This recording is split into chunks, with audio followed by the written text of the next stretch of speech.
Hello and welcome to Trial TV Live. I am the Squeegee of Justice. Thank you so much for joining us as we are continuing our coverage of California versus Monica Sementilli. We are into day 18. So, thank you guys for joining us. If you are watching live, it is Saturday, March 1st. So thank you for joining us. If you're watching on replay, thank you for joining us. Who's with us today on a wonderful Saturday? Ken Rosenberg, what about a Super Bowl catnip fund? Well, as I said, Super Bowl does not like catnip of all things.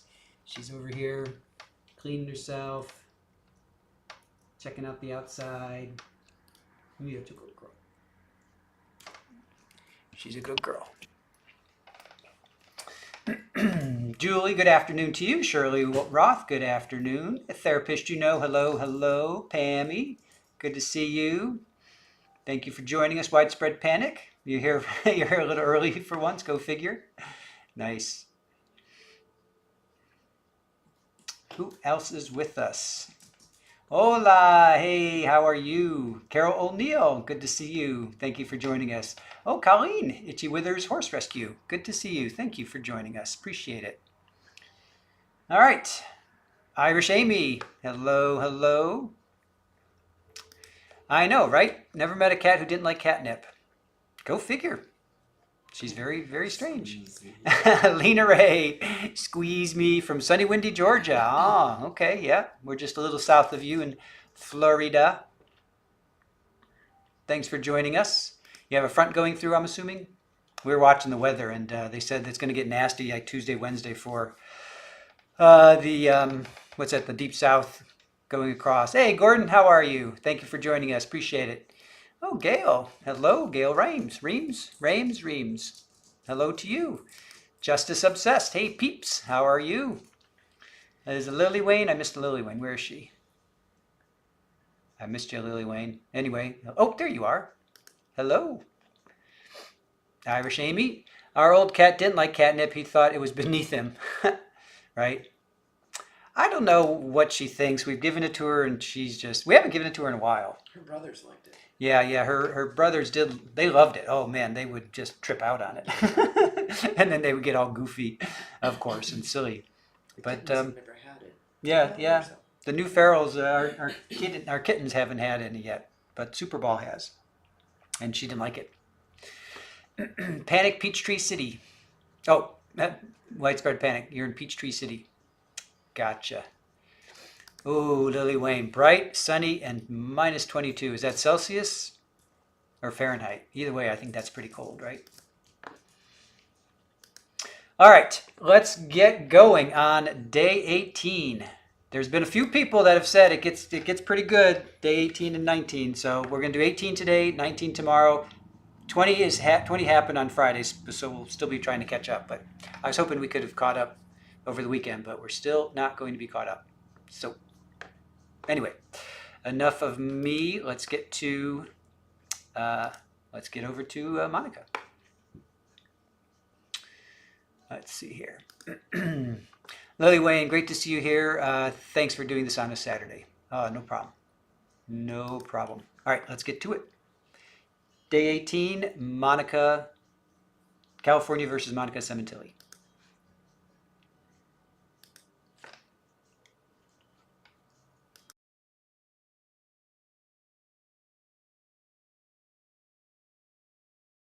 Mr. Sementilli, the defendant is present, all counsel are present, jury, and also present. Good morning. Mr. Ray is still under oath. People may continue. Okay. Good morning, Mr. Ray. Good morning.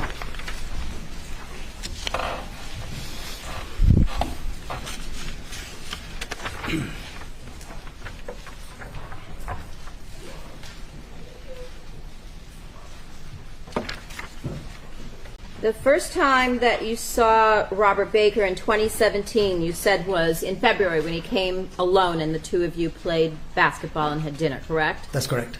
During that time that he came out, you said you saw a bandage on his hand. Did he say anything about his girlfriend that he had previously messaged you about through Facebook? So ruled. Not during basketball, but in dinner he did. And what did he tell you? During the dinner, I asked him again if they're going to move in together to save money, and he said, yes, they've talked about it. It's already in motion. Okay.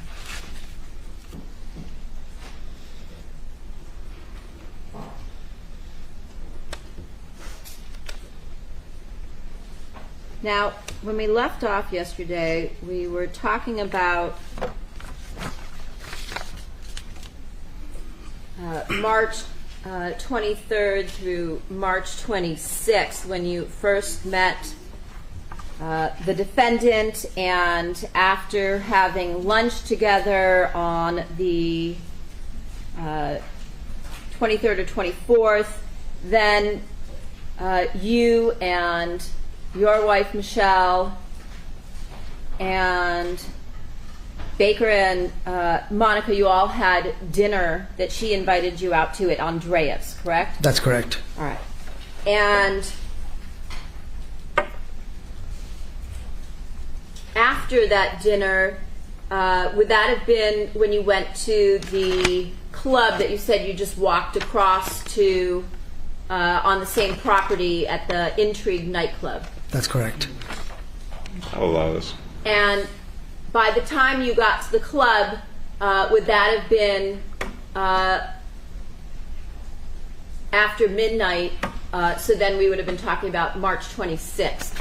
That's correct. Probably right around midnight. Okay.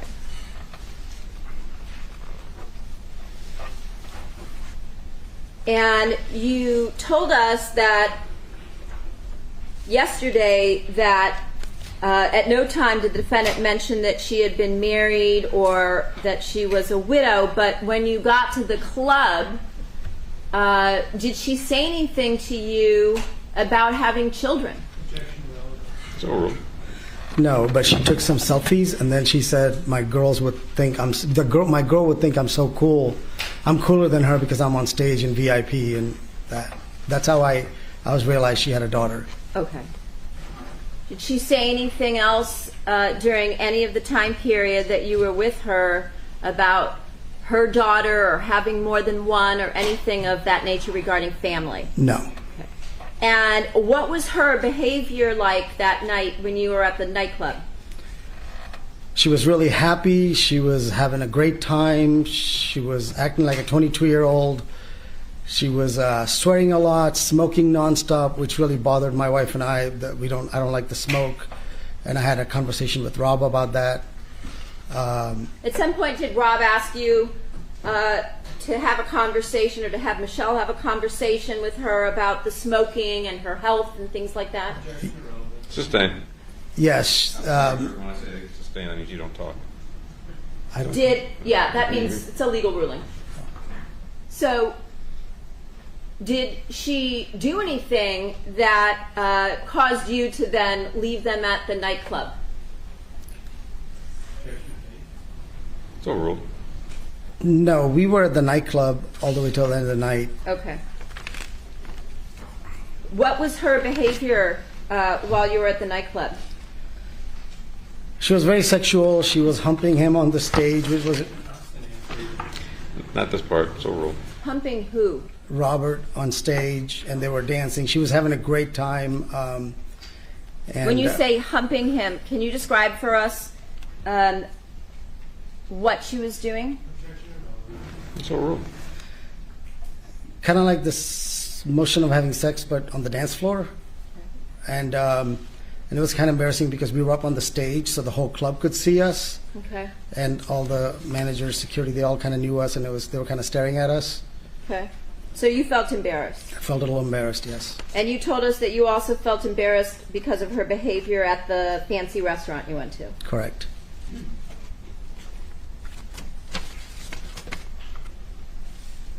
Was that the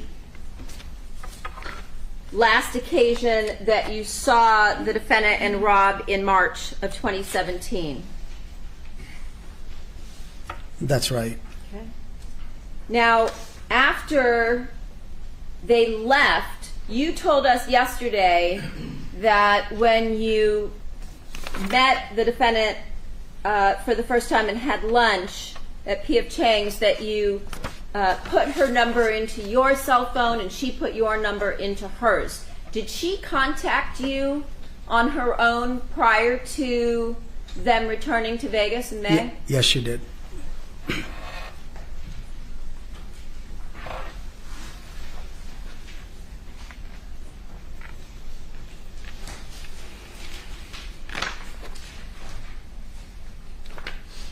Your Honor, I have a extraction report from the defendant's iPhone number 119 that contains her text messages with this witness. It is 13 pages in length. May it please be marked as people's next in order. 208. Thank you.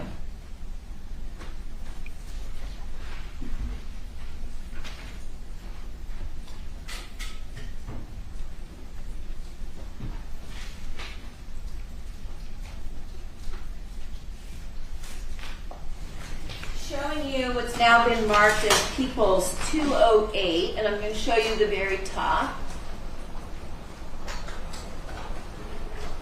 Does this appear to be text messages between you and the defendant? Correct. Okay. And looking at the first text on the first page, April 22nd of 2017, is this the first message that you ever received from the defendant? Correct. Okay. And at some point in time, did you have a conversation with her by phone, as you mentioned in your response? Yes, I did. And did the two of you discuss at that point something in particular with respect to the defendant and Baker returning to Las Vegas? Yes, we did. What was that? We talked about she wanted to celebrate his birthday. She said she was going to pay for it all. She wanted something really fun.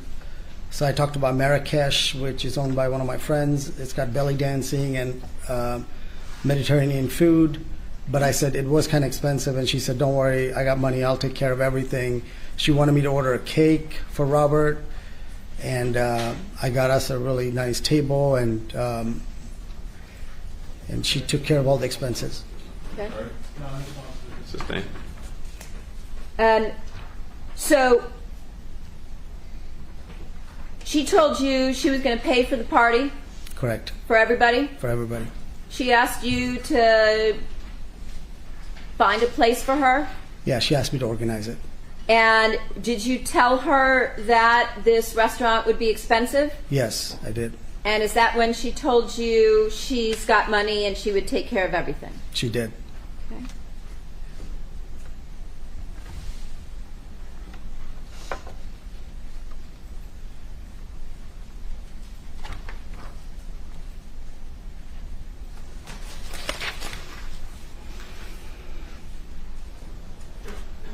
Looking at page 3 of the text messages, did she text you, "I think we're good for Wednesday, birthday party, we will be 7 altogether, is that okay?" Yes. And that's on April 25th of 2017? 26th. Sorry, thank you.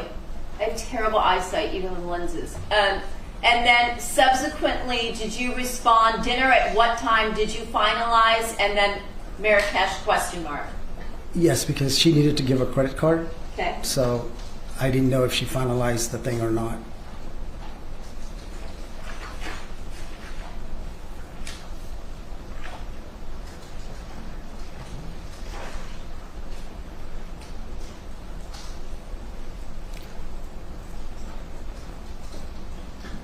And then in May, on May 2nd, did the defendant send you this text message, "Let me know if you and Michelle can join us by the pool tomorrow so we can reserve cabana"? Yes, she did. And did you and Michelle go and join them at the cabana at the pool area at the hotel? No, because my wife was not. I'm sorry? After no, that'd be sustained. Okay. And then did you respond, as we see here at the top of page 5? Unfortunately, no, we are both working during the day until about 6. Thank you for thinking of us. Dinner is at 8 at Marrakesh as planned. The owner will have a cake there. Correct.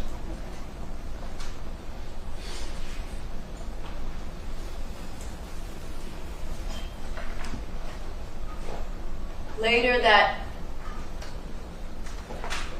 next day, on May 3rd, did she then ask you what time should we leave the Vidara to be there at 8?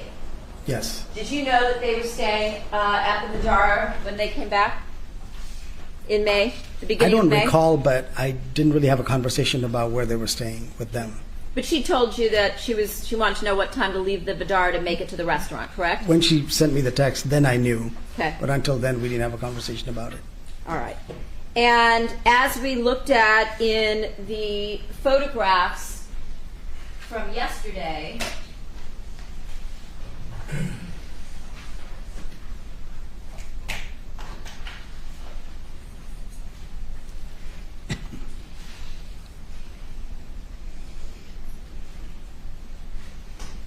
in People's Exhibit 205, there was a group of you for dinner that night, correct? Correct. And is that when you first met Al Birdsong? Yes, that was the first time I met Al. Okay. And did Rob tell you it was his old roommate from Las Vegas? Yes. And at that point, did you also meet the other couple, Ricardo and Sheila? Yes. Okay. And who paid for everything that night? Monica did. Actually not. It's overruled. I'm sorry. Monica did. Okay.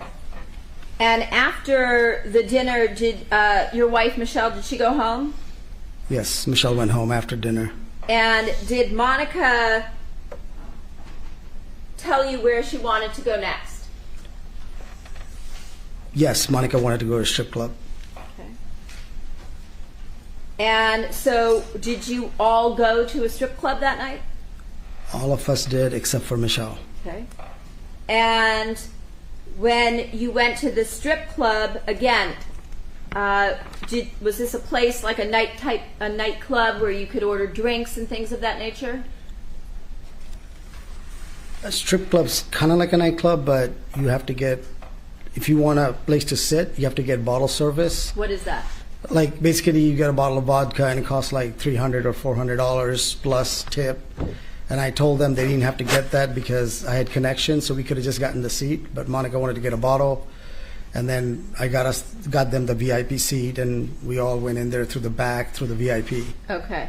And so you guys sat at a table and Monica ordered a bottle of something? Correct. Okay. And who paid for that? Monica did. I got everybody in for free, but she... Sustained. Okay.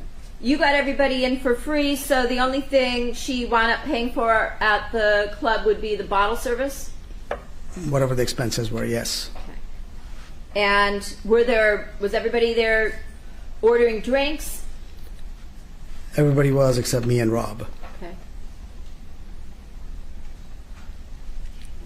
Any idea that night what the bill came to at the strip club? No, because I left Okay. shortly after.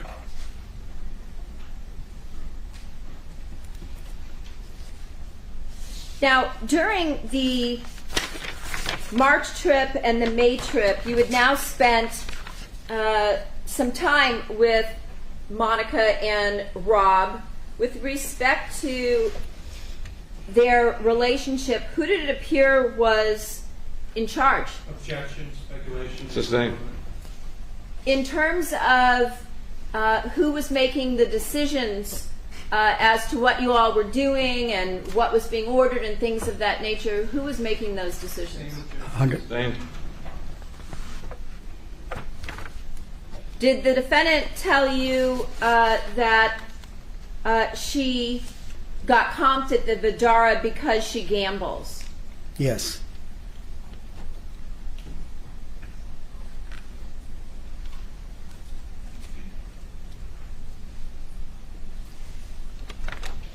Did you talk to Robert Baker about the fact that Monica appeared to be ordering him around? Objection, speculation, irrelevant.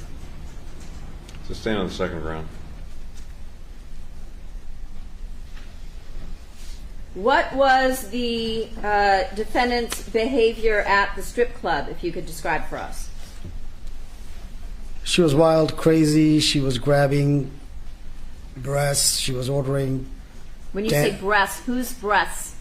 the dancers, exotic dancers' breasts, and she was very loud and obnoxious. And she ordered a dance for Sheila.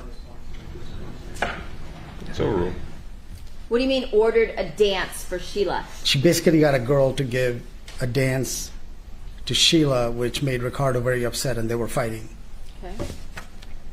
And was she doing anything? I know you talked about the night before at the nightclub that she was humping Rob. Did she do anything with respect to Rob that night? It's overruled. At this point, it's overruled.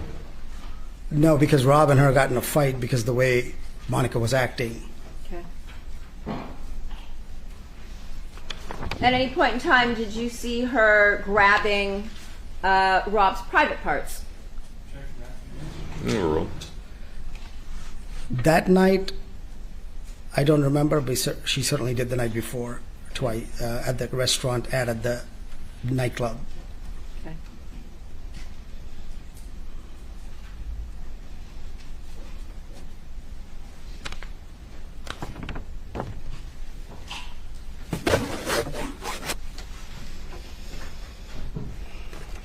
Did you describe her behavior to law enforcement as very dominant and bullying?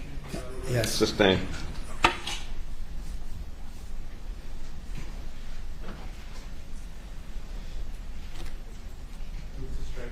Stricken. Did you observe any behavior from her, statements from her, with respect to jealousy? Yes. Sustain.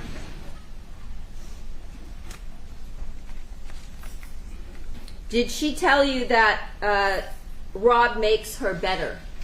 Yes, she did. And did she use a certain term or term of endearment to refer to Rob during the times that you were with them as a couple? She called him baby. It's overruled. I'm sorry. She called him baby. Was that something that she used on a repeated basis throughout Yes. the times you were with them? Yes.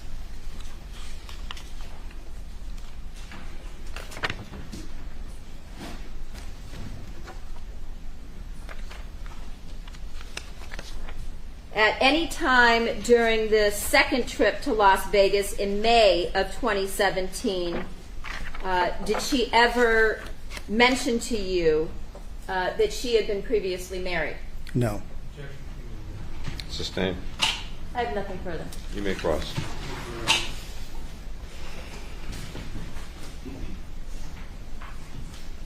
Good morning, Mr. Ray. Good morning. Just one moment. You mentioned you have known Mr. Robert Baker since 2012. Is that correct? That's correct. And would you say you guys were close friends since then? Up until the time he got arrested? Yes and no. So, would you say you were closer when he was still living in Vegas? Yes. And then when did he move out of Las Vegas? I'm not really sure. I would think maybe 2016, but once he left, we would speak maybe every 6 months or something like that. And you guys would talk on Facebook, right? And also communicate through WhatsApp? And phone. Facebook was here and there, but mainly phone. We talk on the phone. Okay. And you used WhatsApp too also to communicate with Mr. Baker? Yeah, I think so. Mainly phone, though. Mainly phone calls is what Mainly you're saying? phone calls. And when we came to LA, he would meet up, whatever, with us. Okay, so Robert Baker came to your house multiple times, though, after he had left Las Vegas, correct? No. No? Actually, when we were in Vegas, he came to our house only twice. And afterwards, he only came once the day I met Monica.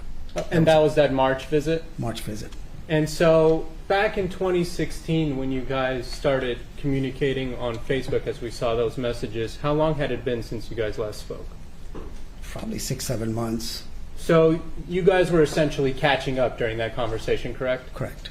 And you remember him telling you things about this new girl he's been seeing, correct? Correct. And prior to that, you've never met Monica or seen her in person, correct? Correct. And in 2016, when he was telling you all those things about Monica, he also told you that she was a tenured professor, correct? Correct. And you were then interviewed in 2017, I believe, August or September, by law enforcement, correct? I think September, yes. And during that interview, you realized that Robert Baker had lied to you during that 2016 Facebook conversation, right? Correct. And he told you that Monica was a tenured professor, which you found out wasn't true, correct? Well, I'm going to object and assume facts not in evidence. That might have been what she said. Sustained. When we were having dinner, Question pending. But you did realize during that communication with the police that Robert Baker had lied to you in that Facebook conversation, correct? when Michelle and I were having lunch with him at P.F. Chang's, we realized that was a lie because we could tell she wasn't a tenured professor. Okay. But you had never met Monica until that March visit, correct? Correct. At P.F. Chang's. Correct. And you met Baker, I believe, when you came to Los Angeles in February, right? When you guys played basketball? We played in Vegas. It was in Vegas, so Robert Baker came to you in Las Vegas. Yeah. And then you guys went to have lunch, correct? Dinner, we got done playing at midnight and went to have sushi right across the street at midnight. Okay, and you guys continued to talk about his girl that he's seeing, correct? Correct. And Robert Baker, without Monica being there, told you at that time that she planned to buy him a house in Vegas, correct? Correct. And Monica repeated that during lunch. But Monica wasn't there in February, correct? No, in March. Well, you saw Monica in May. Did she ever buy a house in Vegas? No, in March, Monica came to Vegas with Robert when I first met Monica. Yeah. She told me she wanted to buy a house for Robert in Las Vegas. I understand that, but you then saw Monica again in May, and she had never purchased a house, correct? Right, correct. Well, I'm going to object. That would probably be speculation. I don't allow Which that. is right. No. And Robert, can you approach for a moment? Sure.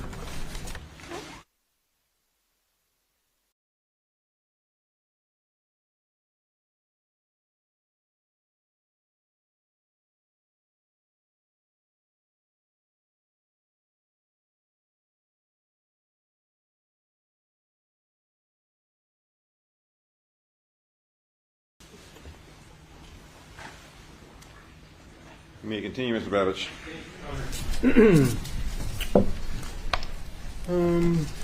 okay, so the only two times you had ever met Monica was that Vegas visit in March and the Vegas visit in May, correct? Correct. After that Vegas visit in March, you said you were embarrassed by Monica, correct? Correct. With how she was acting, Correct. but you still communicated with her and helped her plan Robert Baker's birthday trip in Vegas in May, correct? Correct. Did you help plan that birthday trip because you had a bunch of connections in Las Vegas? Well, Rob was my friend and I was doing it for Rob. And yes, because I knew people, it was easier for me to coordinate stuff and get better deals. Get better deals. Trying to save Monica money. Save Monica money and also get maybe the birthday party into places that would be hard to get into, correct? Correct. And you had connections with I believe you said, a person at that strip club, right, who gave you access to the VIP table with no cover charge or no minimum. Correct. And you left that strip club prior to Monica paying the bill, correct? That's correct. So you don't know if Monica paid the bill that night, correct? I know Monica paid the bill because the manager of the club told me that. The manager told you that afterwards? Yeah, because usually if I took somebody in, I followed up on it to make sure that the person left tip and took care of the staff because it's my reputation at that point. And your reputation's important to you, correct? Correct. Why did you help Monica plan Robert Baker's birthday trip when you knew she was an embarrassing person back in March? Because I was doing it for Rob. In fact, my wife did not want to go to that party, and I talked her into coming because I was like, it's just for Rob. Because I had no idea what happened at that point, right? So I'm thinking, this is just a birthday party. I'm helping a friend. Yeah, correct. But then you also reached out to Monica on your own on June 29th in 2017. Isn't that right? June 20. Yeah, I sent him a short film that I directed and produced to show them because I had no idea what they had committed. You don't know what they had committed Exactly. even until this day. But you reached out to Monica. Well, I'm gonna object I was sending that to Rob. counsel- Excuse me. I'm going to object to counsel's testimony. Sustain. Thank you. You, by yourself, reached out to Monica on June 29, 2017, correct? Correct. You knew of Robert Baker's history in the porn industry, correct? Correct. And you knew the lifestyle that came with, correct? When I met Robert, he was nothing like what a typical person in porn would do. He was very normal. I don't hang out with, I'm very particular about who I hang out with. And Robert was, we played, most of the time we just laughed, joked, played racquetball. That was the extent of our relationship. I've never seen him do drugs, smoke, drink, do anything, fight. But you called Robert a womanizer, isn't that correct? Well, he would talk to girls when he was single, once him and Tracy weren't together, yes. But you specifically told the police back in 2017 that Robert was a womanizer, correct? Sure, sure. And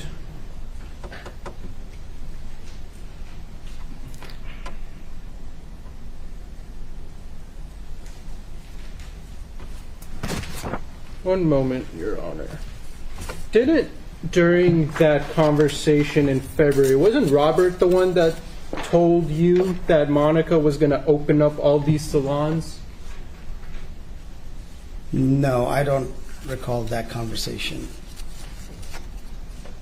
In fact, I had no idea Monica was in the salon business at all. And there might be a possibility she spoke to my wife during the lunch at P.F. Chang's, but I Your didn't Honor, know. move to strike. There's no question pending. Thank you. Would it refresh your recollection if I showed you a page from the transcript of your audio interview in 2017 with the police? It would, but there was multiple conversations happening Your at Honor, that time. may I approach? Which counsel? Page 61, lines 24 through 25. Thank you. Can you just read lines 24 and 25 to yourself silently, and let me know when you're done?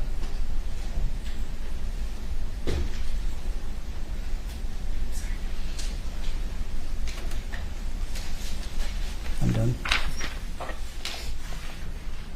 So you started saying she told me, but then you changed it to he told me that they're going to open up all these salons all over, correct? The detective led the conversation, and at that time there's multiple conversations going on, but I distinctively remember I did not know anything about a salon business, and when the detective said it, I think the transcription is wrong over there because I didn't know at that time. So the detectives led the entire conversation That, with you. if you look at the line before, the detectives led the conversation. It wasn't me. Yeah, but I'm just asking you, throughout that interview, the detectives essentially led that entire conversation. No, just that part. Just that part. Yes.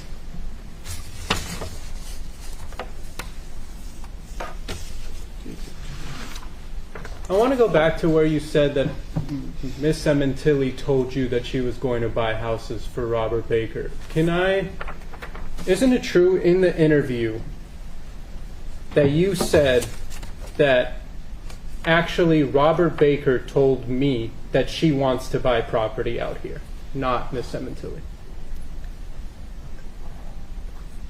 No, it's not true. Your Honor, would it help refresh your recollection if I showed you a page? You're speaking about two different incidents. Well, I'm talking about the one incident when you were speaking with just Robert Baker. So you're talking about February. Yes. He doesn't testify that his memory needs to be refreshed. Understood. He was to impeach. If you're talking about February, yes, It was just Robert Baker, correct? just Robert Baker. No, it's overruled. Just trying to clarify, Your Honor. Thank you. You got bottle service for free, right? No, the bottle service wasn't free. You didn't have to get a bottle, but she chose to get a bottle and then she paid for it. Well, didn't you tell the detectives previously that you would get bottles if you asked for bottles from your connections? Again, I'm going to object. It's not inconsistent with what he testified to. I said I have the option to get bottles, get the table without having to get a bottle. So normally in Vegas, you have to, if you want to get a booth, you have to order bottles. I had the option to get the booth without having to get bottles, and people can order individual drinks. And isn't it true that in Vegas there's also a minimum to get tables usually? That's correct. And there was no minimum for you guys, correct? That's correct. And what is the typical minimum? Depends. If you go to a nightclub, it's $1,000 or more. If you go to a strip club, it could be anywhere from $300 to $1,000, depending on what weekend it is and what's going on. Understood.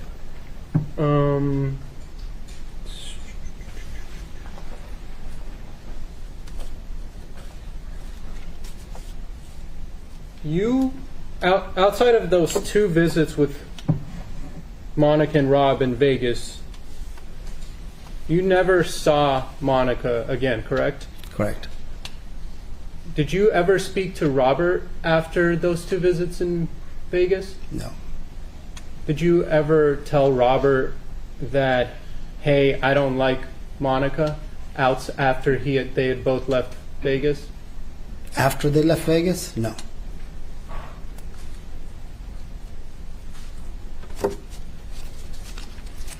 One moment, Your Honor.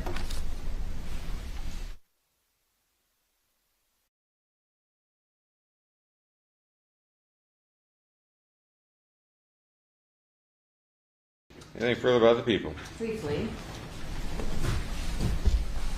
When the detectives came to speak to you, you told them, this was September 28th of 2017, that you did not know the defendant had been previously married. That's correct.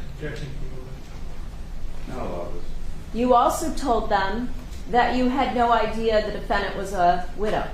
Correct. And you don't know whether or not the defendant purchased any property in Las Vegas or not. Correct. Okay. And you also didn't know, when you were interviewed by law enforcement, that the defendant and Baker had been arrested. Correct. Nor did you know when that occurred. Correct. And when you reached out to the defendant on June 29th of 2017, I want to make sure that we're clear on the year, you were unaware that they were in custody at the time and couldn't respond. Correct. It's overruled.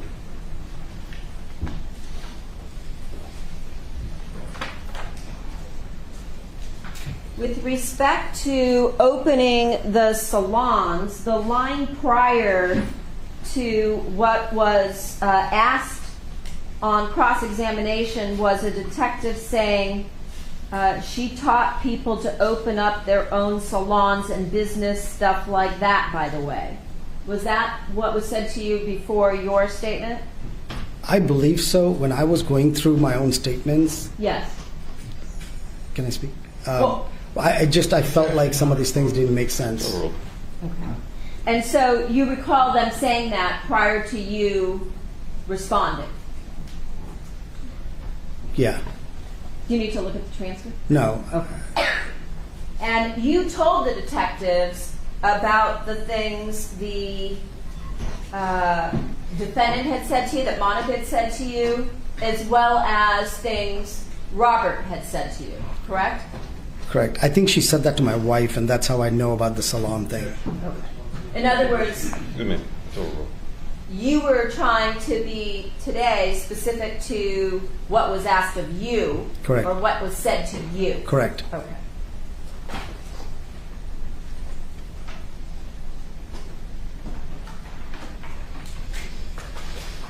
I have nothing further. Anything further, Mr. Babbage? Nothing further, Your Honor. Thank you, Mr. Ray, and you are excused. I can see counsel at sidebar momentarily.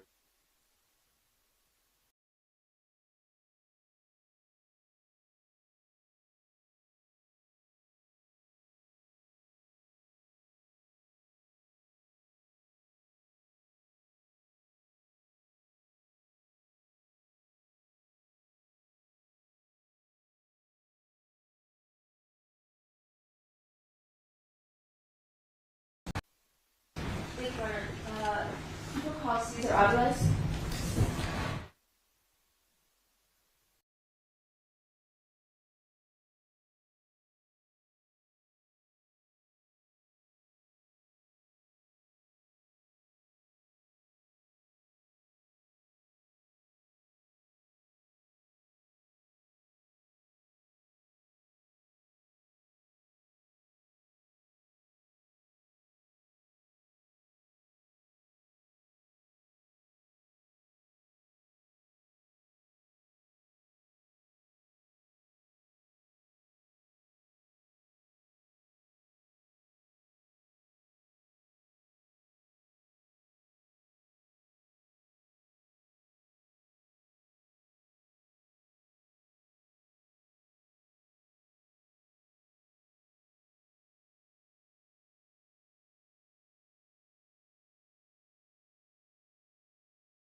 Right, sir, and if you could please face me and raise your right hand.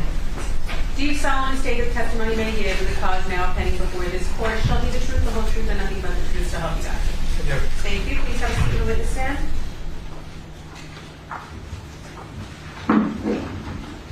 And for the record, say and spell your first and last name, please. My name is Cesar Aviles, C-E-S-A-R, Aviles, A-V-I-L-E-S. Thank you. Sir, how is it that you're employed? I'm a sales manager at a car dealership. Okay. And back in 2017, were you similarly employed? Yes, ma'am. In 2017, which dealership did you work for? DCH Ford of Thousand Oaks. And were you also working there prior to 2017? Yes, ma'am, since 2012. Do you know someone by the name of Monica Sementilli? Yes, ma'am. Do you see her in court today?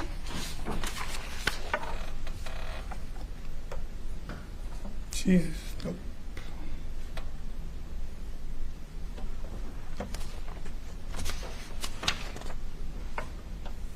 Can't. No? No. Okay. Looking at this woman over here in the cream-colored jacket, Yes. looking at her face, is that Monica Sementilli? Objection, Your Honor. The question's been asked and answered. I love this. Is that her? I'm not 100% sure. It's been so many years, so. Okay. She looked very different, if that's her? Yes, that is correct, yes. All right.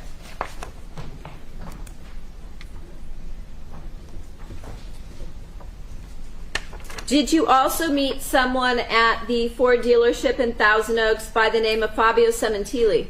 Yes, ma'am. Showing you what's been marked as People's 13. This gentleman here, do you recognize this individual? Yes, ma'am. Is that Fabio? Yes, ma'am.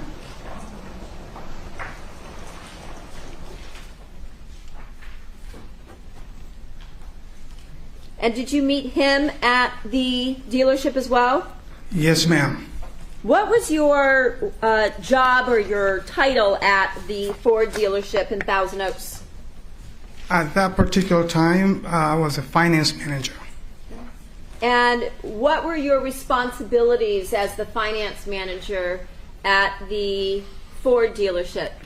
Going over contracts and getting them signed. By people who are purchasing vehicles? That is correct. Explaining the details? Yes, ma'am. Talking to them about some of the additional options someone could purchase, such as maintenance contracts and add-ons to your vehicle? Yes, ma'am. All right. And were you the finance manager who handled the paperwork for the lease on Fabio Sementilli's Ford F-150? That is correct.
Previously marked as people 7,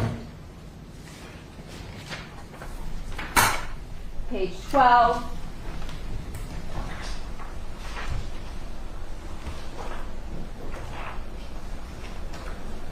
Is this the Ford F-150 that you leased to Fabio Sementilli?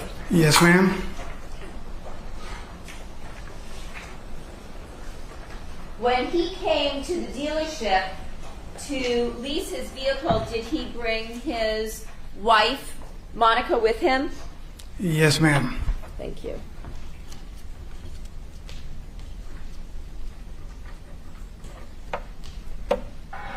In 2017, did you come in contact once again with Fabio's wife, Monica Sementilli, at the Ford dealership?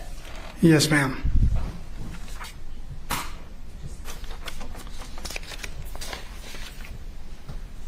Showing you what's been previously marked as People's 140, page number 1. Do you recognize this individual here? Yes, ma'am. So ruled. Who is this? Monica Sementilli. Okay.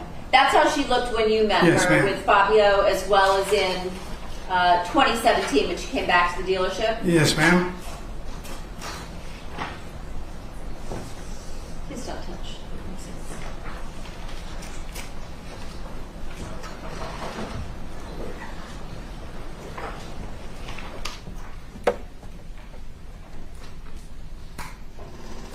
When she came back to the dealership in 2017, was she driving the black Ford F-150 that you had leased to Fabio? Yes, ma'am, as I recall, yes.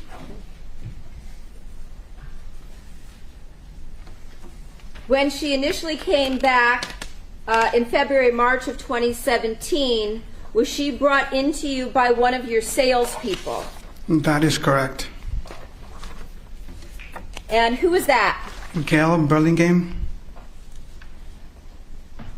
Did you see her today? Yes, ma'am. And what, if anything, did the defendant tell you she wanted to do at that point in time when Miss Burlingame brought her into your office? She wanted to go over the options about trading in the car or returning the car. Those are the things that I handle. At that time, I was the sales manager. Okay. So I gave her the different options. Okay. And at that point, did she tell you that her husband had been killed? Yes, ma'am. It was a communication, and it was stated to Gail and myself. Yes, ma'am. And what did she tell you about her husband's murder? She was crying, and she had stated that her husband had been killed while inside the vehicle in the parking lot of her property. She told you that he had been killed inside of that vehicle that you had leased to Fabio? As I recall, yes, ma'am. Did she tell you that because he had pulled into the driveway, was murdered inside the vehicle, that she wasn't comfortable driving the vehicle anymore? Sustained. Did she tell you why she didn't want to keep the vehicle? She was not comfortable driving the vehicle around because of the accident on the vehicle, because her husband had been killed while inside the vehicle. Yes, ma'am. She didn't describe it as an accident. She said he had been killed? Killed. Yes, ma'am. I'm sorry.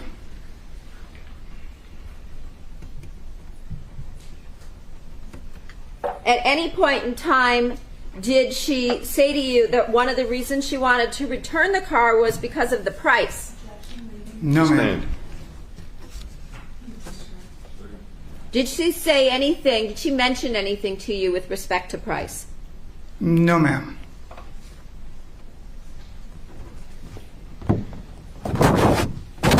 How long of a meeting was this first one? Within probably 30 to 45 minutes at most with myself. I know it was a little bit longer with Gail, though.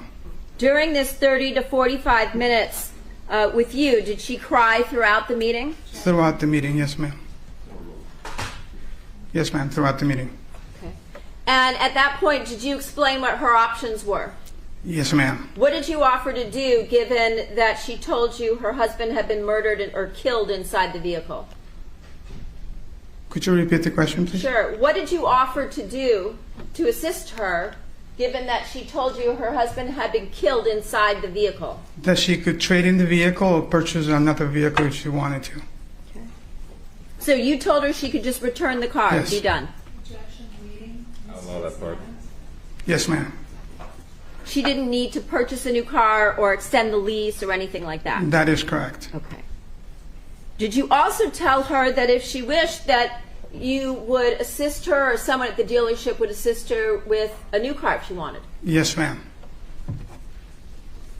During her 30 to 45 minute meeting with you, when she was crying, did she use her phone at all? Throughout the whole 30 minutes, a couple of times, maybe 3 or 4 times. Yes, ma'am. Okay. And could you hear the person's voice on the other end? It was a male for sure. I just didn't know who he was. Okay. And that day, did she actually return her husband's Fabio's Ford F-150 truck? Not on that particular day, no. Okay. Did she drive off in the vehicle? Yes, ma'am.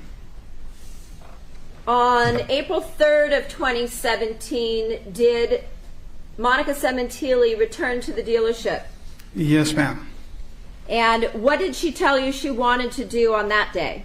She wanted to return the vehicle and purchase a new vehicle. Okay. And was she working still with Gail Burlingame at this point in time? Yes, ma'am. Was her behavior the same, the demeanor the same as it was on the prior occasion when she met with you and was crying for that 30 to 45 minute visit? Not as I recall, ma'am, no. What was her conduct like on that day? Very jovial, laughing, smiling a lot more. There was no crying going on.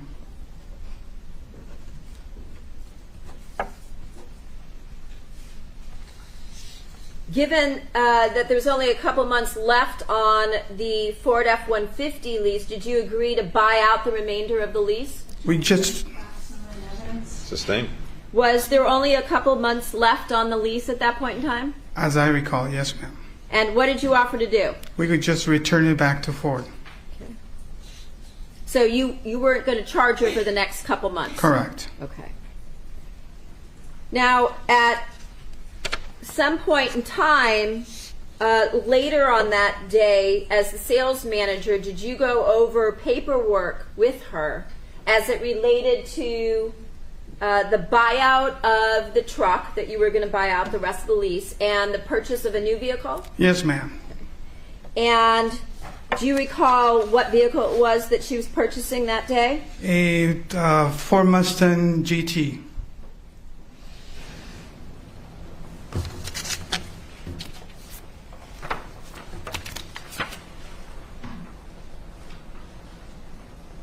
Your Honor, I have a sales contract that is 5 pages in length, along with a photograph of the front and driver's compartment of a black Mustang with red interior. May they be marked as People's 209? Yes. The photograph has a 7 in the lower left corner.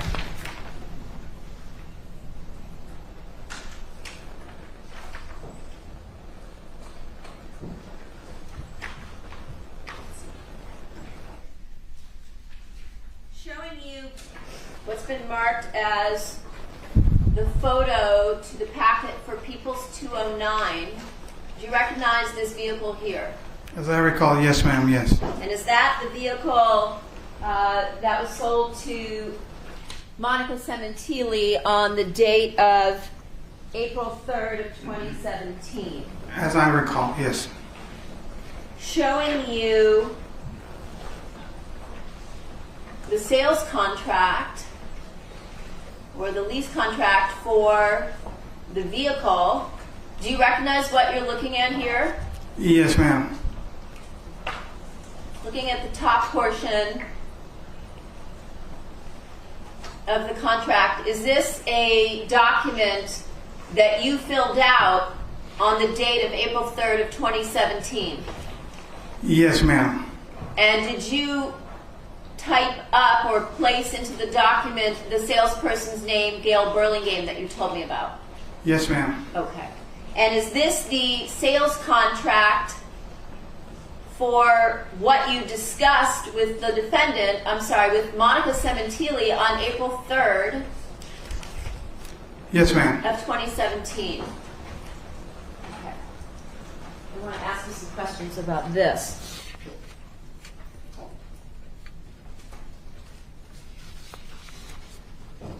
Did you discuss with her various options that come or you could order for the vehicle? As part of my job, I do describe the different options that you're able to purchase. Yes, ma'am. Okay. And did did Monica Sementilli conduct any negotiations with you on price? No, ma'am. And did you discuss with her not only the options that you could add on to your vehicle, such as rims and extras, but the price for each of those options? Yes, ma'am. Okay. And did Monica Sementilli, in fact, purchase all available options? Yes, ma'am. Okay. And did that increase the base price of the vehicle? Yes. By approximately how much? Anywhere from $6,000 to $7,000, roughly. Okay. And one of those options, did that include things like a prepaid maintenance contract? Yes, ma'am. For the vehicle. During this conversation that you had with her relating to the lease of the new vehicle, did she call anybody? Yes, ma'am. On various occasions, yes. Okay. And how long do you think that conversation took place with her on the date that she leased the new Mustang?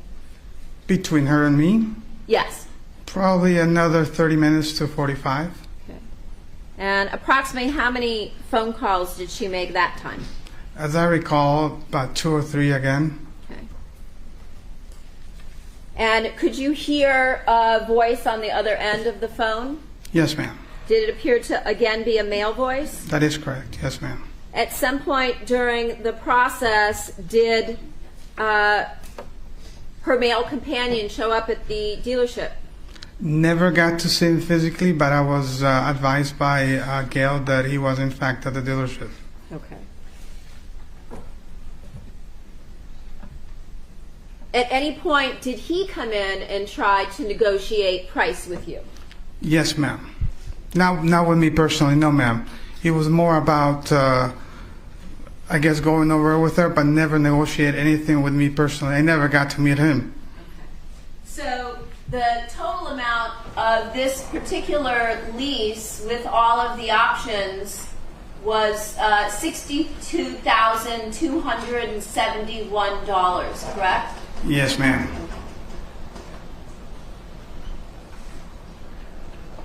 And on this contract, did she actually sign it? Yes, ma'am. And did she provide you with her home address? Yes, ma'am.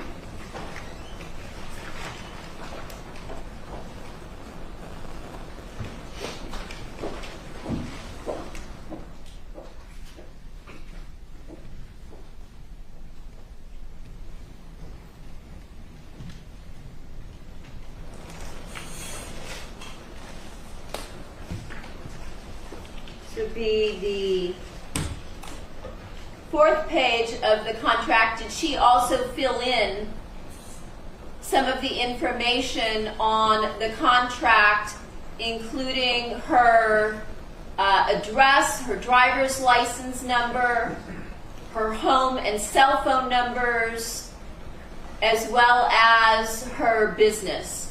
That's filled in by the salesperson by information given by the customer. So Okay.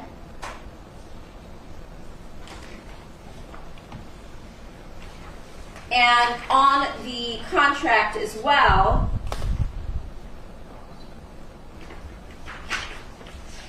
Let me interrupt one moment. I still need to see council sideline.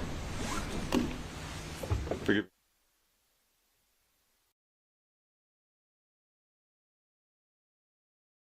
last page of the contract,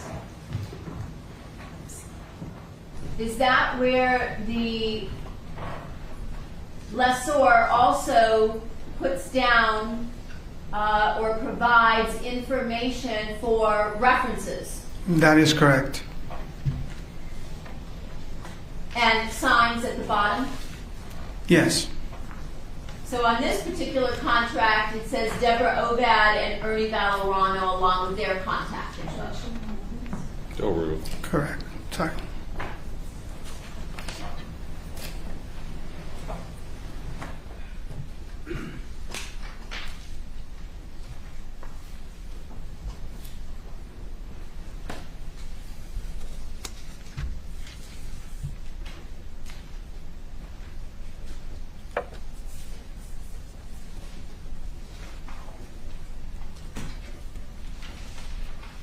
I have nothing further. Ms. Burke.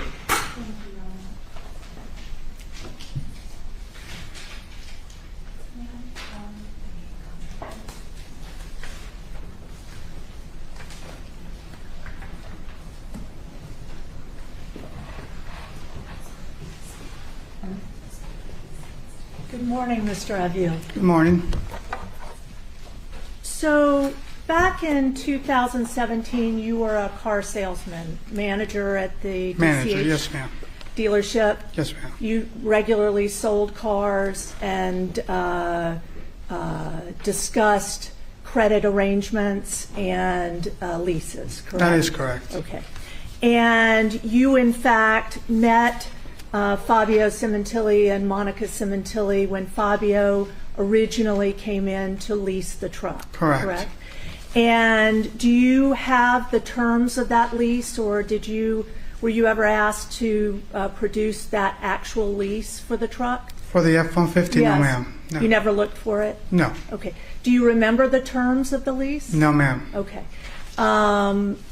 And when you first met Monica Sementilli again, that was sometime in March of 2017? As I recall, yes. Okay. Do you remember what date? I do not. Okay. And had she called the dealership first because she had received a notice that the lease was going to be up on the truck? No, ma'am, not that I'm aware of. That was never brought to me, so I wouldn't know. Miss Birmingham never told you No, that? ma'am. Okay. But when you first encountered her again, when did you first meet her? When did Fabio Sementilli first lease the truck? Do you know? I don't recall the exact time. Okay. No. Do you remember whether it was a 3-year lease, a 4-year lease? Normally, it's an average of 3 years, but in this particular case, I do not recall. Did you say normally it was for 3 years? Normally, it's 3 years, but I don't recall in this particular case.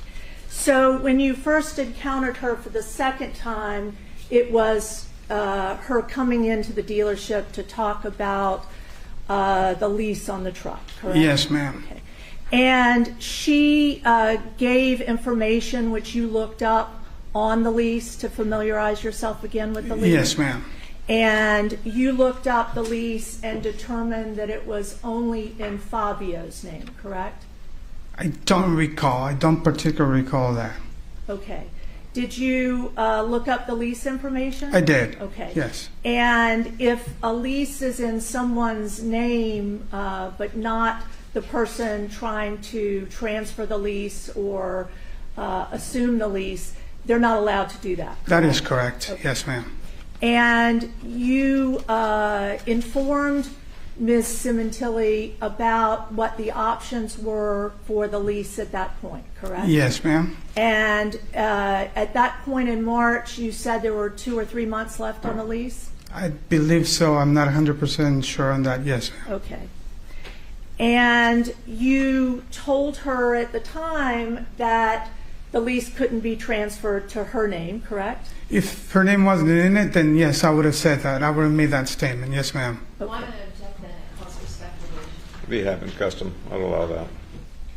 And you did not, at that time, agree, you didn't prepare any documents for waiving the payments, the remaining payments on the lease, am I correct? That would be correct, yes.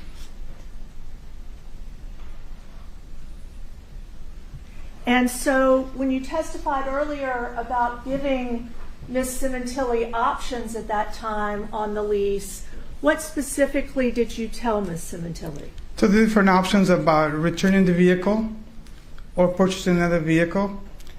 We also have the option on a case like that we could buy the vehicle and sell it right back to a different customer. So we can purchase the vehicle as a dealership and flip it over and sell it to somebody else. Easy. Okay, but it was a leased truck, correct? Correct. So she still owed whatever remaining lease payments on the truck, correct? Correct. She was responsible for that, and you let Correct. her know that? Yes, Okay. if I did, yes. And you don't remember whether it was 2 or 3 months? I do but not. In March, close to that? Sure. And the other option you gave her was for you to purchase the vehicle? Correct. But who would you be purchasing it from? Directly from Ford. So it goes back to Ford. And as a dealership and as a selling dealership, we have the first option. We can just buy it automatically and retail it right away. Got it. So you weren't offering her to pay her for anything to buy the truck, correct? Not as I recall, no.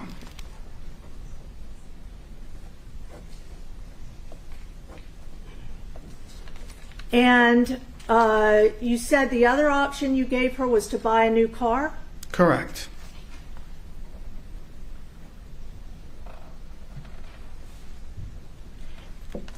And as you recall, she left that day with the truck, Yes, ma'am.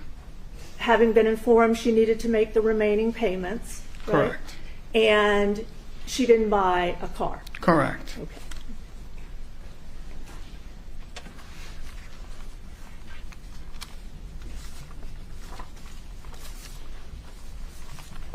And then the next time you saw Miss Sementilli was on the date that she returned the truck?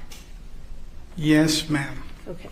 And that was, to your recollection, April 3rd, Yes, ma'am. 2017? Yes. Okay. So that was March, April, that was about a month after you had last spoken to her? Yes, ma'am. Approximately. Approximately, yes. Got it. And did you ever determine whether the payments had been made on the truck? Not, I do not recall right now, no.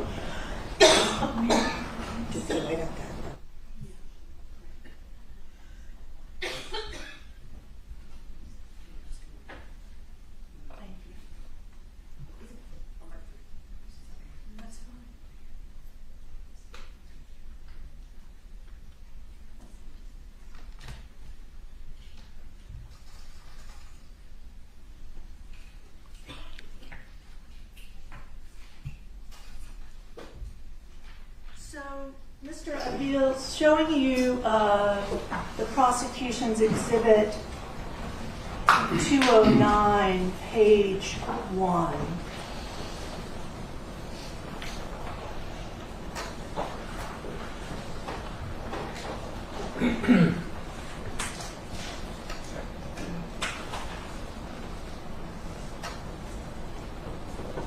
This is the sales contract you negotiated with Miss Sementilli on the date you sold her a new car?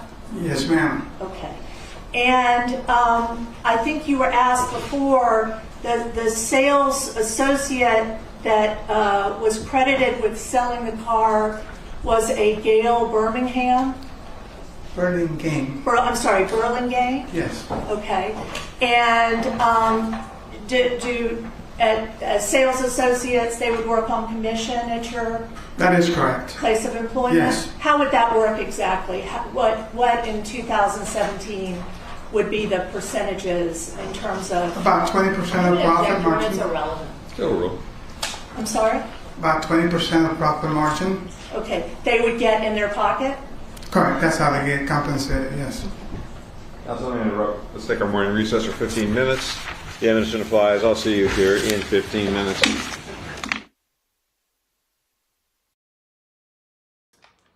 All right, they're going to take their break and we're going to zoom through it, but let's just quickly see what has gone on today. Ron Ray was a callback. Let's see, he said during dinner he asked Baker if they were going to move in together. He said yes, it was in motion. Didn't know about kids until Monica took a selfie and said my daughter would think it's so cool. Monica was acting like a 22-year-old, drinking, smoking. They stayed at the club until the end of the night. Monica was very sexual. She was humping Baker on stage. Oh my God. Manager and bouncers knew him and his wife, so they felt embarrassed. This is Ron Ray talking. Then she wanted to have a birthday party for Baker. She wanted to pay for it. This is when he met Al Birdsong. Then Ricardo and Sheila came into the picture, and Monica paid for everything. This is Baker's Baker's birthday.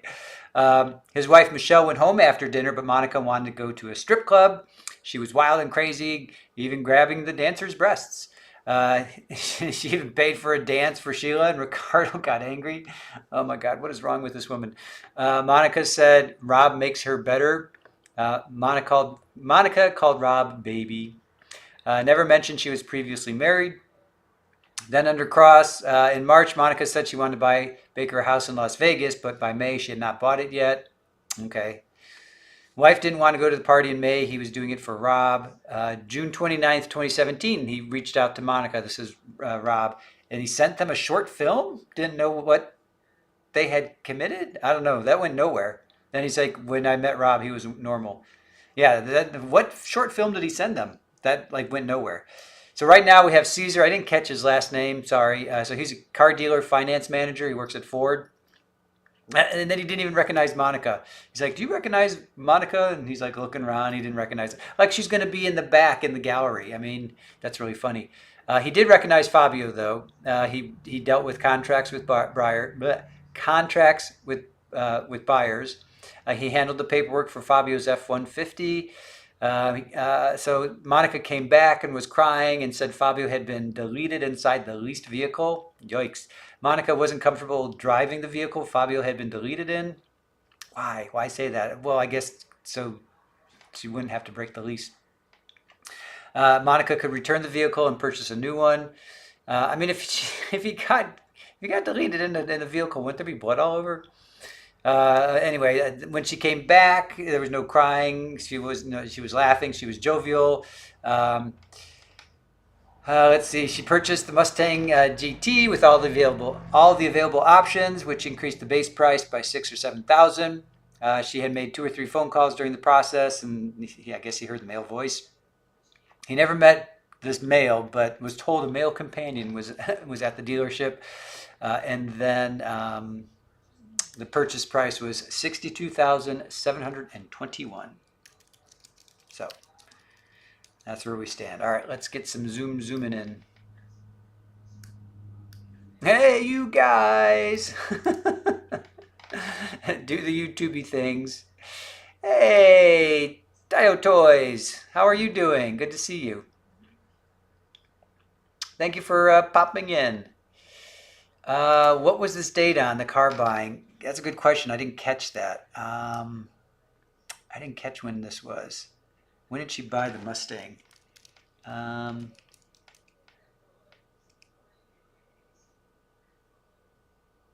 Life insurance comes in and she purchased 2017 Mustang. Oh, $62,000.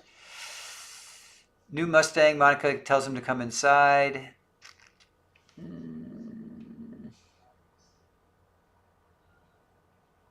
I don't know. Saw Monica driving the next day. Okay, so March 9th and 10th, placed tracker on Baker's vehicle. Monica driving dark-colored Mustang the next day. So maybe March 9th or 10th? Maybe? If that helps. March 10th. So Fabio's gone in January, February, March. Yeah, not even 2 months. Widespread panic. I don't understand why she didn't just finish the lease and then get another vehicle. I mean, only a few months. I don't know. Is Gilly Putty with us? Gilly Pud? Gilly Putty? I don't see your... Oh, nope. Hey, Tayo Toys. Glad you got your memberships back. Thank you. Catching up on this. Is Baker going to testify? Oh, he better. He better testify. Him and Austin. Austin's supposed to testify for the state, and Baker's going to testify for the defense. So we better hope. Because if he doesn't, this is all for naught. I will throw my papers into the air. Therapist says, hey, Gilly. Trout TV Live says, Gilly Pud, welcome back. I know you don't have a name, but I'm just going to pull you up, but I don't see you. Anyway. Welcome to the chat. All right. Let's do some zooming here. All right.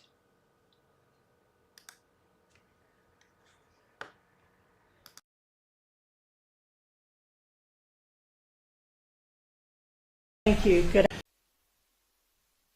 Defendants present, all counsel are present, jury and also present. Ms. Evidence, you are still under oath, and the defense may continue with their cross. Thank you. Good afternoon or good morning again, Mr. O'Deals. During the break, you spoke with Ms. Silverman. Yes, ma'am. She came over and spoke to you. Yes, ma'am. Could you tell us what was discussed? What Sure. she said? Yeah. Sure. She just told me that she was going to ask me more questions. Okay. Bless you. That's what she She said. told you she was going to ask you more questions? Yes. Okay, great.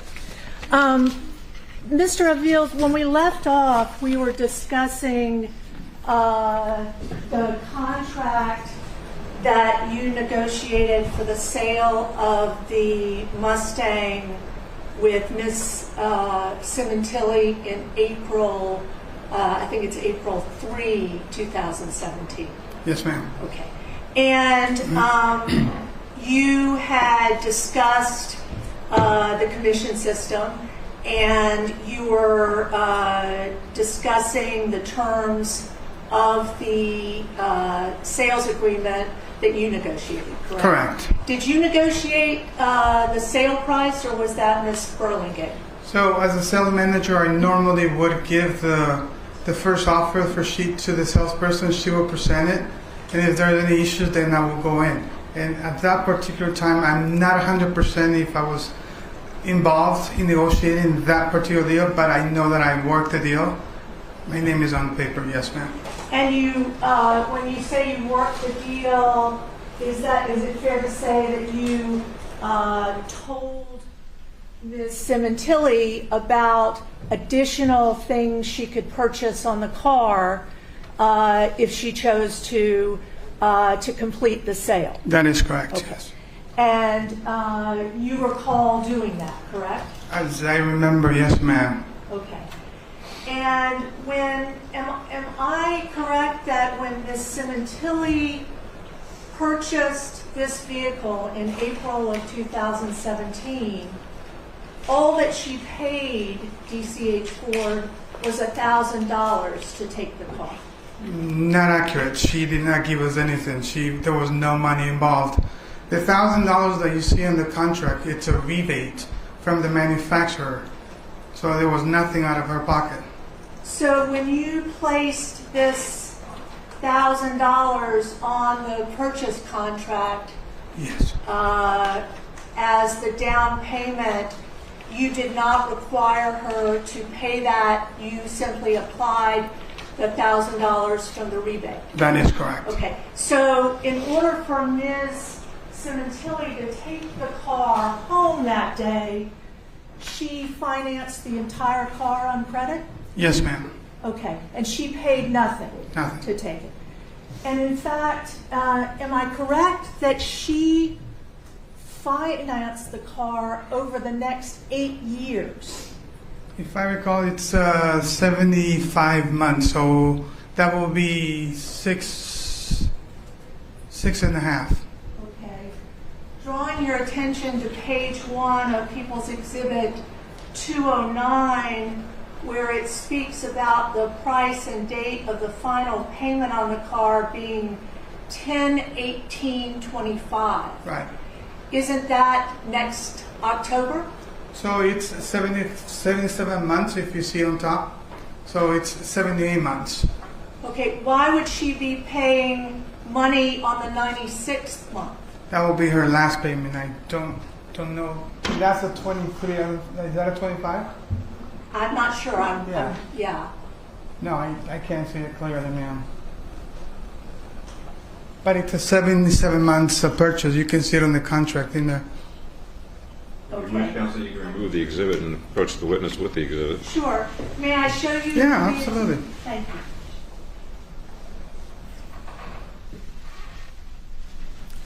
I have to tell you that it makes not that much difference because I'm not wearing my glasses, but I'll try. Before.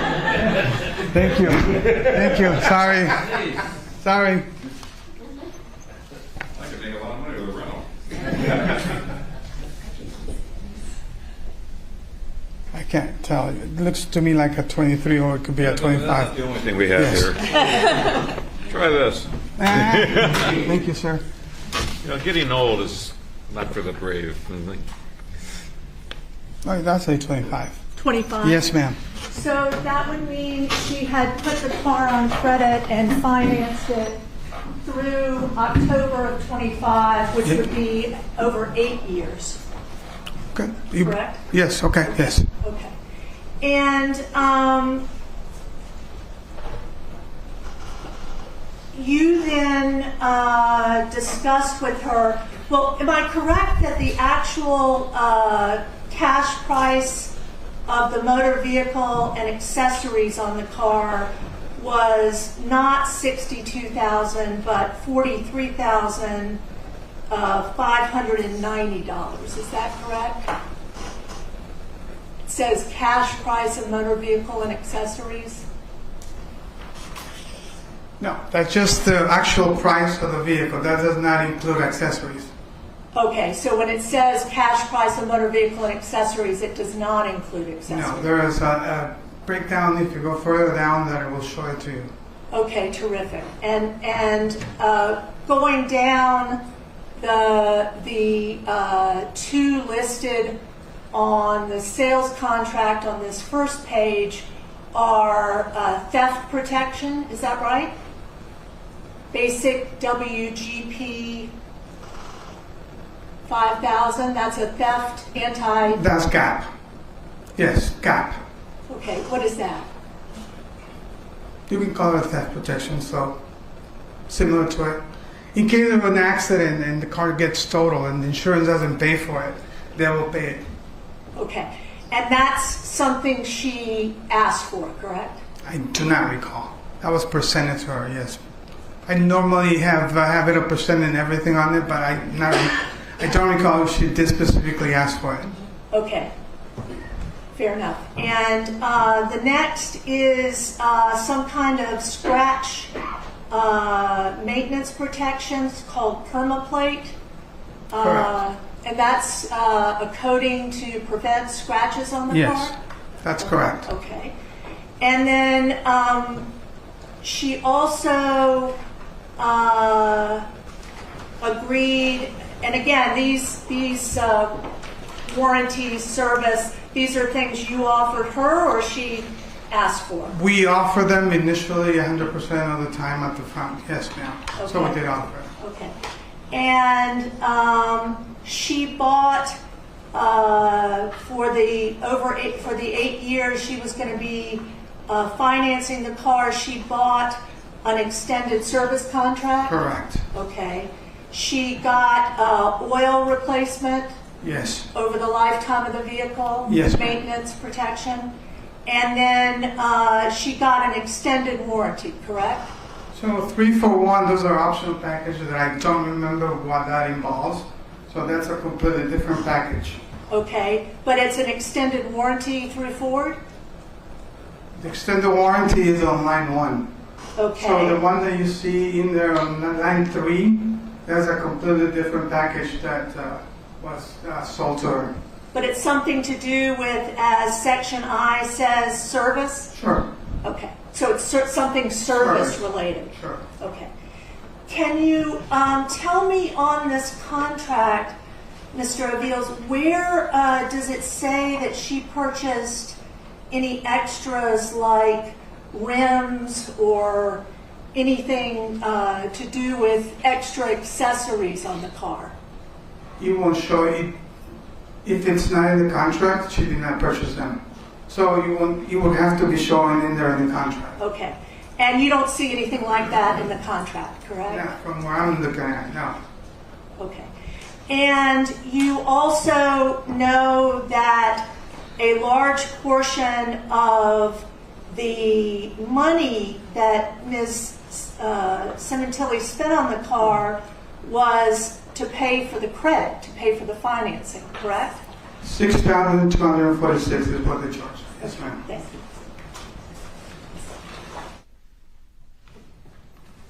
And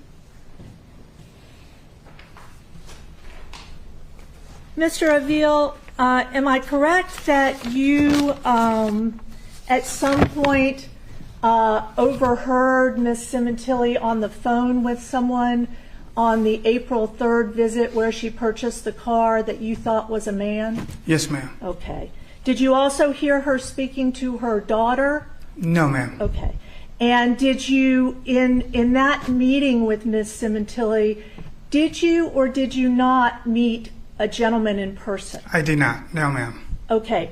But when you were interviewed previously, correct, in this case? Yes, ma'am. Okay. And you spoke to a Detective Mitzi Roberts? Yes, ma'am. And she called you on the telephone? Yes, ma'am. Okay. And how did she get your number? Do you know? Through Gail. Okay. And when she called you, you specifically told her that Monica was with a man during the purchase of the car, and the man had way too much insight. Do you remember telling her that? I believe so. Yes, ma'am. Okay. And you told her that the man had the last say on all of the decisions on the car? Don't recall saying that, but he did have a lot of insight into the purchase. But I don't recall saying that particular phrase. Okay. Yeah. Can you describe what the man did? She kept calling and going over the different offers. Okay. And then she will hang up. We will go through different options, and then she will call again. And then she will hang up, and then we'll go through different options, and she will call again. Okay. I think you did you tell the detective that the man had the last say in everything? Can't recall, ma'am. Would it refresh your recollection to look at the Sure. report of what you said? Absolutely. This is page 1 of Detective Roberts' statement form.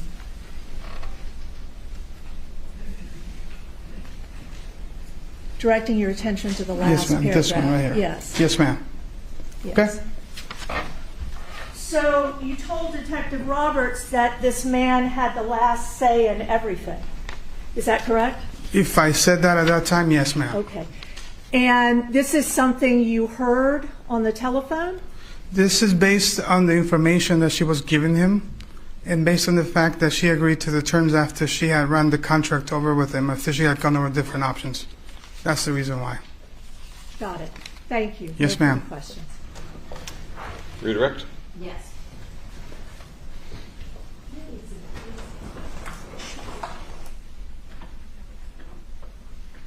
Looking at Exhibit 29. Sorry, what was that exhibit number? I'm sorry, 209. Left out a digit.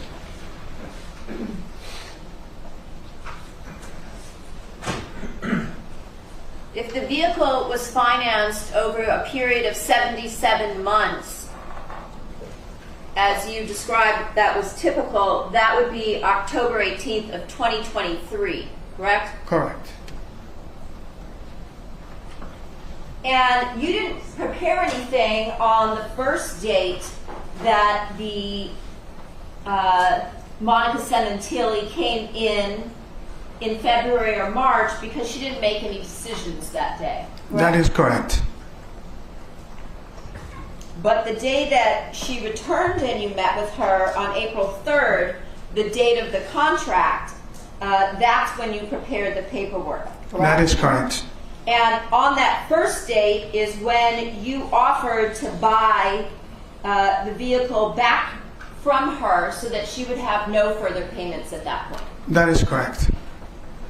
But rather than doing that, taking you up on your offer, she drove off in Mr. Sementilli, the vehicle, the Ford F-150, that you had leased to him and his wife previously. Yes, ma'am.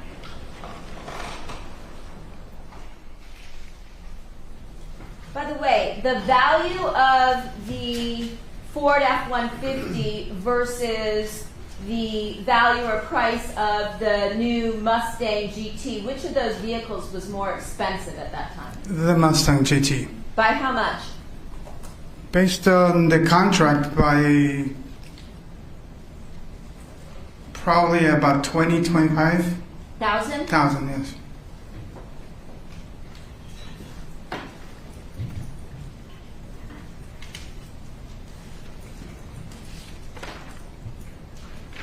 Did you also give her the option to hand back in the Ford F-150 and walk away from the dealership owing nothing at all to the dealership? Yes, ma'am. Was that because she had explained to you that her husband had been murdered inside the vehicle? Not only because of that, yes, the answer to the question, but when the lease is almost over and there is a deceased person, you can return it without a problem. Okay. And I just wanted to ask you about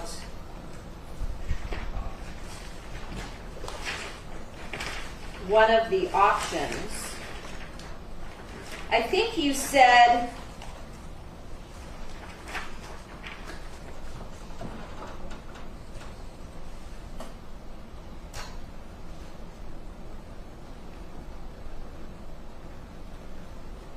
that, did you use the term gap insurance? Yes, ma'am. Where were you 2 months ago for me? So if you drive your brand new vehicle off the lot, within a certain amount of days of your brand new vehicle being driven off the lot, the gap insurance is the gives you the full replacement value new for the vehicle, even though the vehicle may have depreciated once you drive it off the lot? That only covers in the event that you're financing a vehicle. So if the vehicle it's a total loss or it gets stolen or it's damaged, then your personal insurance will pay for it. GAP will pay the difference. Since you finance in the vehicle, you still have money owed. So if the vehicle is totaled, then that gives you back that difference between the two, so that you get the full replacement value for a brand new car. Yes, ma'am.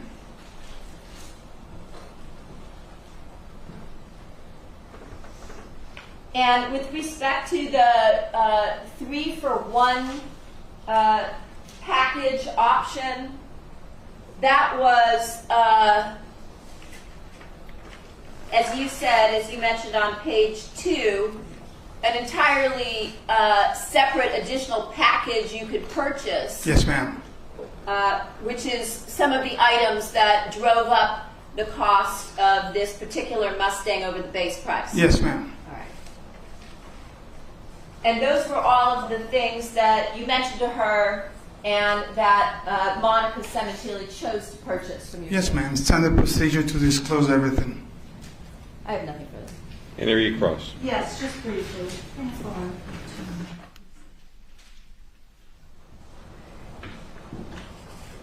Mr. Avil, looking at, again, the 3-for-1, I believe you testified earlier that was also some kind of service-related package? That is correct. Okay. And when you mentioned before that you offered to Miss Sementilli on the first date, you met with her when she was trying to discuss the lease on the truck. I think Ms. Silverman asked you if you offered to buy out the car, buy back from her? Or, yes, ma'am. Okay. And when you have a lease on a vehicle, am I correct that at the end of the lease, once the payments are made, you have the option of buying the vehicle if you're the leaseholder? If you're the leaseholder, yes, ma'am. Okay. And on the lease that Fabio Sementilli had only in his name, the buyout on that Ford 150 truck was substantially less than the buyout price if Monica Sementilli was buying out the truck, correct? Assumes facts not in evidence that the lease was only in his name. No, there's been testimonies of that. It's overruled. Could you repeat the question, Yes. please? The buyout for somebody purchasing the car who was not on the lease was more money than the lease if the leaseholder had bought out the car. I believe so, yes, ma'am. So if in this particular case, the buyout for Fabio Sementilli would have been $30,000. In Monica Sementilli's case, you told her if she wanted to buy out the lease, she would have to spend $44,000, correct? I don't recall that conversation, ma'am. No. Okay, but something more in terms of the amount, it was more than the original buyout for the leaseholder. So it would have been more because we have to inspect the vehicle and normally there's cost to it. So it would have been more. How much? I don't recall. Okay. And showing you just one more thing, you did not give Ms. Sementilli directing your attention to People's 209 section J, prior credit or lease balance paid by seller. Correct. You didn't give her any monies or credit No. for turning in the lease. Correct. Nothing further. Thank you. Yes, Anything ma'am. further by the people? Just briefly, you didn't charge her for turning in the lease early either. Correct. And you applied $1,000 rebate. Rebate. I have nothing further. Anything further? No. Thank you, Mr. Aviles. Yes, You're sir. excused. Thank you, sir. You may call the next witness. Thank you. People call Gail Burlingame.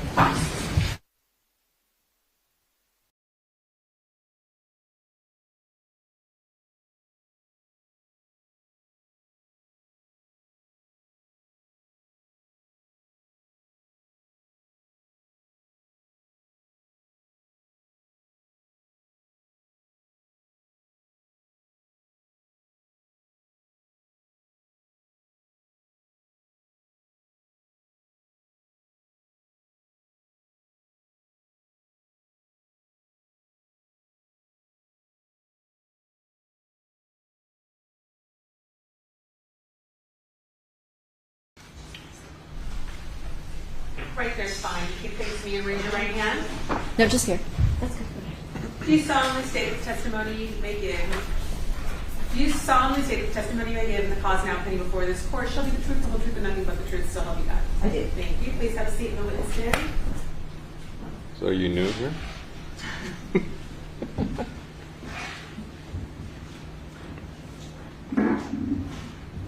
And for the record, say and spell your first and last name, please. Gail Burlingame, Gail. Burlingame is Burlingame. Thank you. Are you currently retired, ma'am? Yes. And prior to retirement, where did you work? My last job, Yes. I was consultant teacher for children with learning disabilities, reading and comprehension. What about before that? I was a private jet flight attendant, and before that, I sold cars for 5.5 months. All right. So I want to talk to you about that, the time that you were selling cars. Where did you work? DCH Ford in Thousand Oaks. Okay. And did you sell a vehicle to someone by the name of Monica Sementilli? Yes, I did. Do you see her here in court today? I'm looking for her. I don't know where she is. Where's the long hair? I don't even know where Let me ask you, this lady over here in the beige jacket with the ponytail, Yes. is that Monica Sementilli? Wow, girl, you look a little different. Yes. Okay. You had bangs before. Thank you. Okay. Do you remember the transaction and the numerous conversations and meetings you had with her? Yes, I do. And why is it that you remember those conversations and this particular sale? Well, I eventually found out her husband had died, and then she eventually told me that he had been murdered, and I felt horrific for her, and so it's like emotional connection to try and help her however I could. Okay.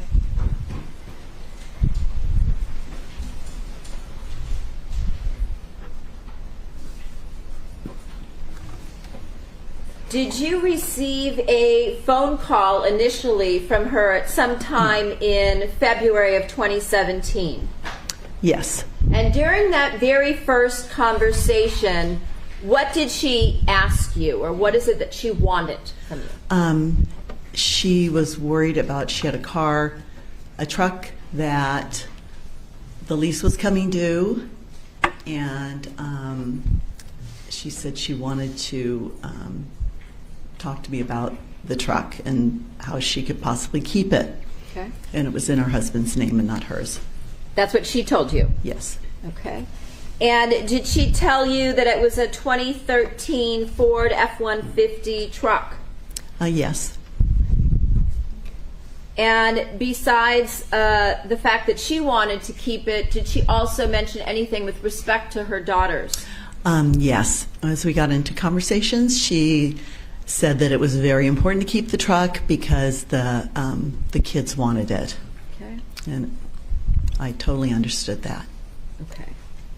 And so after the call, did you speak with your boss as well as corporate headquarters to try and assist her? Yes, I did. Okay. Who was the sales manager at that point, the person that was your boss? Caesar. Okay. Cesar Aviles? Yes. And at that point in time, did you and Cesar have some conversations? Just yes or no? Yes. Okay. And then after that, did you have additional conversations with Monica Sementilli through phone calls, texts, emails, things of that nature? Yes, I did. And did those conversations take place over the next couple weeks?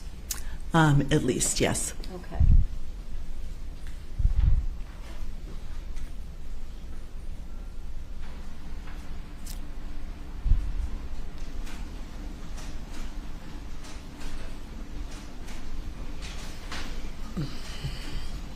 Your Honor, I have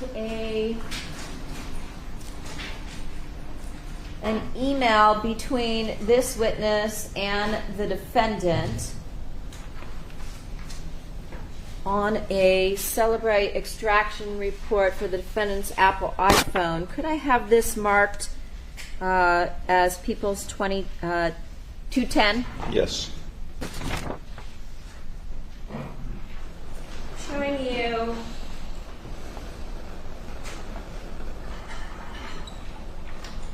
People's 210. And let's start at the bottom of the email. Let me show you the top first. If we go to the left here, was this your email address at DCH Ford of Thousand Oaks along with your name at the time you worked there? Yes. Okay. And I am, once again,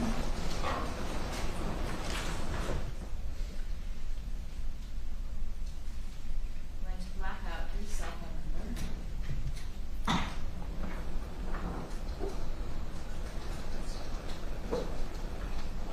Did you send her an email on February 19th subsequent to the call that she made to you of 2017 at about 2:13 in the afternoon?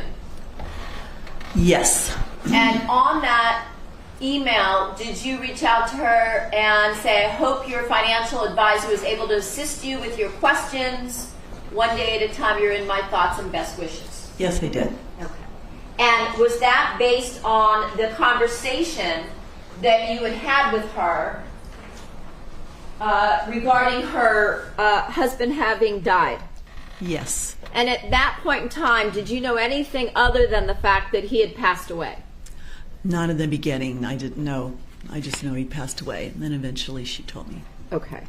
But other than the fact that he passed away, she never told you in that initial conversation No, what had happened? Not at the beginning, no. Okay.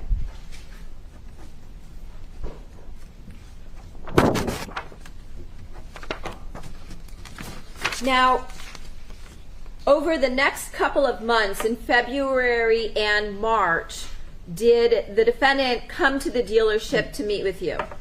Yes, she did. Okay. And that initial time when she came in February of 2017, did she come in to speak with you and bring in some paperwork? Yes, she did. Okay.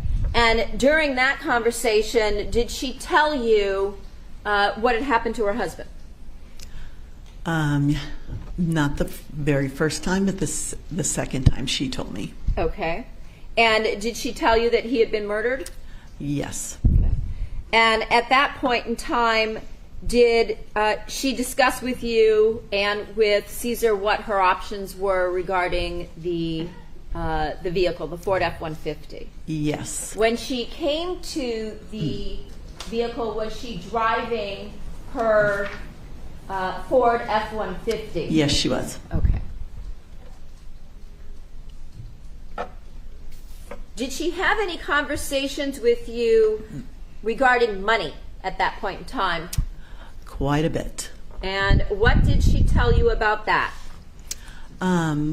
She first said, I have to wait to get some money. And I said, what do you mean? And she said, well, I don't have money right now. And I said, I was worried about her, about her having money and not being able to she could pay for the payment in the truck, but she acted like she didn't have any money to do anything else. Okay. So then eventually she told me that she was waiting for a life insurance policy. So ruled. I'm sorry. She said what? She was waiting for a life insurance policy.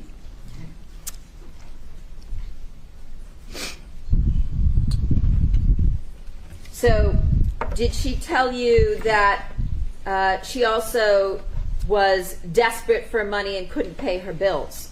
Yes.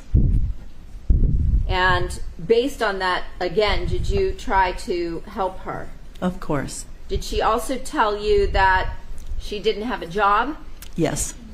No, this is overruled. And did she tell you that things were very tough? Yes, she did. Okay.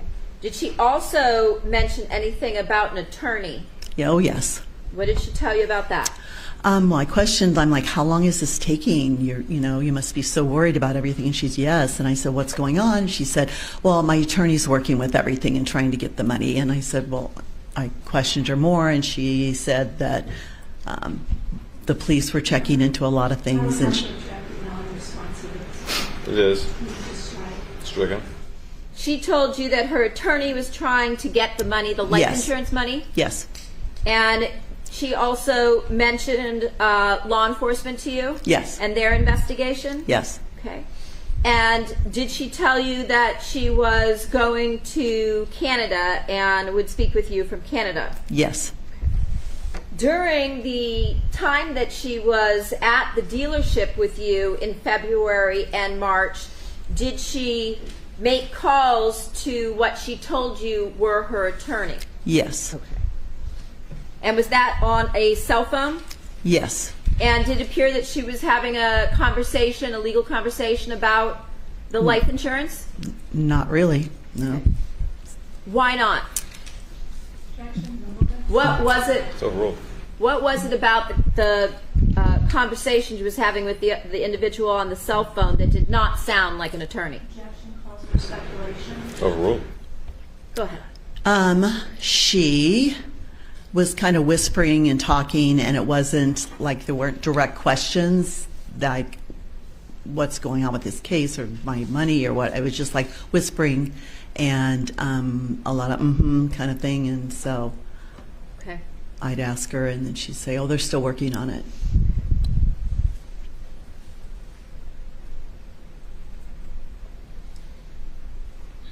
Did you actually talk to her after that one time while she was still in Canada? Are you asking me, did I Yeah. talk to her while she was in Canada? Yeah. I did. Okay. I thought I did. I don't even know. I'm sorry? I thought I did, but Yeah. right now I don't really know. But she said she was there. Okay. So in other words, when she spoke to you, she told you she was in Canada? Yes, she did. And before she returned a third time, did you speak to her again by phone? Yes. And was her tone or demeanor any different than when you had spoken with her and seen her at the dealership prior to that date? When she called me that time, she told me that she had gotten the money, and I said, great. And she said, I want to come in. Do you want me to go further with the conversation? Okay. Do you want me to say more? Yeah, I just want your answer. Okay, so she said, I'm going to come in. I got the money. I said, okay, great. I said, okay, we're going to figure out how you can keep that truck. And then she said, well, we decided the kids don't want the truck anymore. And I was just, I was kind of appalled because I thought. Sustained. And Stricken. was when she told you that they were going to turn in the truck and they didn't want the truck anymore, did you ask her about that, since the prior conversations you had had with her were all about trying to keep the truck because it was her dead husband's? Yes. It was all about trying to keep the truck. Okay. And so when she said that, I was like, what? And then I tried to talk her into keeping it. So did you ask her if the kids would be upset or devastated if she I turned did. in their father's truck? I did. No, I did. I'll allow This that. is true. I did. I told her I did. And what did she say? She just said, well, no, the kids, we decided we don't want it. The kids don't want it, so, but I need a car, so I'm just going to turn it in. I'm going to get a new car. Okay. And did she seem much happier during this conversation than the ones you had previous, including when she came to the dealership? Before it was Overruled. definitely about the money and worry, and then all of a sudden now she got the money and she was happy. Like, Okay. She didn't seem worried anymore. not a bit. Okay. Showing you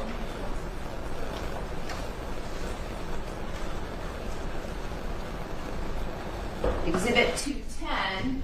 After your message that you sent to her saying, I just want to see how you were doing, hope your financial advisor was able to assist you, did she then respond and say, I just spoke with Ford Credit and they said to send a death certificate to them. I told them you have a copy. Mine are all at lawyers. Could you fax or email them the death certificate in my behalf? Yes. And after that conversation that you had with her where she said she had received the life insurance money and wanted to get a new car, It's overruled. that's exactly what happened, correct? I'm sorry. I just spaced with all this. There's something buzzing up here. Yeah, So, okay. Focus. Back to you. Hello. Sorry. So I just want to make sure. You told us that when she returned from Canada, or before she returned to the dealership the third time, when you spoke with her by phone, she told you that she had received the life insurance money, wanted to turn in the truck, and buy herself a new car. Is that correct? That's correct. Okay. After that, did the defendant come in to the dealership to meet with you on April 3rd of 2017? Yes. Okay.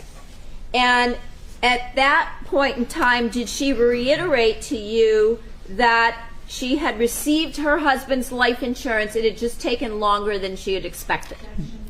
Sustained. Yes. What did she say to you? Yes. Everything took a lot longer than I expected, she said. And I said yes. And she said she got the money and she didn't want to keep the truck and she was going to buy a car. Okay. And did she seem to you to be upset, worried? What was her demeanor on that date? Okay. On that day, her demeanor, she was very happy. And I was still trying to tell her to keep the truck. Okay. So you guys were going in two different directions. Okay. And at that point in time, did she begin looking at new vehicles on the lot to purchase? Yep, she did. Did you, given her prior expressions to you about being broke and not having any money and being desperate for money, ask her what her budget was so that you could assist her in choosing a vehicle that would be appropriate? Yes, I did. And what did she say when you asked her what her budget was? She said she didn't know. Okay. And so initially, what did you do? I said, okay, let's go out and look at the cars. So we went out and I started with like a Ford Focus, a cheaper car, and we drove that. And then she said, oh, not this. And then we went to the next car up and we drove that. And it kind of went on for like 4 hours or 5 hours. I was with her. We drove all these cars. And we finally got into one of up to the Mustang. She decided she was going to go that route. And she wanted a convertible. We finally found a convertible. We drove, and her demeanor then, she's like, "Oh my God, I feel like Thelma and Louise with you." So she was happy, and I'm like, "Okay." And then she's like, "But I don't want this car. I don't like the color." What color was it? I don't. Doesn't matter. It's like a silver. It wasn't didn't black. like the color of She the wanted a convertible. black one. Okay. So we didn't have a convertible in that. So we did have the GT in black. She wanted a black vehicle, and did she also want a certain color rim? Yes. Oh, yeah. The rims were really important. She got the black rims, and she wanted to upgrade on that. And I said, yeah, okay. Okay. And during the 4 to 5 hours that she was with you driving cars, did she keep leveling up to more expensive options? Yep. We drove every car. Okay. And did she make any phone calls in your presence during that day? Yes, she did. She made several.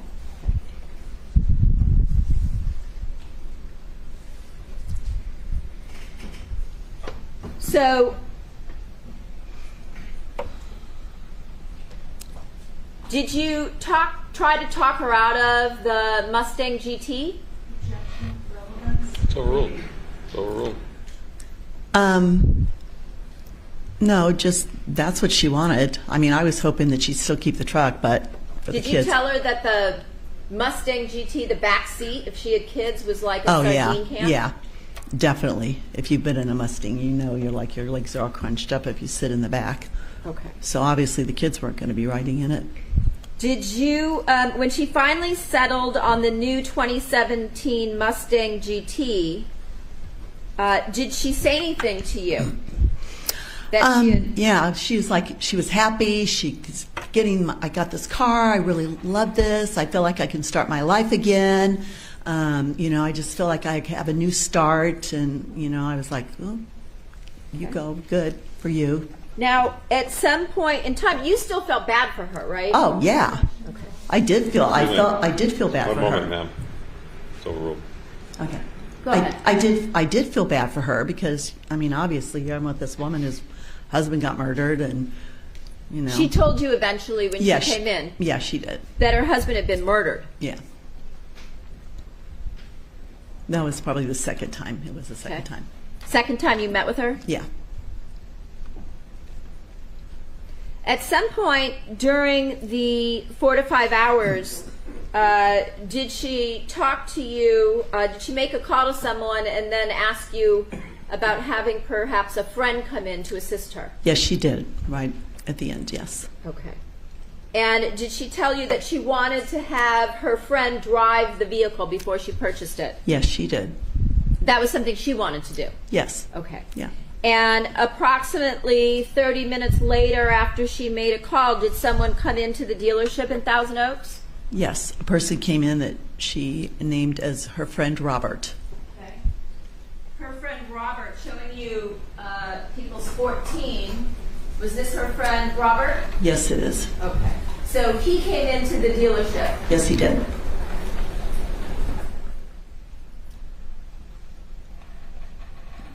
And at the point in time when he came in, were you guys out on the lot? Were you sitting in an office? Where were you? We were in the office waiting. Okay. And did she introduce this individual to you in People's 14 as her friend Robert? Yes, she did. And did she tell you and Robert that it was important that he liked the vehicle as well? Yes. And at that point, did you engage Robert in conversation? Yes, I did. Okay. Just typical, what do you do? And did the defendant tell you that he was a cop in New Orleans, but he quit? Yes, she did. Okay. Once the defendant told you that he had been a cop in New Orleans, did you ask him questions about that? Overruled. I did ask him questions because I love New Orleans. And I said, oh, that must have been a tough job. I know that it can be tough in there. And he said, yes. And I said, so where did you work? Like in what parish or what ward? And he just said, all over. I go, oh, really? Did you work in the 9th Ward? And I have friends that live in the 9th Ward that are musicians, and it can be, And so he didn't even know what the 9th Ward was. And so I just thought, okay, this is a total lie. I don't know why this is happening. So at that point, did you ask him if he was still a cop or whether he worked in the LA area? Yeah. And he said he was in between, and then he said something about doing some security work. Okay. And at that point, did the defendant tell you that she really wanted her friend Robert to drive the vehicle? Oh, yes. She did want him to drive the car. They went back and forth. Please, please, I want you to drive the car. No, it's okay. It's going to be your car. No, it's really important to me. I want you to drive the car. Well, it is what happened. So, when there's an objection, you got to stop talking. So I'm sorry. It's okay? Okay. All right. at that point, was there a conversation back and forth between the defendant and Baker where she was trying to get him to drive the car? Yes. And he was indicating he didn't need to? He did. Okay.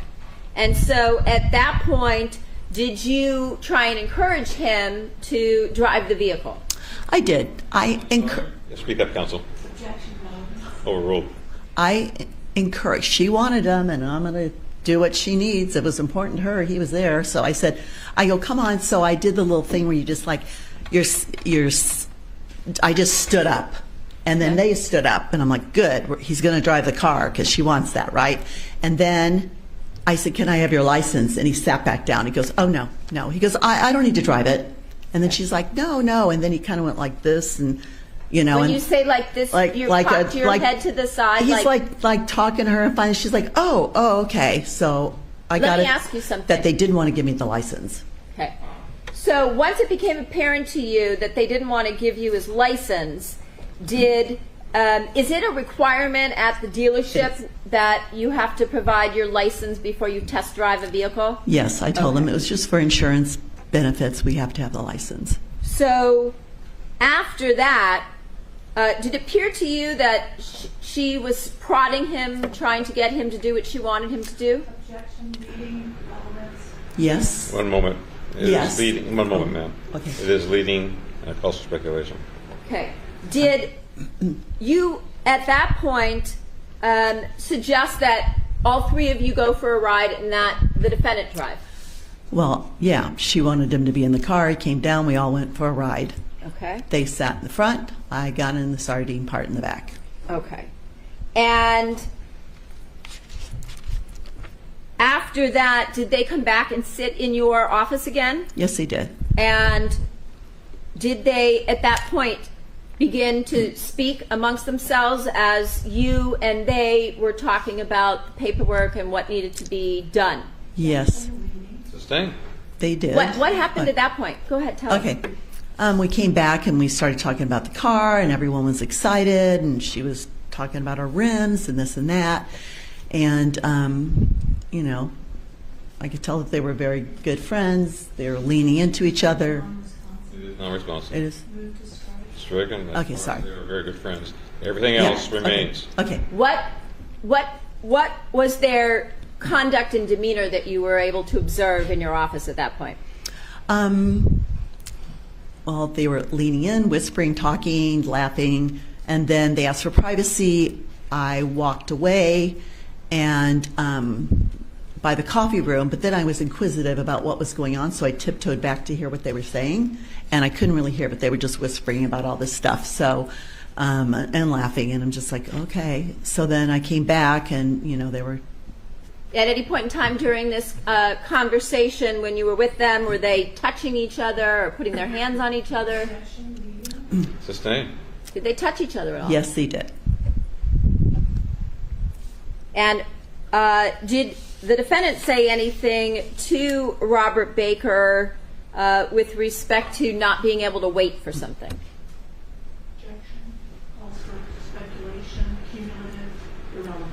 Overruled on all grounds. Go ahead. At any point in time, did she say, I can't wait for... Oh, okay. So I could feel the intention. I know, but she said, "Well, I just can't wait till we. Well, you know, you're gonna love driving it," kind of a thing. So Okay. It sounded to me. Objection. Okay, never mind. There was nothing that was said. So she said to him, you're going to love driving it. Yes. Okay. Did it appear that they were purchasing this vehicle to drive together? Oh, Sustained. Did she indicate in front of you that he was also going to be driving the vehicle? yes.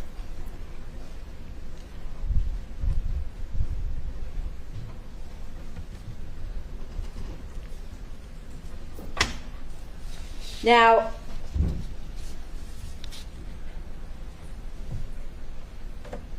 once there was an agreement on pricing, did the defendant then meet with somebody in your finance department?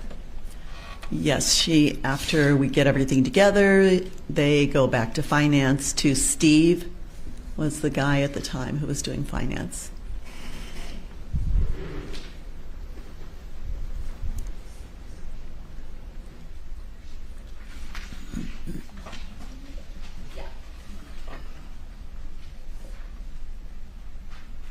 Showing you a photograph.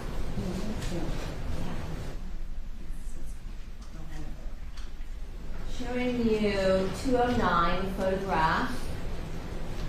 Was this the vehicle that you sold to the defendant? Yes, it is. And it had a red interior? Yes.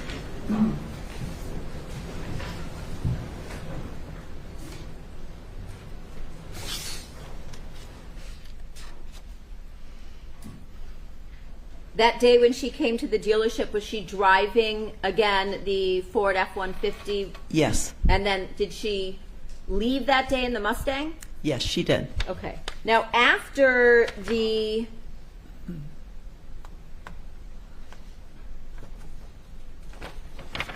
paperwork was filled out, did you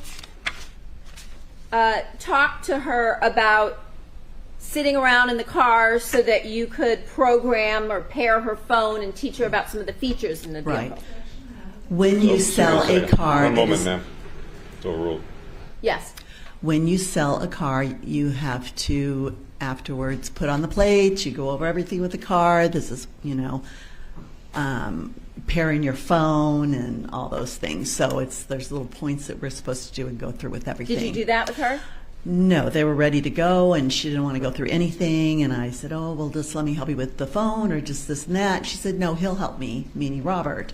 So I said, "Okay, well, you can come back at any time, and I'll help you. Like, have it for a week, come back, whatever, I'll help you."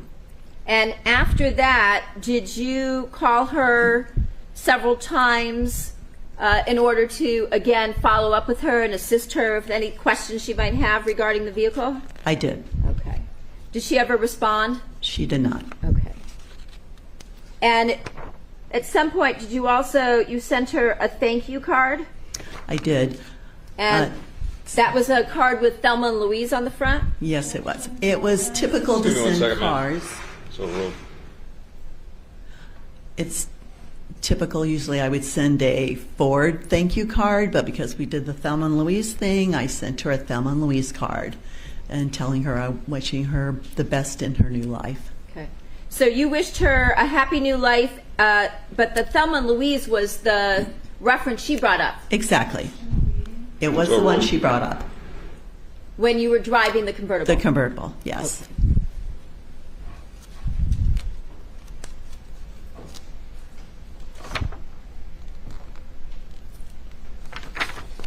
I have nothing further.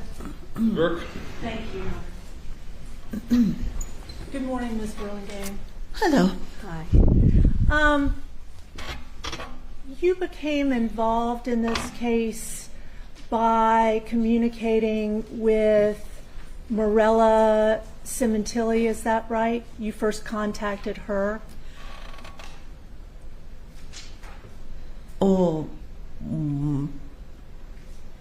how I got involved with this case? Yes. Okay. Ma'am. Was never in contact with her. Okay. You didn't send a Facebook message to... On Facebook, yes. I saw a remark that she put on a page that she was worried about the wife getting off because of the way that legal things were running at that time, and that she mentioned her brother's name, and it was Fabio, and it caught my eye just randomly that day. And I was like, oh my God. I said, I sold her and her boyfriend a car. If I could help you, let me know. Okay. She did not contact me after that. It was the police that contacted me. And that was when you sent her that Facebook message? Say that again. When did you send her that Facebook message?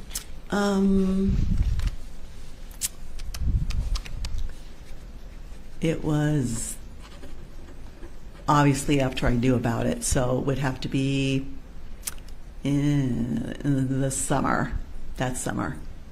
Well, it wasn't that summer. It was a long time ago after that. No, I'm sorry.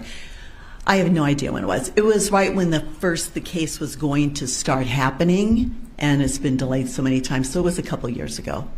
A couple of It years? was like COVID time. Around COVID time? Yeah. Okay. And you had been watching media coverage about this case?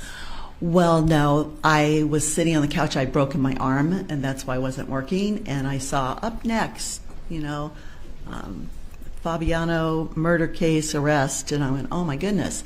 So I took my phone And when it came back from commercial, I videoed it, and it showed Monica's face and her boyfriend's face, and I was like, oh my God. And so I sent it to Caesar, and I said, look at this. Okay, so you sent it to Caesar Avile, Uh-huh. and he was your manager at the time? Yes. Okay. And did you send it to anybody else? That, I might have sent it to my son. Okay. Yeah. Had you known about the case that first time? That was the first time that I knew about the whole thing, Okay. was when I saw it on TV. And what you saw on TV, how did you go from that and sending those videos to contact with Morella Sementilli? I'm going to object that to Stacy. I have no idea what you're saying. Okay. How did you come to be able to contact Morella Sementilli?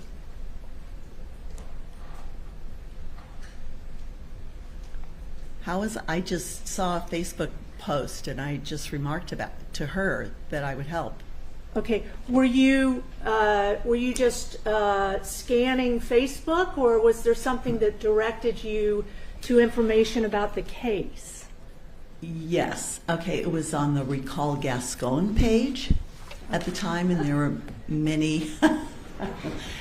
many people having a lot of trouble with mothers crying about this and that, and what was happening with the legal system at that time. Okay. So you were following things about the district attorney of Los Angeles County, Mr. Gascon, Yes. and problems with the case, the cases in the system. Yeah. Okay. And you were reading on that page about Ms. Sementilli's prosecution in court? You know, I just randomly went to that page, very bizarre, and there I saw her name, and I was like, wow, you know, because there's only two Fabios. The one is the guy with the long hair, and then this one that I know, so. Okay. And you saw, when you say you saw the name, was that Monica Sementilli's name, or Morella Sementilli, or Fabio Sementilli? I'm not sure if her name was mentioned, but it was, is it Marilla? I couldn't remember her name, but her, and she mentioned her brother's name, Fabio Sementilli. Okay.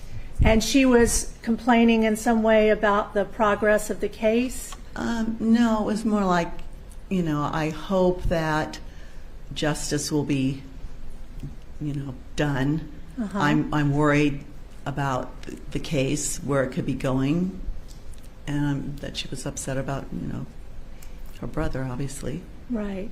And this was a posting that you read on the DA's website? Well, no. No. Objection. I'm going to state the evidence. Excuse me. It does. I'm sorry. I misspoke. This was a post that she made on her Facebook page, correct? Objection misstates the evidence. Sustained. I'm No. sorry. Where did you see those statements by Miss Morella Sementilli? It was on a Gascon page. Okay. So it was on the DA's page that you saw Miss Sementilli's I don't know statement. whose page it Again, actually objection, was. Your I don't know Honor. whose Excuse me page a it second. was. The evidence. It does mistake the evidence. It was on the recalled Gascon page, counsel. Excuse me. Oh, thank you. The recall Gascon page. Yes. Okay. And you then contacted Ms. Morella Sementilli, correct? I typed right under her post, I sold the Mustang to them. If you need me, let me know. Okay. Type of thing. So you typed a comment. Yeah. Okay.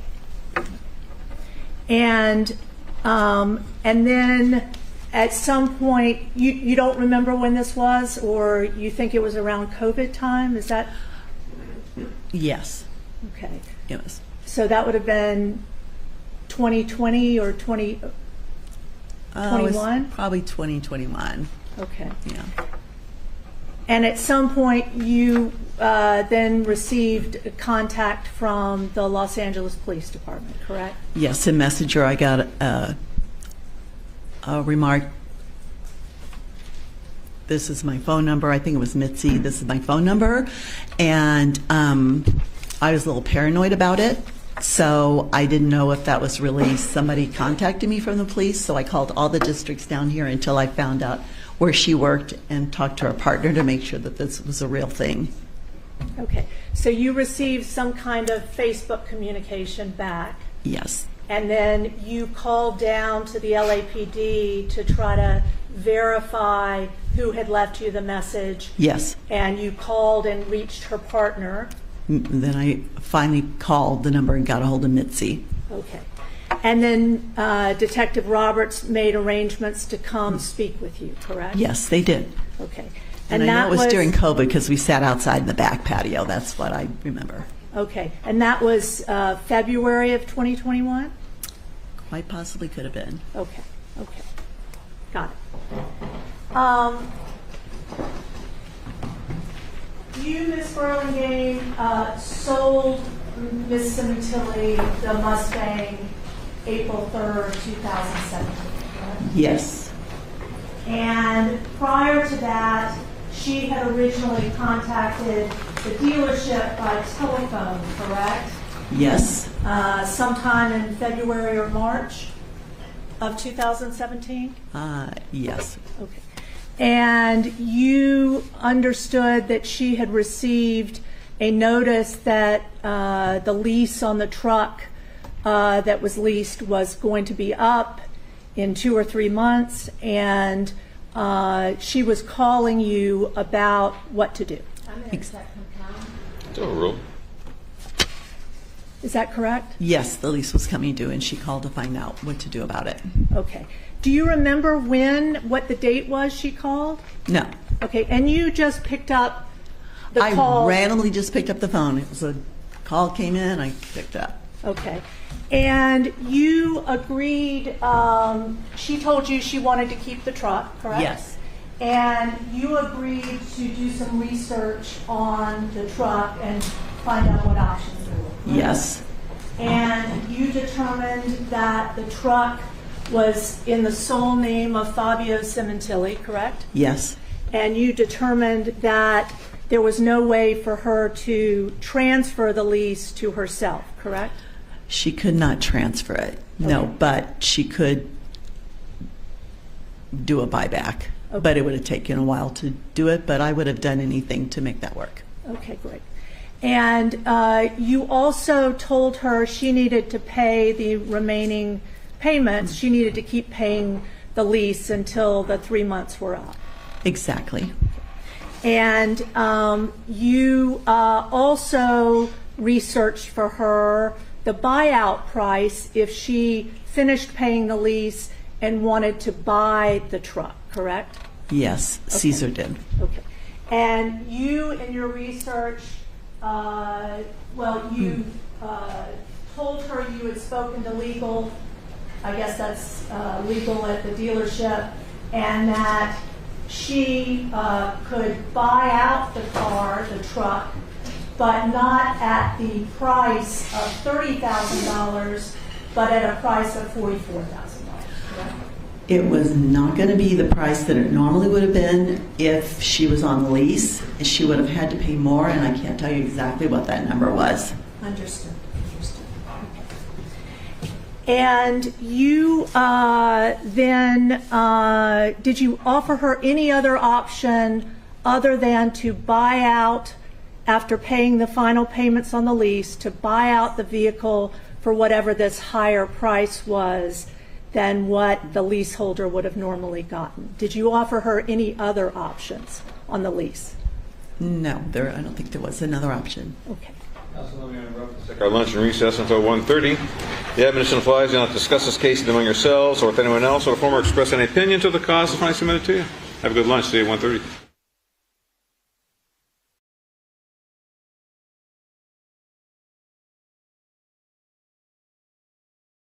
All right, going to do a quick recap of where we are right now because there you are at lunch. So, when they last broke, it was Caesar Avila, not Avila, Maybe they said Avila. Anyway, I'm going with Avila. During break, did you speak to Miss Silverman? He said yes. She said she was going to ask me more questions. Monica financed, so for 75 months or about 6.5 years. So I thought she dropped $62,000 in cash. So she did not. She was financing. No payment was required and applied the money from the rebate of the truck. So that kind of changes my mind a little bit. I thought Monica just walked in and says, yeah, all right, here's, I'm sending out the Benjamins, here's $62,000, but I guess she didn't. No down payment was required. No down payment was required and applied money from the rebate of the truck. So she only financed $6,246. All right. My opinion has changed of her a little bit. The man had a lot of insight into the purchase. The man had a lot to say, told this to Detective Roberts. So again, they're saying that Baker was he's the one pulling all the strings. He's the Svengali. He's the one, that's got her wrapped around his finger, blah, blah, blah. So she's just like, I didn't know anything. I didn't do anything. It's all Baker. All right, then Gail Burlingame comes up. She's the car salesperson who Caesar just talked about. So she actually sold the car to Monica. February 17th, she got a phone call that Monica had a truck that the lease was coming due. It was in the husband's name. It was very important to keep the truck because the kids wanted it. But now the second visit told her that Fabio had been murdered. She came to the dealership in the F-150. Had conversation about money. She's like, oh, quite a bit. Ooh, I got to sneeze. Excuse me. She said, I'm waiting on money. Acted like she didn't have any money. Said she was waiting on life insurance. Not like insurance, Chris. Life insurance. Said she was desperate for money and couldn't pay her bills. She said she didn't have a job. Things were very tough. She said she had a lawyer. My attorney is working with everything and trying to get the money.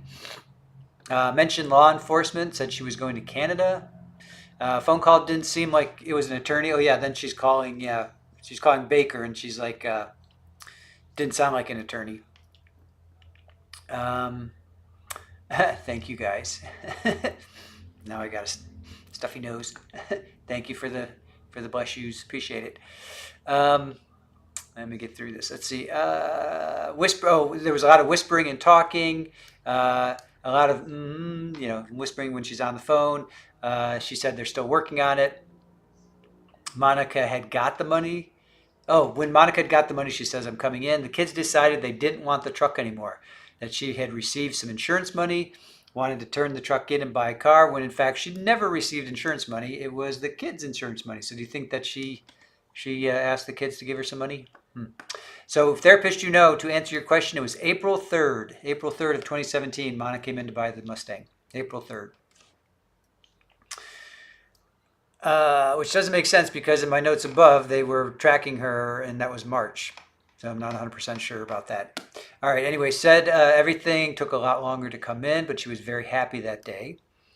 They went out and they looked at a Ford Focus, which was a little bit more, budget friendly. Then they looked at the next car up. She said about 4 or 5 hours. They drove all these cars. Then we got to the Mustang and she drove a convertible. And I knew it. I knew she wanted a convertible. Oh, she's like, you can read her like a freaking open book. And then when they drove it, she said they felt like Thelma and Louise. She wanted a black vehicle. The rims were very important. And Monica's like, they showed her reaction. She's like, what? I didn't want that. Obviously, kids wouldn't be riding in it because it's a Mustang. She was very happy. Her friend Robert came into the dealership. Baker told Gail that he was an officer. He was a cop in New Orleans. And she asked, well, what ward or parish? Baker didn't know what the 9th ward was. He's like, oh, yeah, I work all over. You need a license to test drive. They asked for privacy and tiptoed. Oh, okay, so while they went for a test drive, right? So they got back and they're talking and they asked for privacy, and then Gail, she tiptoes back to here, and they were just whispering and laughing and touching each other. It's like they're like 16 or 17. They're so funny.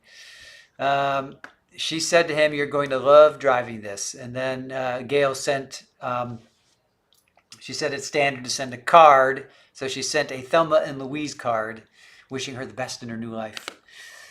So then the cross comes up. So then, yeah, this whole thing, this Facebook post. So it was on this recall Gaston. Okay, so there's this DA in LA, so they want to recall him because mothers were crying and people were having trouble with the justice system.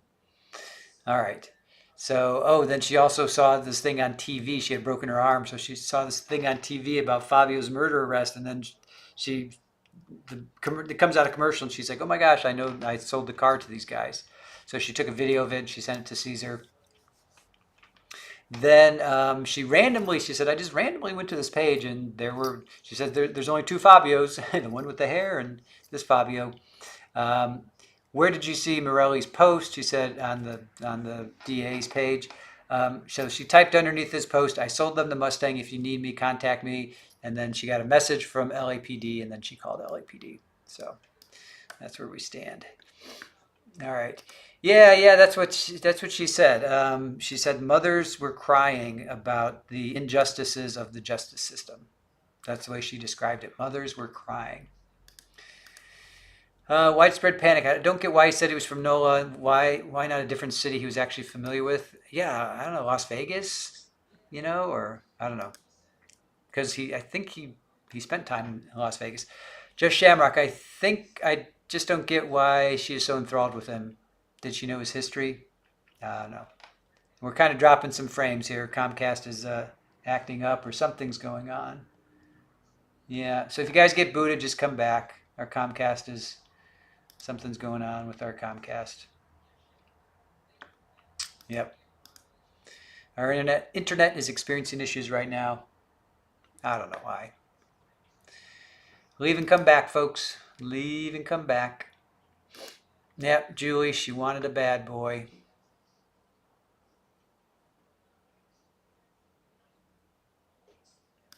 Drunky the Bear. Maybe Monica was whispering, asking her daughters to lend more money for a better car than a Focus. I know, right?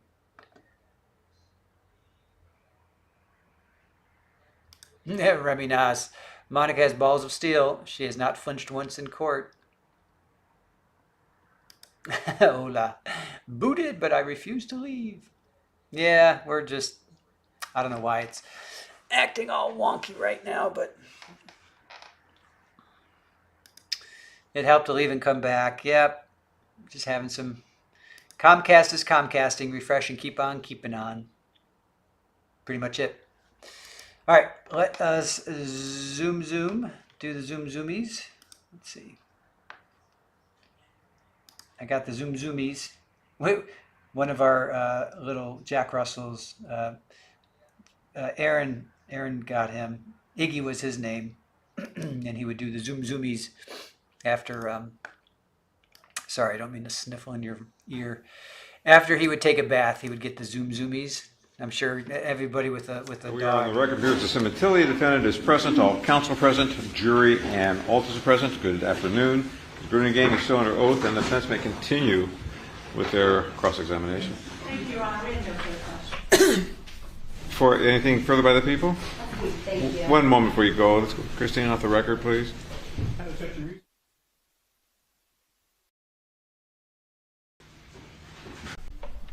When you were asked on cross-examination about contacting somebody through a Recall Gascon Facebook page, do you know who, in the question it was asked if it was Morella Sementilli.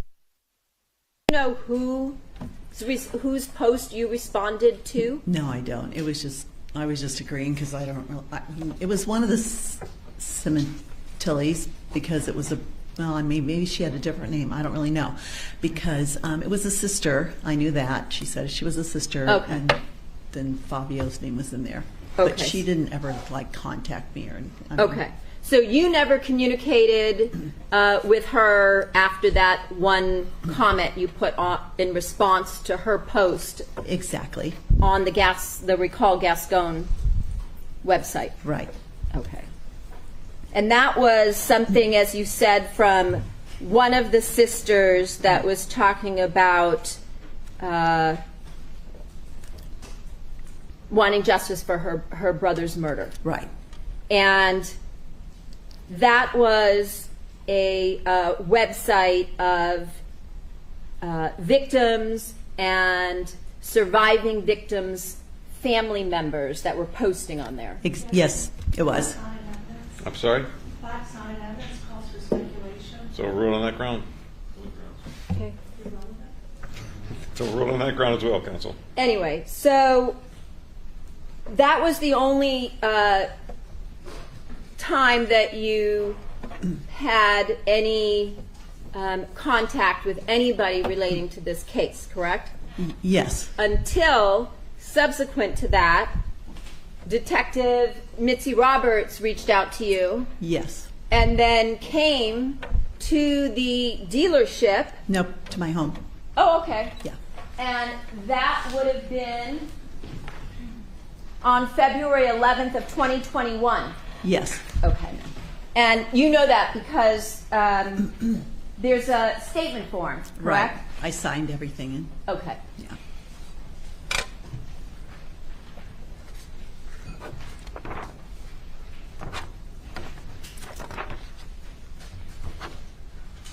With respect to the first time that the defendant came into the dealership and spoke to you about what her options were, the decisions, any decision that was made, that wouldn't have been your decision. That would have been your boss's decision, Right. correct? Caesar's in charge of that part. Okay. So you discussed with her the options, but then it would be Caesar's job to make a decision. Yes. And were you aware that she also had a meeting with Caesar? I saw her having a meeting with with him in the Okay. office, which normally people aren't supposed to just walk up there, but she did. And they Okay. were talking, and I went to the restroom, and All right. So you were aware they had a meeting. yes.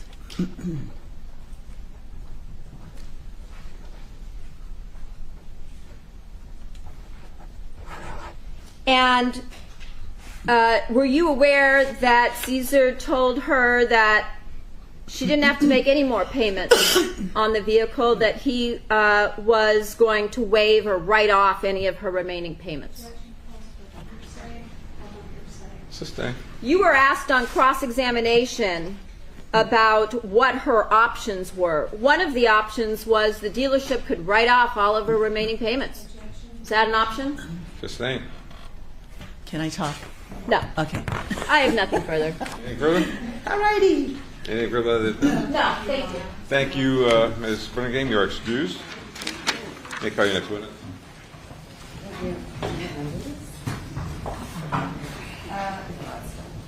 People call Roger Brown.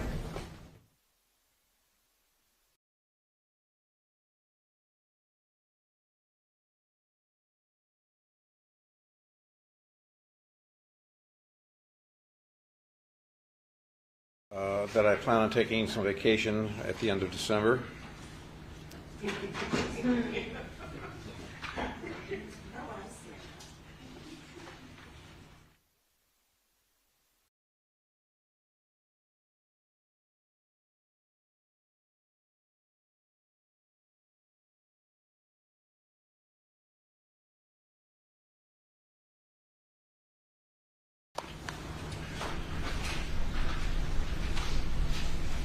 Right there, sir. If you could face me and raise your right hand, please. Do you solemnly state that the testimony you may give in the cause now pending before this court shall be the truth, the whole truth, and nothing but the truth, so help you God? I do. Thank you. Please have a seat in the witness stand.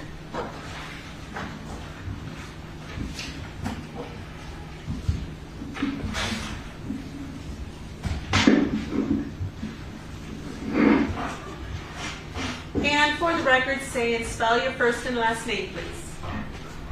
Roger, R-O-G-E-R. Last name Brown, B-R-O-W-N. You proceed. Thank you. Good afternoon, Mr. Brown. I'm going to ask you a few questions from the time frame back in 2017, okay? Okay. All right. Well, first of all, let me ask you, Shirley Peoples 14, do you recognize that person? Yes. Who is that? Robert Baker. How do you know Robert Baker? I met Rob in 1997. and we used to play racquetball together. We used to play chess together. I used to run a strip club, and he used to manage porn stars. Okay. Wait, this is back during what time frame that you ran the strip club? Oh, this was like from 97 to 2005. And sometime during that time frame, you met Rob Baker? Yes. I met him in July of 97. Okay, and then you became friends with Mr. Baker? Yeah. All right. You talked about, did you say you played racquetball? Yes. And where was that at? We used to play at LA Fitness. Go ahead. I had memberships there, so we used to play on Reseda and Coldwater. What city is that one in? Reseda is in Reseda. No, Reseda was in Granada Hills. And the one on Coldwater, I would consider that North Hollywood. 197. Did you ever play racquetball with Baker in the Woodland Hills LA Fitness? No. Okay. Your history then with Baker, would you say you were friends? Yes. And through the years you developed a friendship. Are you still consider yourself a friend of Robert Baker? Yes. Okay. You know he was arrested in June of 2017, correct? Yes. And since then, have you had many phone calls with Baker while he's been in jail or in custody? No phone calls. Ever? Well, we had phone calls in the beginning, but not lately. Okay, so in the first several years, or I shouldn't say several, first few years, you had a lot of phone calls with Baker. I had a few. I used to go visit him. And how many times did you visit him approximately? Well, I couldn't tell you that. I don't know. Okay, so more than 10? About 10, maybe a little more. I'm not sure. And when was the last time approximately that you spoke to Baker? Last year. I can't remember when last year, but last year. Sometime last year. All right. Back in 2017, and specifically January, February time frame, were you living in this apartment complex? Yes. Now, during that time frame, did Baker come to visit you? And that I'm talking about the January, February time frame of 2017. Yes. Do you recall when that was? I would say probably just before Valentine's Day. And I don't even know how long he stayed. I can't remember that. Okay. So before Valentine's Day, and that's in February of 2017, came to visit you. Correct. And why did he say he was there? He showed up, and normally people don't just show up. They call and let me know, hey, I'm coming by. And then he said, man, you don't look good. You okay? So I told him, I said, my mother had just died. And I had just buried her on the 21st of January, 2017. And so he said, hey, man, I'm going to stick around, man, to make sure you're okay. So I said, okay. I wasn't all there at that time. Because you were dealing with your own family issues. During this time frame, then in February of 2017, this initial visit, when he showed up at your apartment, did he call you first? No. Okay. And when he showed up, then did he tell you about anything that had happened about somebody dying or being murdered, anything of that nature? No. Now, when he first showed up at your apartment in February of 2017, initially comes in, did he tell you if he was dating anyone? I already knew he was dating someone. When did you know he was dating someone?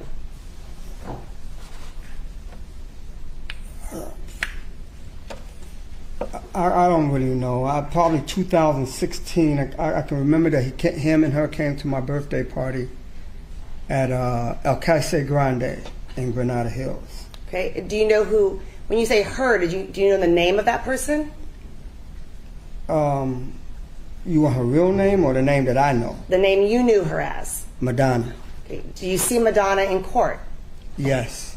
Can you please identify where she's sitting and what she's wearing? She's sitting right there wearing like a beige outfit. Indicating the defendant. So is it fair in 2016, around your birthday, you said June is when you first met who you referred to as Madonna, who's been identified as the defendant? Yes. Okay.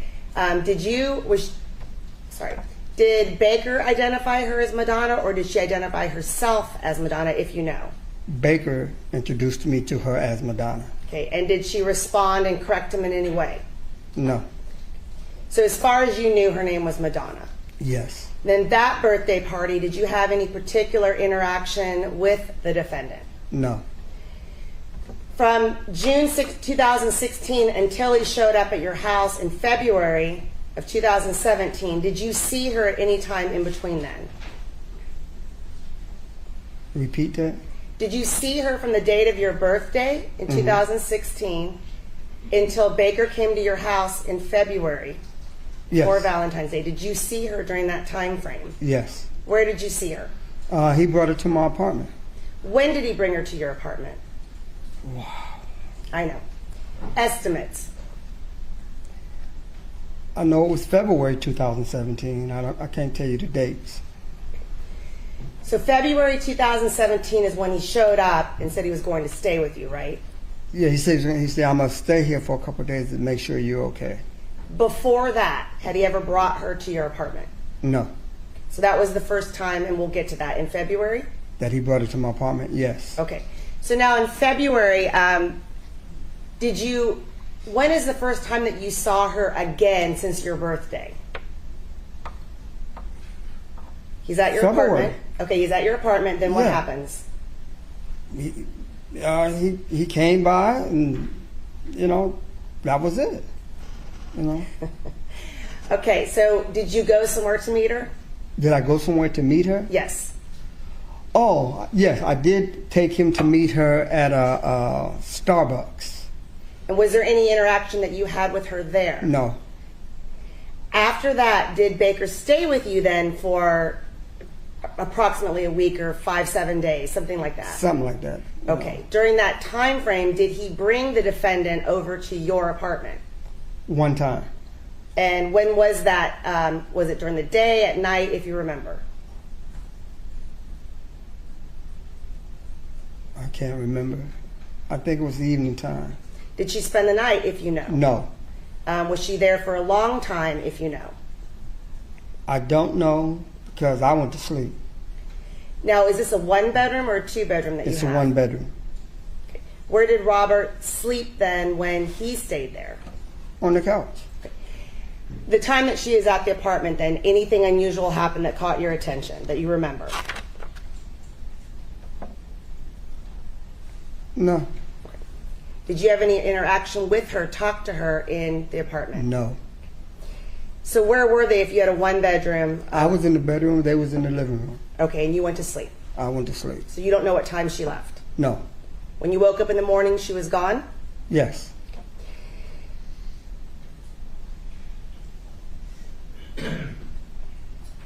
Now, during that time frame, what did Rob Baker drive? He was driving his Ford Expedition, a black one. People's 142 then. Is that the Ford Expedition? Yes. Where did he park that Expedition? He parked it in my parking spot in the garage. Now, this particular photo, is that your parking garage, if you can tell? Oh, I don't know. Okay. You had one spot in your parking garage? I had one spot. And you let him park there? Yes. Okay.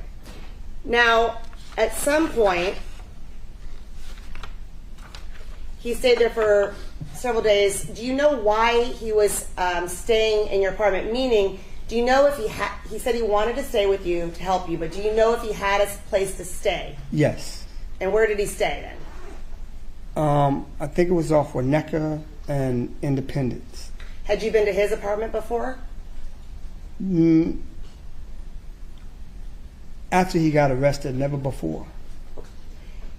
Now, as of the date that he's staying with you then, when he left, did he tell you where he was going? No. Is there a reason why he left your apartment? Sustained.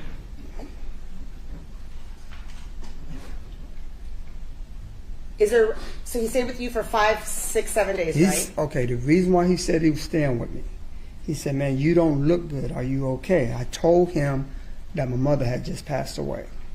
And I told him that we buried her on the 21st of January, 2017. He said, hey, man, I'm going to stay with you a few days just to make sure you're okay. After those days ended, do you know where he went to go stay? I would assume he went back to his apartment. I'm sorry. Object any assumption. This thing. Okay, so you don't know where he went after No, I he don't. left.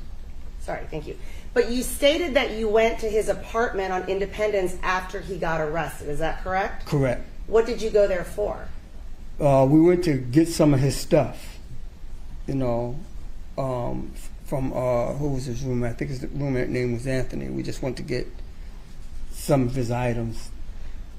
You said we went to get. Yes. Who did you go with? A friend of mine. Okay. And why were you getting some of his stuff? Because his room was going to be, somebody else was going to move into his room. So you knew the roommate and you coordinated with the roommate, Anthony Bailey? I didn't know Anthony Bailey. I met Anthony Bailey that day we went to get the stuff out of the apartment.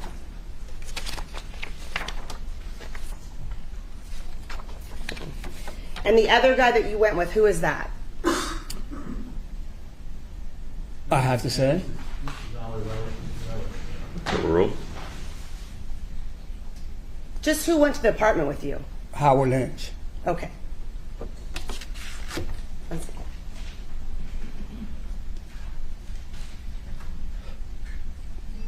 One moment.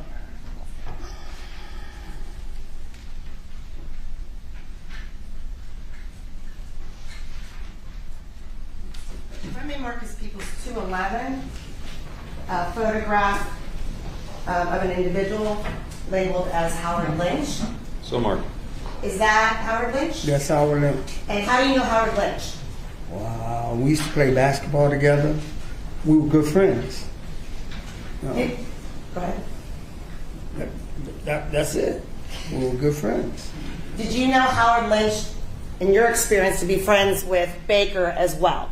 Yes. Okay. We all played basketball together. And Howard Lynch is an attorney? Yes. Now, after Baker left your residence, like meaning he wasn't staying there anymore, did you see him again after that? And that's February of 2017.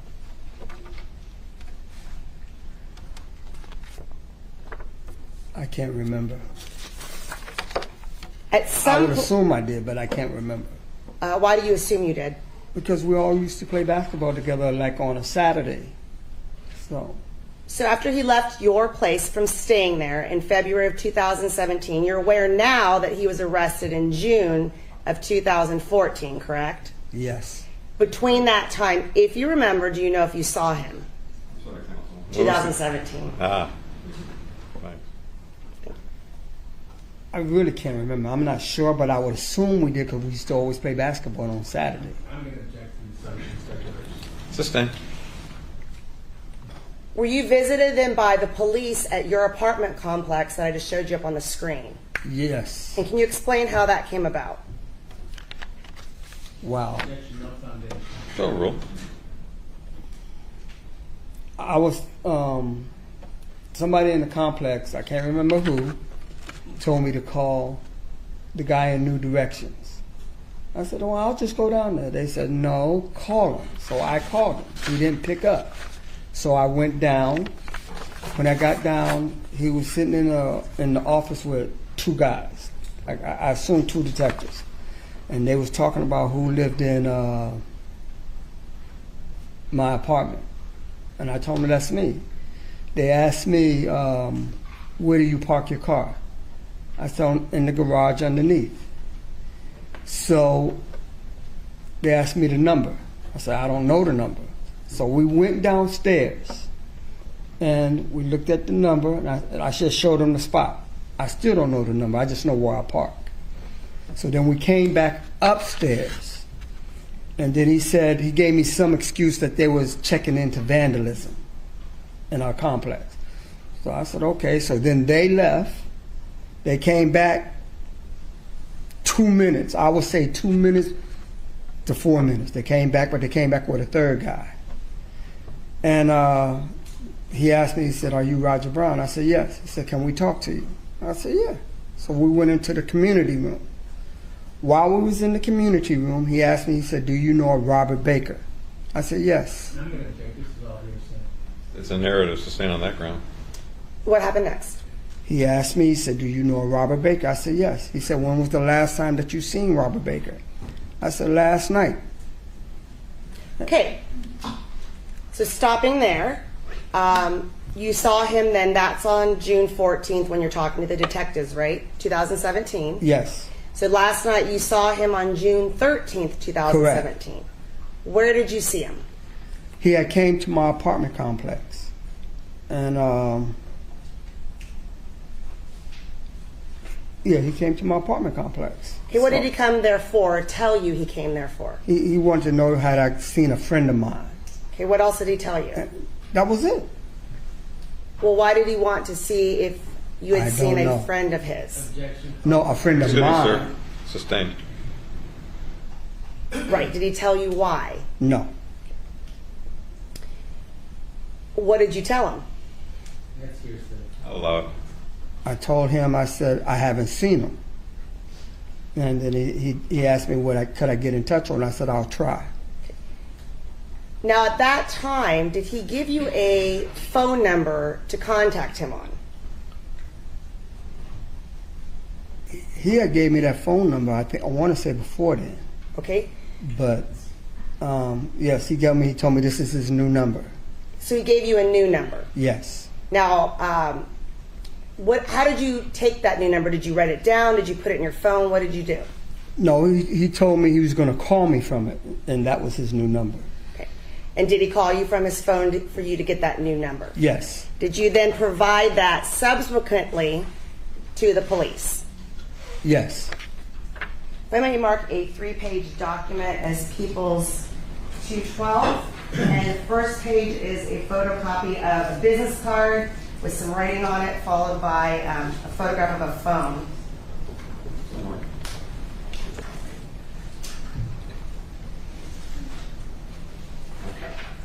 I'm going to show you page 2 of this. That's the number. I'm sorry? That's the number that he called me from. Okay, a little clear on that. So, did you send this? This is actually a photograph of a phone. Did you send this to the police detective? Yes. And is that you're writing above it, serial number at LAPD? Yes. Okay, so this number 1-747-888-2168, that's the number that Baker called you on and told you was his new number. Correct. Did he tell you then, and this is what time frame when this phone call happened?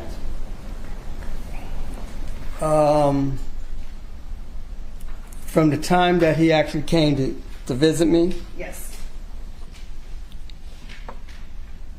I don't know how long I had that number for. Just in a perspective, in February, did he give you a new number when he came and That's stayed the with number you? that he gave me in February. Okay. So from February until you sent it to the police on June 14th or 15th of 2017. They asked me, did I have another number on him? And I told them yes. And that's the number that you communicated with Baker? That new number is what you used for him? That was the number that I was using to get in touch with Rob Baker. Okay, yes. thank you. What about his old number? Did he ever tell you that he was switching back to his old number? No. Objection. That's illegal. Still rule.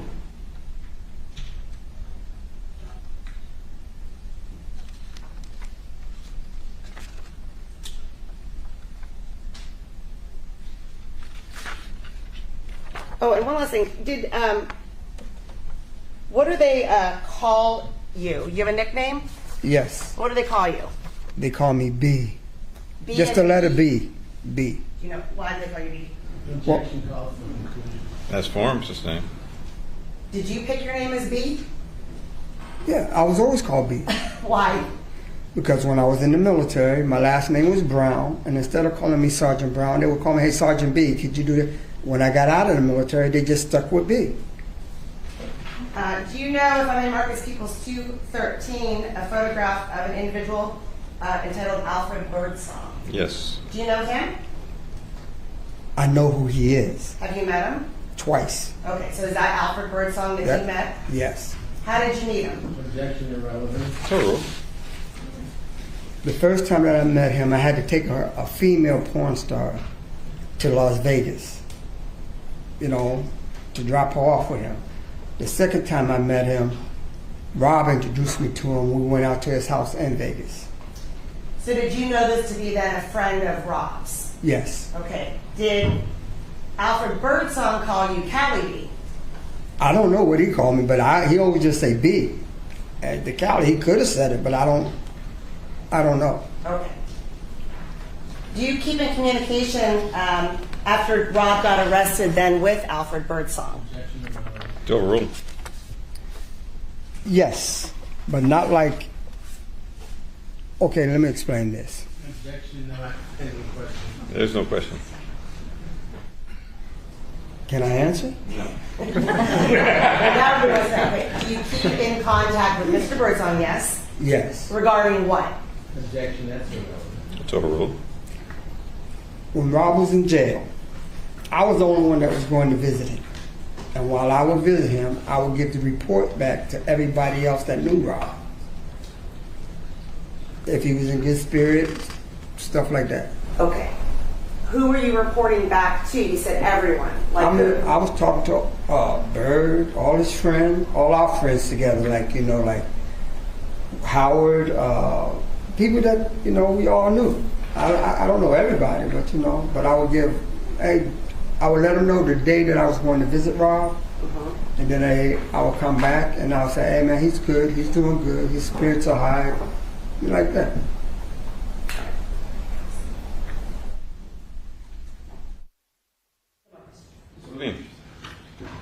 Thank you, Your Honor. Mr. Brown, you prefer I call you Mr. Brown or B? B. I will. Mr. Brown, the last time you saw Mr. Baker before you saw him in jail was June 13th, 2017. Is that right? June, say that date again? June 13th, 2017. No. Well, what date? He wasn't in jail then. No, I'm saying the last time you saw him before. Before he went to jail. Yes. Let me straighten it out a little more. The police saw you on June 14th, 2017, correct? Did you know why they were there? No. This is when you went down to New Directions, you said? That was on the 13th. I went down there, but New Directions didn't tell me why they were there. What is New Directions?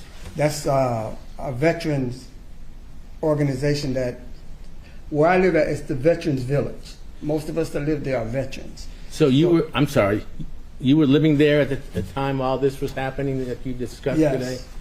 Because you're a veteran, correct? Yes. Of the Air Force, correct? Yes. Well, thank you for your service. Let me ask you this. When did you first meet, well, let me go back. So, the day before the police came to interview you, they interviewed you, right? Yes. You saw Mr. Baker? The day before, yes. Is that at night or during the day? It was like midnight, like between 5 and 7. Were you expecting him? No. He hadn't told you in advance he was coming? No.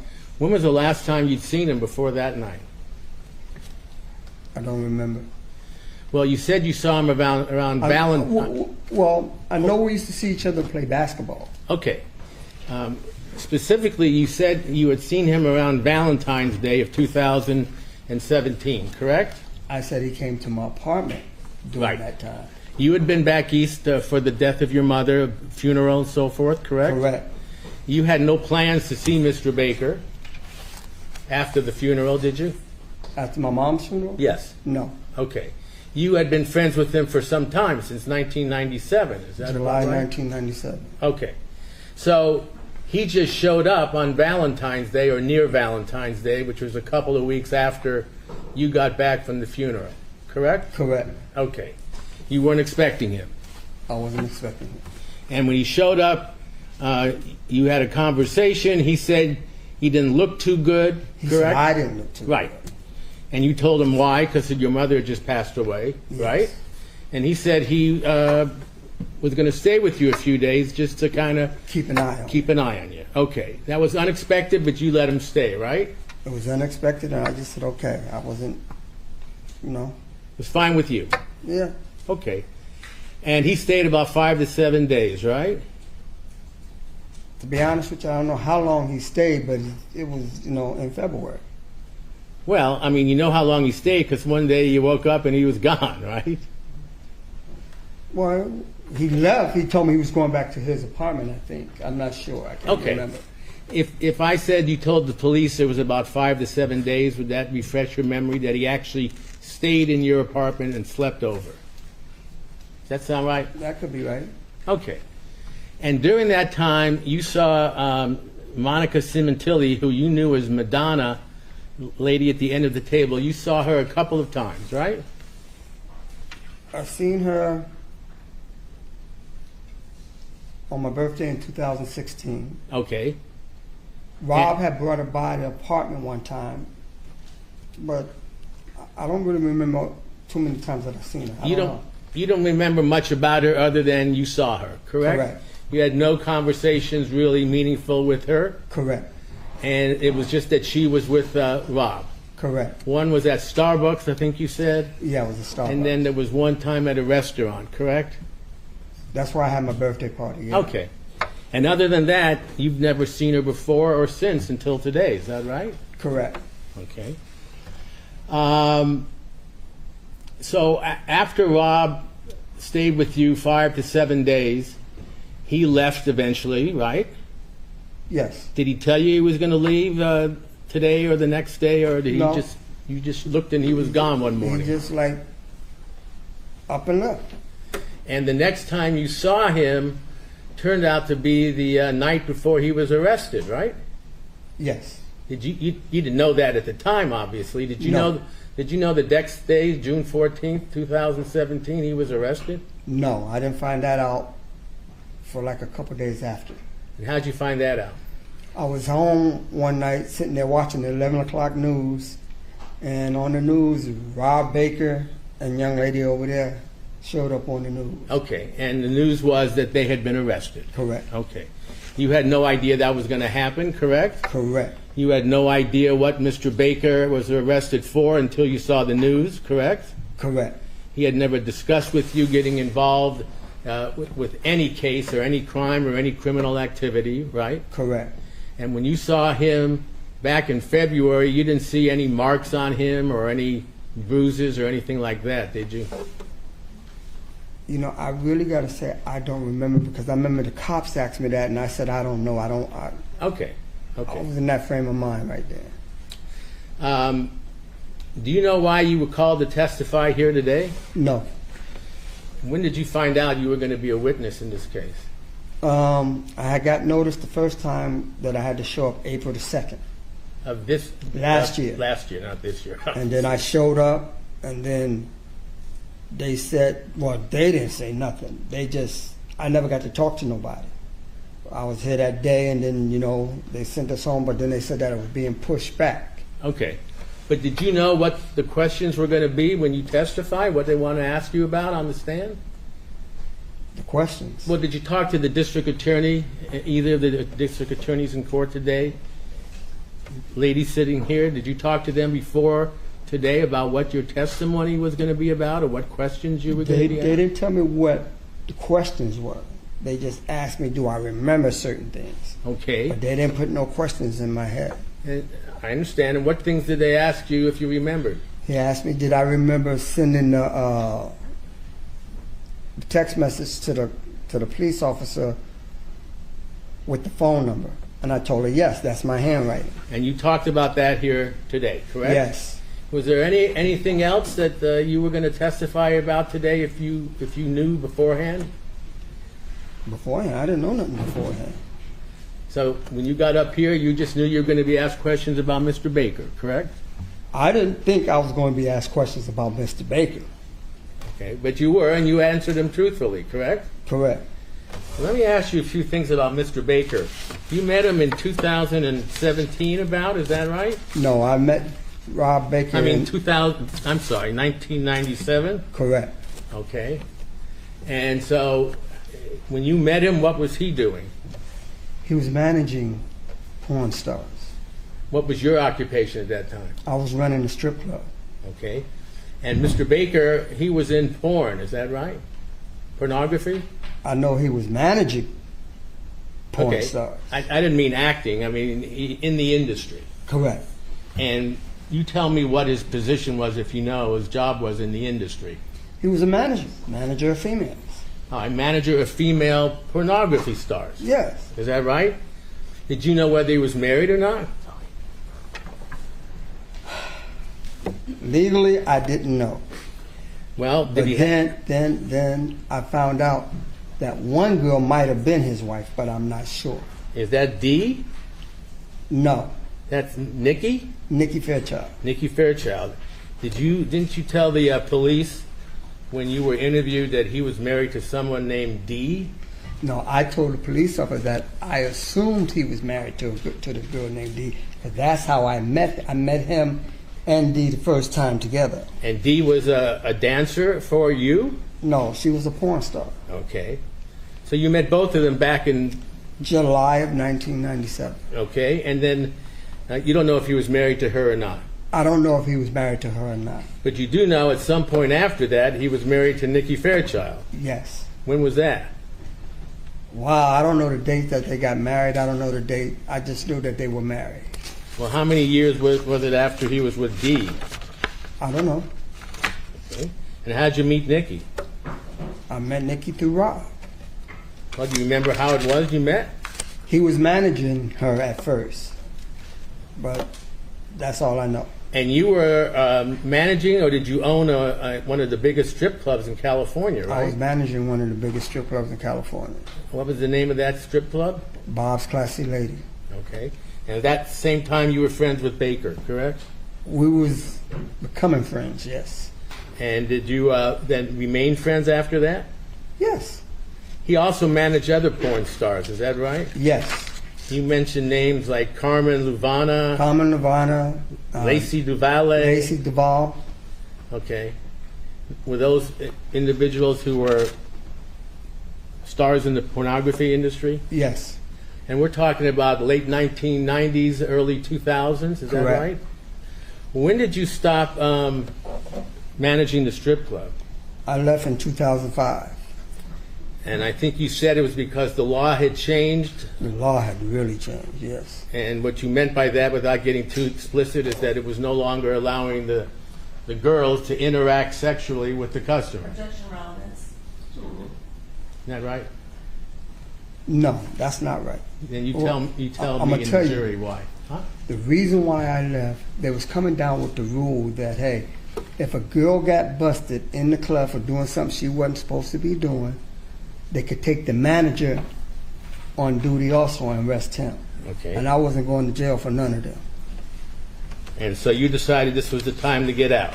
Exactly. And then the owner sold the place. Okay. And I just didn't go back. You still knew Mr. Baker at that time? Pardon? You still knew Mr. Baker at that time? Yes. Okay. And you remained friends after that? Yes. All the way through to the time that he was arrested, correct? No, I am still his friend. Okay, I'm sorry. Still his friend? Yes. Okay. Now, between that time, when you were running the strip club and today, what did you do? What was your profession? After you stopped managing? After I stopped managing the strip club, I went to work. I worked Dodger Stadium. Oh, good. Did they win the pennant? Not that year. Matter of fact, that year they lost the 7-game series for them to go to the pennants to my New York Mets. So you're from New York originally? Exactly. So you're still a Met fan? Yes. Let me ask you this. Did you know what Mr. Baker was doing after that? Objection. What? I'm sorry? Vague. I'll rephrase it, Your Honor. After you left managing the strip club, did you know what Mr. Baker's occupation was, or was it still in the porn industry? He was still managing girls in the porn industry. And do you know how long he maintained that job, or was it all the time that you knew him? I would assume all the time that I knew him. I don't know. You would see him after that playing basketball and racquetball, correct? And chess. And chess. Did you ever see him socially? In other words, go out to dinner with him? No. Did you ever see him with other women besides Nikki and Dee? Objection relevance. Oh, Yes. Give me an example when you would see him with other women. When he was like, you know, if he was trying to become their manager, he would always, you know, he'd be with girls that he was trying to manage in the business. All right, good-looking women. Exactly. He was quite a ladies' man, wasn't he? Well, that part, I would probably say yes, I guess. I don't know. I didn't pay that kind of attention to him. Well, you paid attention to him when you saw him, right? No, we was competing when we saw each other. Okay, but I'm talking about socially, when you saw him with other women. No, I wasn't. Well, you trying to make it seem like I was jealous or something. No. Oh, no. No. Certainly not jealous of him now. I wasn't then either. Okay. Did he seem to have a way with women when you knew him? Yes. And they kind of flocked to him like the bad boy, good girl, bad boy, something like that? Relevant speculation. Sustain on the second ground. When you saw him with women, who did most of the talking, Baker or the women? Objection relevant. Sustained. How many women would you say you had seen him with in your lifetime? I mean dating. Dating? Dating. Going out on a date socially. Well, see, that's a hard question to answer. Well, do your best. Okay. If you ask me how many girls that I seen that he was dating, I would probably say 2. But he would be out with other girls to market them, you know, to introduce them to people. What does that mean, to market them? You know, like trying to get them jobs. You know, like, okay, in my club, we used to have features every weekend, Thursday, Friday, and Saturday. And they would perform on stage Thursday, Friday, and Saturday, 3 shows a day. What kind of performance? Like dancing. Okay. You Here know? in L.A.? Yes. Okay. And so, you know, most of the girls in the business, that's how they made the bulk of their money. Not just doing movies like people assume, but they were features at clubs. Clubs here in California, Miami, wherever. They were featured. And Mr. Baker was right in the middle of that industry, correct? He would, yes. He would try to get his girls to feature at different clubs and how much money they can get. Okay. And he was still doing that, as far as you know, until he was arrested, correct? I assume, I don't know. Objection speculation. Sustained. Stricken. How regularly did you see Mr. Baker in 2017 before the time he came over on Valentine's Day? We used to play basketball together on Saturdays. Every Saturday? Almost every Saturday. Until I stopped playing. But then I used to go watch. Did you know who he was dating or married to, if he was, during that period of time? I don't know. Did he ever introduce you to any girlfriends or any women he was with? 2 girls that I met, that I know of, was Dee and Nikki Fairchild. And do you know if Nikki was still married to him in 2017? I don't know. Do you know who he was with if it wasn't Nikki in 2017? I don't know. You know where he lived? Off Winnetka and Independence. Had you ever been there? No, not until the date that we went to get his stuff from out of there. And that was after he was arrested? Correct. So you had a steady sports date with him, either racquetball or basketball, up until the time he was arrested in 2017. Is that right? Or chess. Or Yes. chess. And who else played with you? Or football? No, basketball. I mean basketball? Yeah. There was Anyone you've mentioned here today? Well, me and Howard, you know, it used to be about like, could be like maybe say 12 to 16 people. Okay. Right? And we played 5-on-5. If you lose, you come off, and the next 5 come on. Yeah, I know. And I'm we always didn't- losing. I know. I didn't know all of them, but I know who they are. Okay. So, socially, what were you doing in those days? Did you have a wife or a steady girlfriend? Objection relevance. Sustained.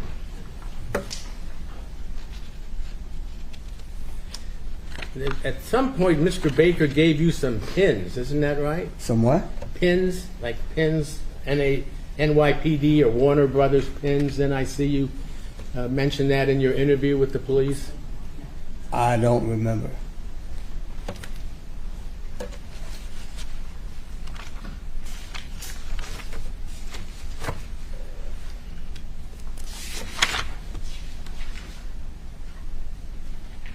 You had a little keychain you showed the police, is that right?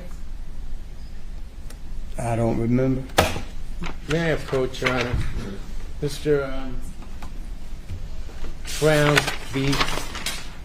would you take a look and read to yourself? This is page 40, line 28 to line 1, page 41. Could you just read those few sentences to yourself?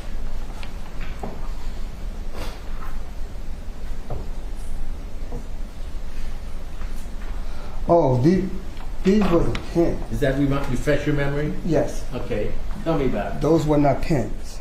When I used to work at Dodger Stadium, the chief of police, LA police, used to give me their little coins because I used to park them when they had to attend the games. LA Sheriff's Department used to give me one of their coins. Okay. And it came on like a little keychain, but that was it. And you said Mr. Baker gave you a couple of coins. No. Pins. No? Mr. Baker never gave me nothing. Oh, those were from the police? It was Chief Beck. Oh, I see. You showed them to the police. Yeah. Okay. I got that confused. Sorry about that. Can I have 1 minute, Your Honor?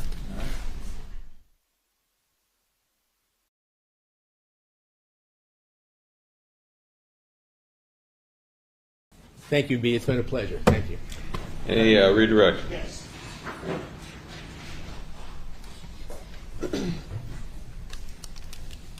The discussion this morning before court about you with the phone, you stating that you had, when we went over the testimony, that you had sent that photo to the detective. Remember that conversation? Yes, correct. With me. Yes. And the defense counsel was with us. Correct. Okay.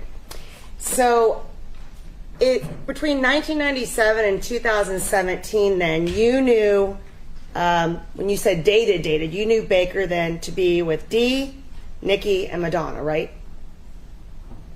Yes. Okay, those are... No. Go ahead. What I knew about Baker during that time, it was 2 females that I said he could have been married to. I didn't know that Dee wasn't his wife. When I first met Dee, I thought that was his wife, but it wasn't. But Nikki was his wife. Okay, so those 3 you knew him to have relationships with. Those 2, yes. 2. Right. Sustained. So you knew him to have relationships then with Madonna. I knew him to Excuse have me a a second. relationship with... One moment, sir.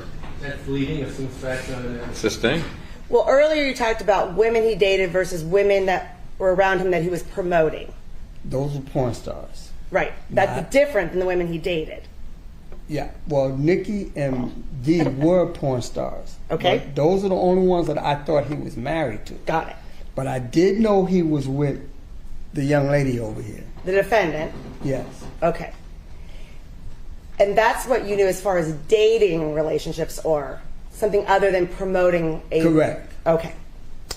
Also, when you testified earlier, when Rob, and we're almost done, when he showed up at your house in February of 2017, did he tell you that he'd just come from his friend's house in Vegas?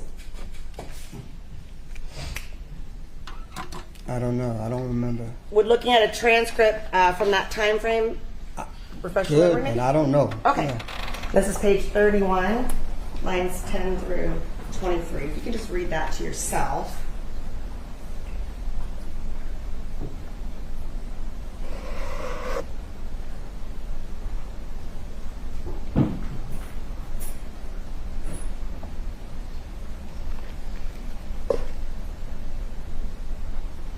Okay, he might have. Okay. I really can't remember. Okay, so, That's a possibility. and when you said his boy, did you need the page? I'm sorry. I'm sorry. 31 lines 10 through 23. So his boy's house, he came from his boy's house in Vegas before he got to yours. Do you know who that boy is? It would be Bird. And when you say Bird, do you mean Alfred Birdsong? Yeah, I always call him Bird. I never call him Birdsong. Is that where Birdsong lived during that time frame in Las Vegas? Yes. Sustained? Do you know where Alfred Birdsong lived? I couldn't tell you the address right now, but I've been there, yes. The city. Yes. What city did he live in? Oh, No, I bet. Did he live in Las Vegas? I'll allow it. he lived in Las Vegas. Okay. I don't know all the things about Las Vegas, but Las Vegas. Yeah. So you've been to his house? Yes. Okay. Once. One time. When was that? I can't remember. Thinking back to when Rob or Baker got arrested, that year, the year before, or long before that? It was long before that. Okay, thank you. No more questions. Anything further? No, thank you. Thank you, Mr. Brown. You're excused. I'm done. You're done. Please may call the next witness. People call Detective Mitzi Roberts.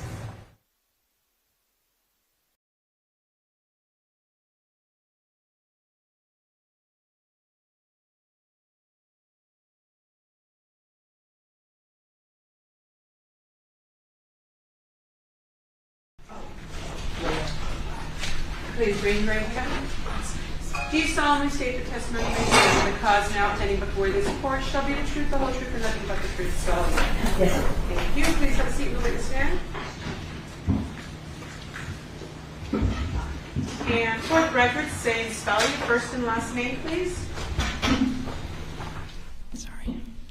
Mitzi Roberts, Mitzi Roberts. Thank you.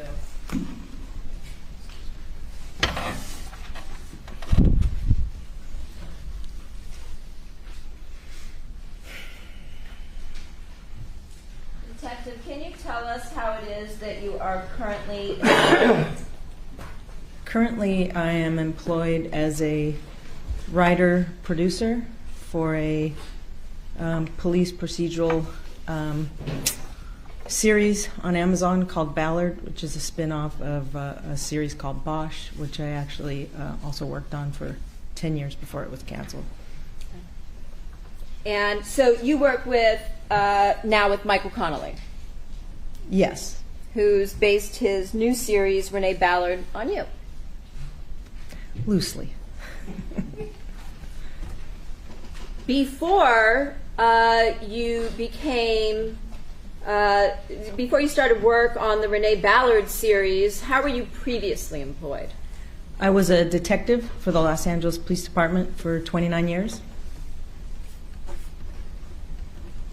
And can you tell us about, well, first of all, what was your last assignment before you retired? I was the officer in charge of the cold case unit. Cold case homicide unit? Cold case homicide unit within robbery homicide division. Okay. And how many years did you run that? It was a little over 3 years before I retired. And prior to that, where were you assigned? I was assigned to the homicide unit within robbery homicide division. How many years were you assigned to the homicide division? Trying to remember. I think when I went back, I was at the cold case unit for cold case homicide for a unit, and then I went to the what they call the homicide special section in, I believe, 2013 to about 2021. So 8 years? Okay. And prior to working the homicide special section, where did you work before that? The cold case homicide unit within robbery homicide division. And before that, did you also work sex crimes? Yes, the at the time it was called the rape special section within robbery homicide division. All right. Approximately how many homicides would you say you investigated over the course of your career? Personally investigated or assisted? Either way, that you were involved with. I mean, just the working cold case and just even opening a book and reviewing and submitting stuff like stuff for DNA, it would be in the hundreds. And personally investigated probably over 100 homicides. And in terms of your retirement, did that take place in towards the end of April of last year? Yes. All right. Did you take over as the investigating officer on the case involving the murder of Fabio Sementilli in October of 2019? Yes.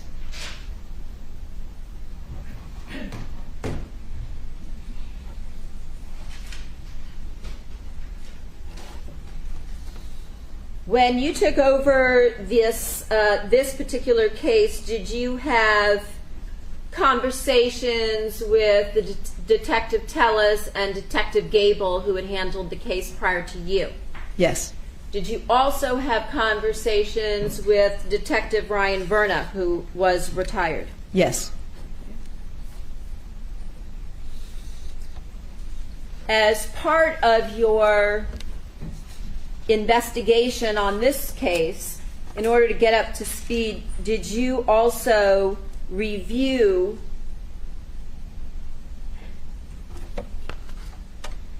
hundreds of thousands of documents? Yes. Videotape? Yes. Photographs? Correct. Records obtained pursuant to search warrants? Correct. And as part of your investigation, did you go out to numerous locations in order to see those locations for yourself? Yes, I did. Did you go out to the residence at 5012 Queen Victoria? On several occasions. Okay.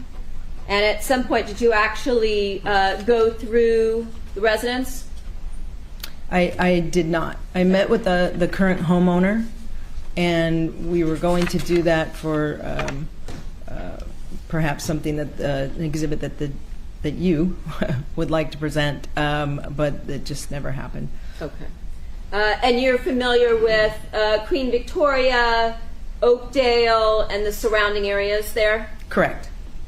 Did you also go out to the LA Fitness located at 6401 Canoga Avenue in Woodland Hills? Yes. Did you review the video, the surveillance video from the date of the murder, January 23rd of 2017, with respect to the comings and goings of the defendant and Robert Baker from that location? I did. Did you also go out to the Target shopping center located at 20801 Ventura Boulevard in Woodland Hills? I did. And did you go out to that location on numerous occasions? Yes. And on one of those occasions, did you go out in order to be able to put surveillance video, again, from the day of the murder into context? Yes. Did you also go out to the location with a photographer from LAPD's crime lab in order to take photographs of the location of the surveillance cameras? Yes.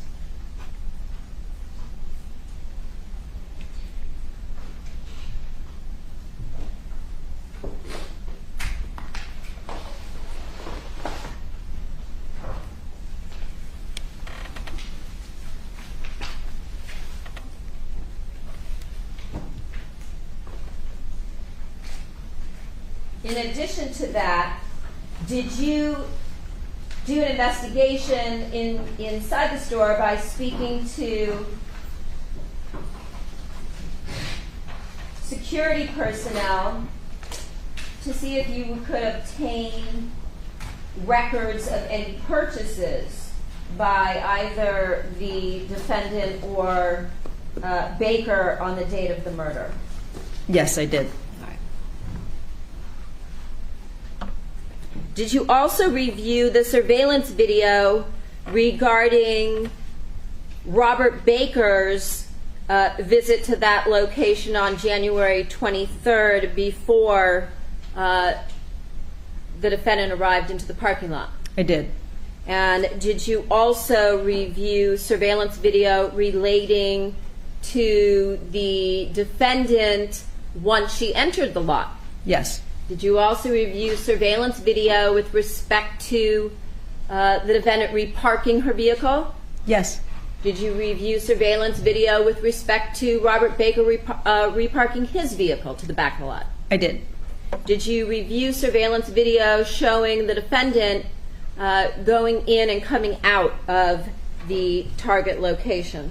Yes. There's no foundation. So ruled. Yes, I did.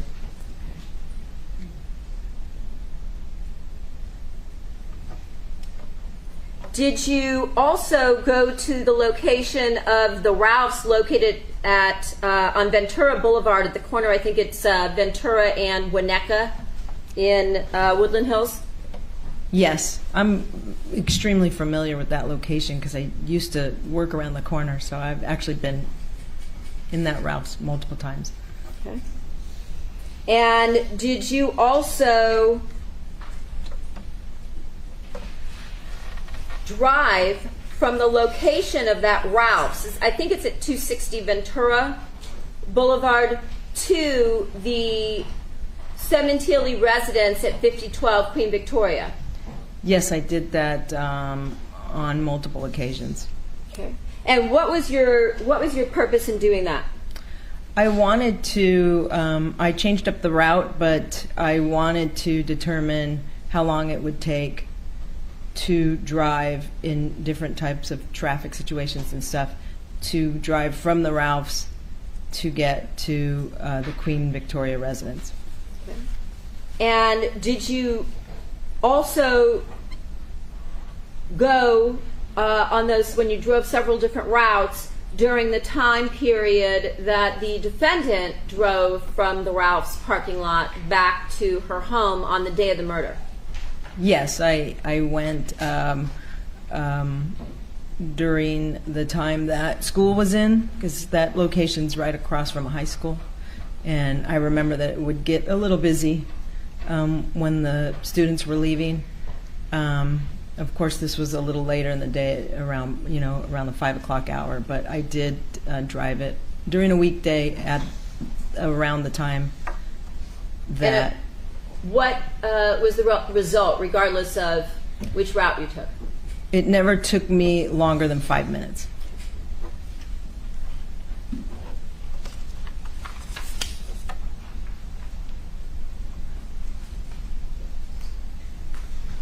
Did you also review some video of the victim's Porsche that was captured on some surveillance video from the Ralph store as it passed along Ventura Boulevard? Yes. Okay. Did you also review or go to the location on Khalifa Street where eventually Fabio Sementilli's Porsche was dumped the night of the murder? I did.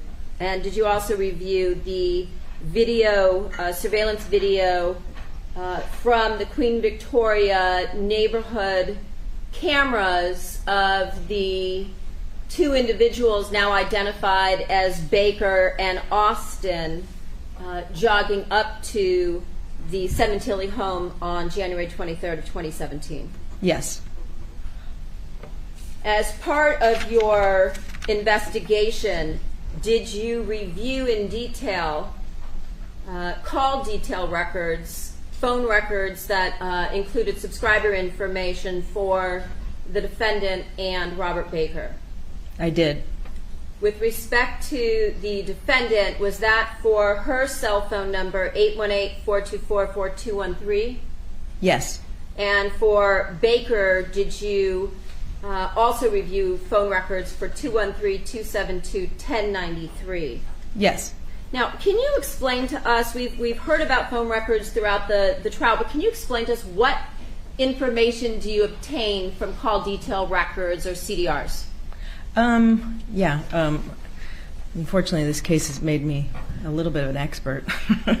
There's so many, but it's basically just information retained by the network provider that gives records about time, date, location that calls, texting, and sometimes data usage. Okay. Did you also review records from encrypted applications that were used by the defendant and Robert Baker? I did.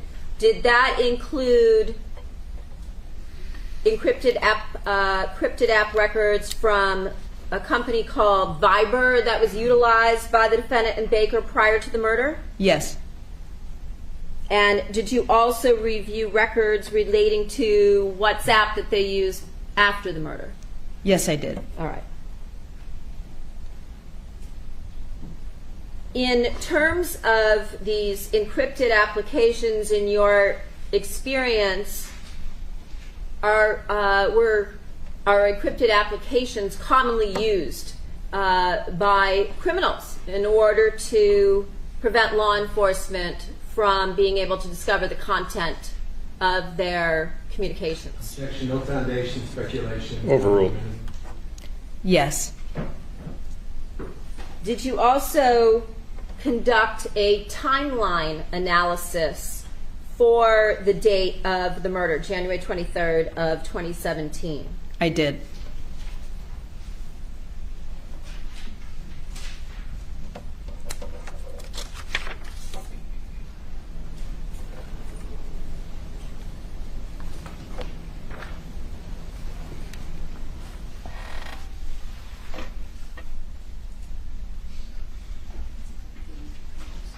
Did you create a communications timeline based on your review of call detail records and the Viber records, in this case, for the date of the murder?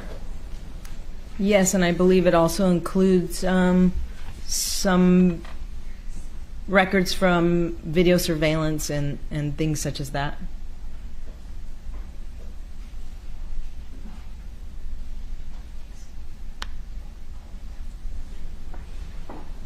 I'm going to show you what's been marked previously.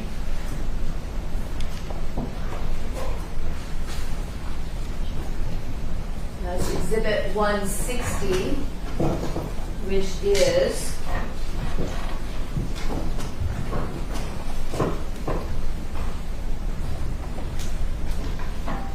four pages in length.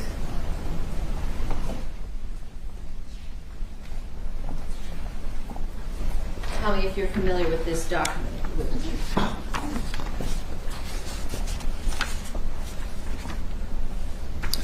Yes, this is the timeline that I created. Okay. Now, did you also work with me along with a graphics design expert to create a timeline of what you reviewed in terms of the evidence of January 23rd of 2017 in order to create a demonstrative exhibit for the jury? Yes, I did. No foundation, Your Honor, no expert. So overruled. Did you provide him with various records and surveillance video, including the timeline you created that we see in Exhibit 160? Yes. Did you provide him with video from, for instance, the LA Fitness surveillance video we discussed? Yes. Did you provide him with video from Target? I did. Did you provide him with the surveillance video from the Ralphs Yes. and the Queen Victoria jogger video? Yes. Your Honor, might this be a good time to take a break, or we just need 5 minutes to set up? We're going to take our recess now for 15 minutes. The evidence applies to back here in 15 minutes. All right, while they take their break, I will do some catching up here. So Roger Brown, he was pretty cool. He was a strip club manager. He met Baker in 1997, July specifically, and he played basketball and chess with Baker. Who knew Baker was a chess player? So he ran the strip club from 97 to 2005, and then Baker just showed up at his apartment, which is really weird, I guess unannounced. But Brown's mom had just passed away, and Baker said he was going to stick around. He didn't call. He didn't call at all. He just showed up.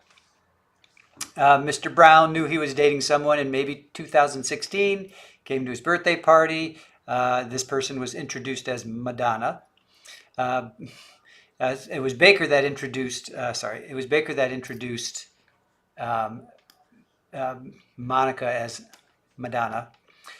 Baker and Monica slept over once, and they have this one bedroom. So he was in the bedroom, and they were in the living room. His mom was buried January 21st. We found out he assumed Baker went back to his apartment. He went to get Baker's stuff out of the apartment, met Anthony Bailey. I'm sure we'll hear from Anthony Bailey. Howard Lynch went with them too. I'm sure we'll hear from Howard Lynch.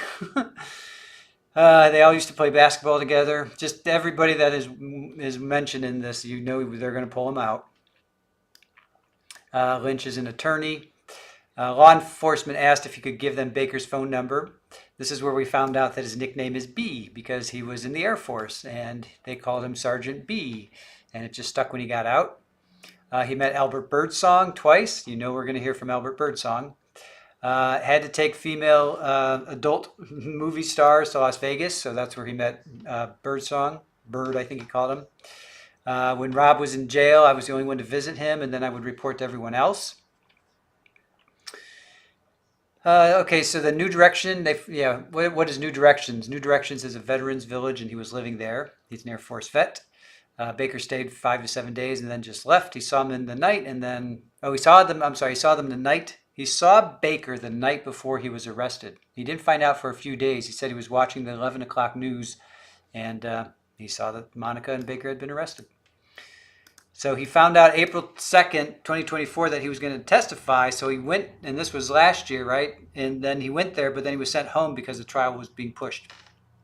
Remember, there was all kinds of things happening with this trial. That's why it took so long to come to trial, because I think Baker eventually said he was going to plead no contest. You know, they wanted to try these two together, and they were just, they were going through all kinds of issues trying to get them to be tried together. And then Baker finally said he took a plea of no contest, and then that pushed everything back even further. Did you talk to the DA before today about testimony? He said, didn't tell me the questions. Asked me what did I remember sending text messages with that. It was all about this phone number. Baker was managing female stars when they met. Nikki Fairchild was his wife. And then he assumed Baker was married to Dee. And don't forget, he married his stepdaughter too. So I don't know if she's one of these or not. I'm not quite sure. He married Nikki after Dee. Baker was managing her at first. B, meaning Brown. Mr. Brown here was managing one of the largest strip clubs in California called Bob's Classy Lady. Baker managed Carmen Luana and Lacey Duvall. Once the law changed, he left the strip club because if a girl got busted for doing something they shouldn't be, the manager would go down too. Then the club was sold. He says he's still Baker's friend. Then he went to go work at Dodger Stadium. He's from New York City, as we found out. He's a New York Mets fan.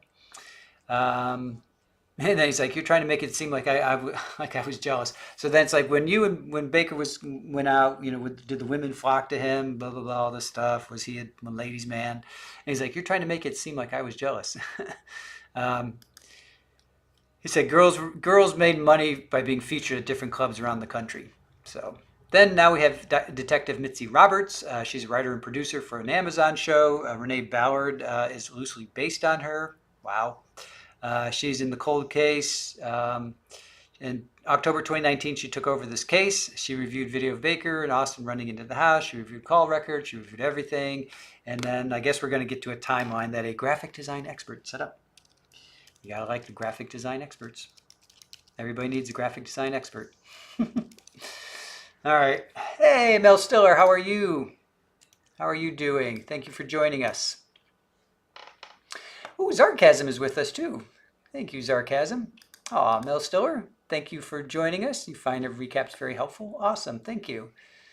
Where's Zarkasm? Zarkasm! Good morning, fam. Oh, good morning. Listen to me. Good evening, fam. I'm quite surprised to see you live on a Saturday night. Yep. Well, we're trying to catch up. We're 3 days behind, and we're going to stream today. We're streaming right now. We got about another hour left, and then we're going to stream tomorrow. So we're going to get a little bit caught up. Marley Mom, I would honestly sit down with B, as I bet he has great stories. I agree too. Lily Wayne, does anyone know how many state witnesses there will be? I do not know what the witness list is. All I know is they're around 44. So, yeah, Drunky the Bear, I cannot wait for a visual timeline. Me too. Yep. All right, let's get to it. Let's get to the visual timeline. All right, here we go. All right. Visual timeline coming up. Hold on.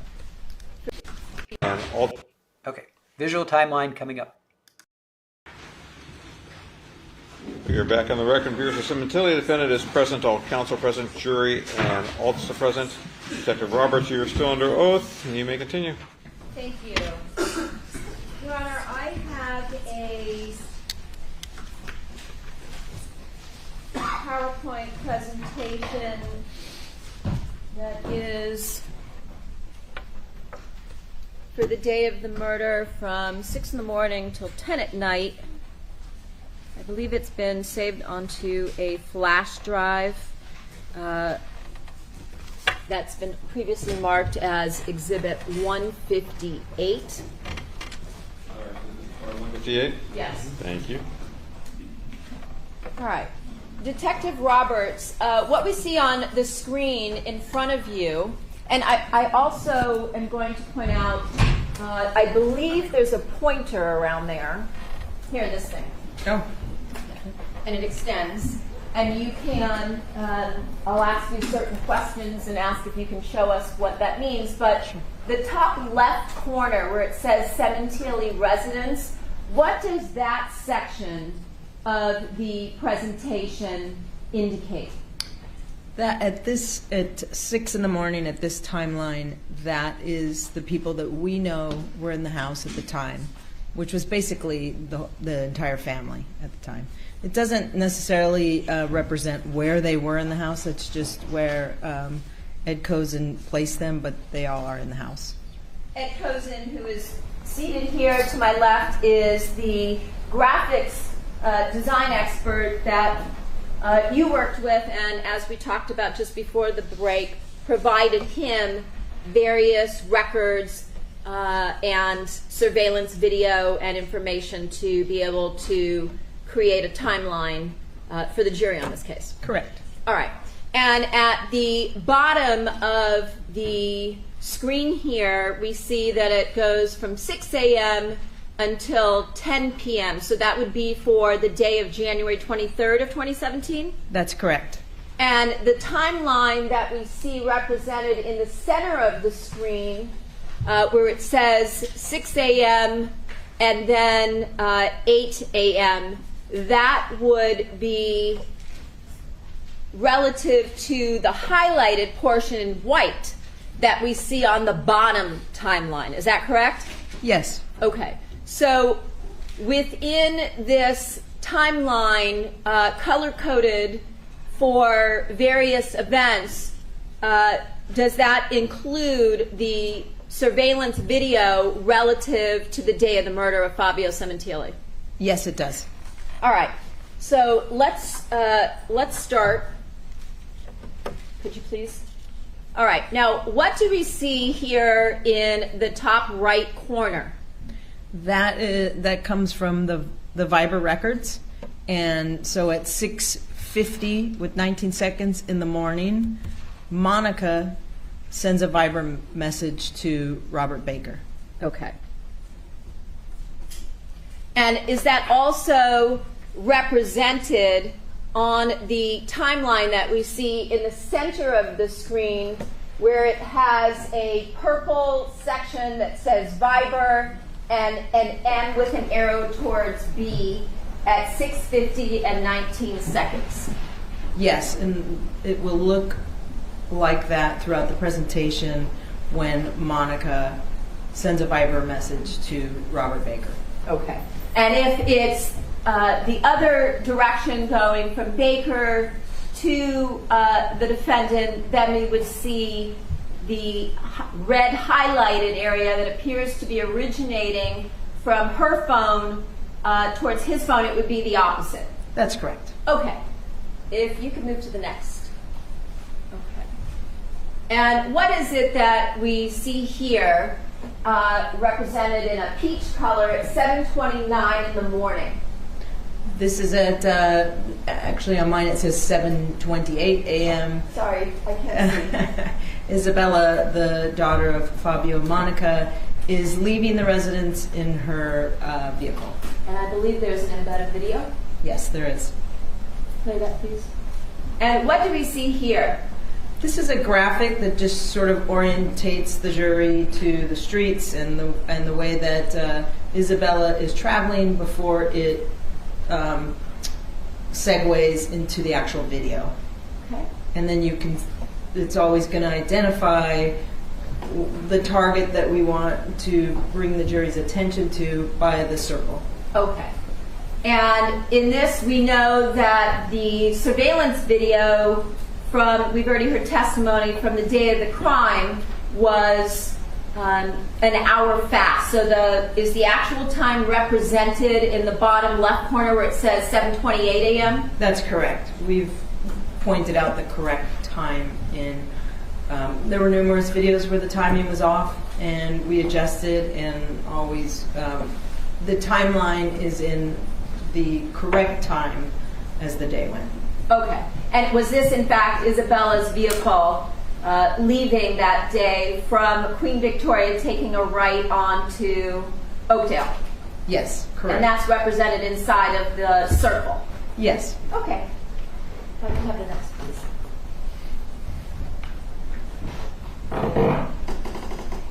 And what do we see here occurring at 8:05 in the morning?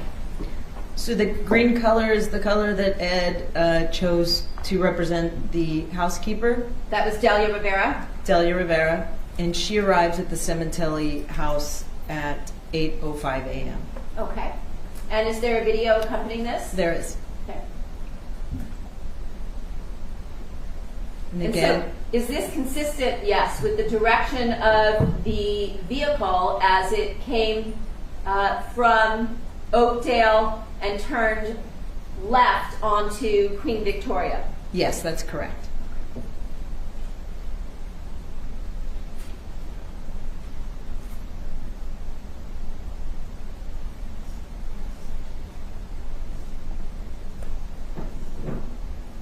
Okay, we can move to the next one, please. And what do we see here on the timeline at 8:33 in the morning? 8:33 and 38 seconds. Robert Baker sends a Viber message back to Monica, and Baker, when he Viber messages throughout this presentation, we'll see him in the green. Okay. And then, as you mentioned before, the cell phones up in the top right hand of the presentation now shows that he's reaching out to Monica. Okay, and so in the top left corner, where we saw is documented throughout the presentation as to who's home at the Sementilli residence, now we see that it indicates Delia, the housekeeper, is at the residence. Yes, and Isabella has left. Okay. And this timeline, when you have the communications going in either direction from the defendant to Baker or Baker to the defendant, those are based on the Viber records. Is that correct? That is correct. And also based on those Viber records is that timeline that you created that we've already talked about, that is Exhibit 160, correct? That's correct. All right. Can I have the next one, please? Thank you. And what do we see here occurring at 8:36 in the morning? This is Monica responding back to Baker. They're now sort of engaged in a conversation via Viber. Right. And then can you tell us what we see in the next communication at 8:37? It's Baker responding back to Monica. Okay. And then as we go through, do we continue to see communications back and forth using Viber within the PowerPoint throughout the day? Yes. Okay. And if we could have the next one. Okay, now the timeline has moved to, the white portion is during the 9 o'clock hour. That's correct. And what is, let's see what the next communication is. What do we see here? So there's still part of this back and forth, the Viber messaging. This is Monica responding to the message. I assume responding, just sending a message to Communicating with Baker. That's correct. All right. So the communication originates with this one from her, and the next one. And that's the same, just 7 minutes later, Baker sends back a message to Monica. Okay, so in the top left, we still have the same individuals at the Sementilli home, correct? Correct. All right. And again, we have Monica corresponding with Sorry, do we have Baker? times on each one of these? Sure. This one is 9, I believe. What time? It's okay. Sorry. In 9:08 and 2 seconds. Okay. Next one. And a follow-up message at 9:08 and 16 seconds, Monica to Robert Baker. Okay. 9:10 and 2 seconds, Baker responds to Monica. All right. At 9:10 and 33 seconds, Monica responds back to Baker. Okay. 9:12 and 03, Baker responds back to Monica. 9:12 and 59 seconds, Monica responds back to Baker. 9:14 and 23 seconds, Monica sends another message to Baker. 9:15 and 8 seconds, Baker responds back to Monica. And I'm going to ask you now, does this pattern of communications between the defendant and Baker continue throughout the day, but for specific time periods where there's no communication between them, such as when they're together at the LA Fitness? That's correct. All right. And can we move on to the next one? Thank you.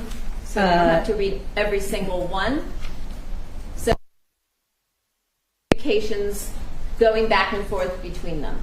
Yes.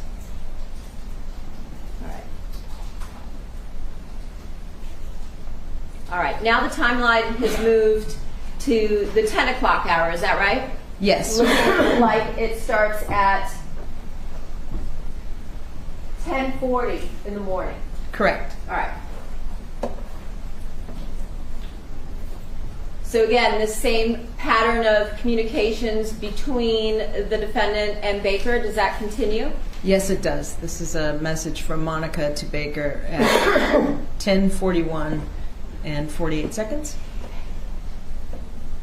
And then again, the back and forth from Baker to Monica? That's correct. If we could just do it a little quicker.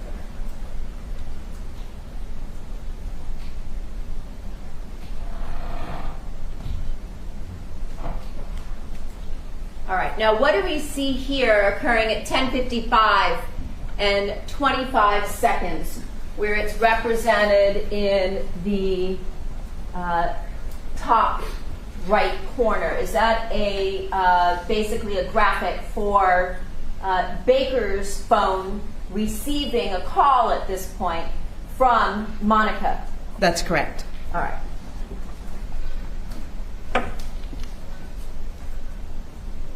And again, corroborating what we just saw with respect to what's on Baker's phone, at this point do we see represented a outgoing call from Monica at that same time period?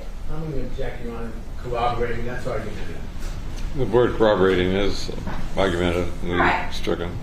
So again, we saw an incoming call on Baker's phone, and at the same time period, we see an outgoing call on Monica's phone. That's correct. Okay. It would be consistent with that, correct? Based on the records that you observed. Yes. Okay. And then what do we see here represented in blue at 10:57 in the morning? So the blue is the significant color for Fabio, and at 10:57 a.m. we see him leaving the residence. There's a video, and we'll see him pulling out in his F-150. Okay.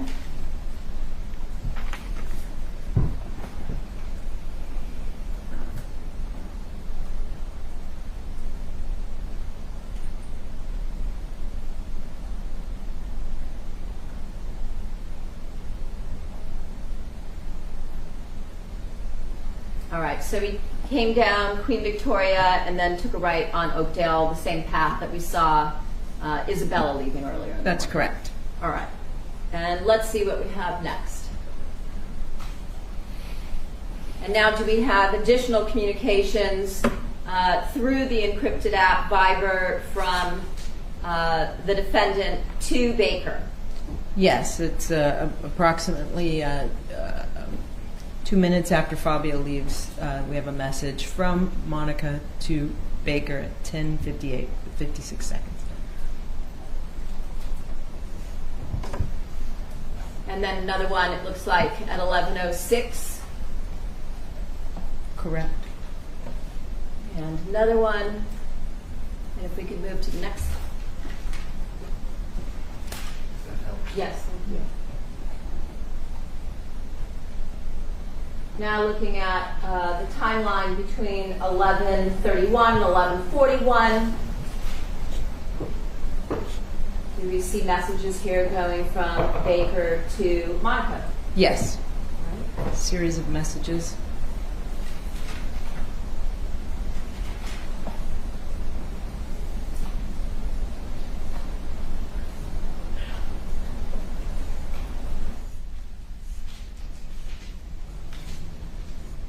Moving on to the timeline from 11:42 till 1 in the afternoon.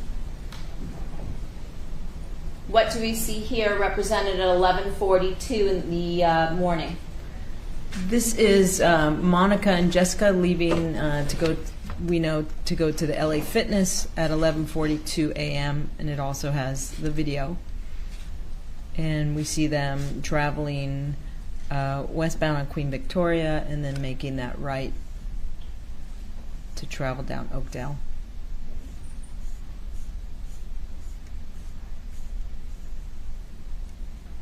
This is looks like a convertible red Ford Mustang.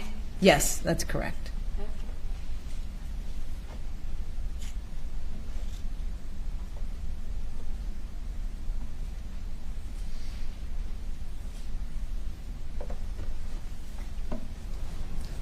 And then represented just 7 minutes later at 11:49 in the morning, what do we see here? We see Fabio coming back to the residence. We'll see his F-150 turning off of Oakdale back onto Queen Victoria.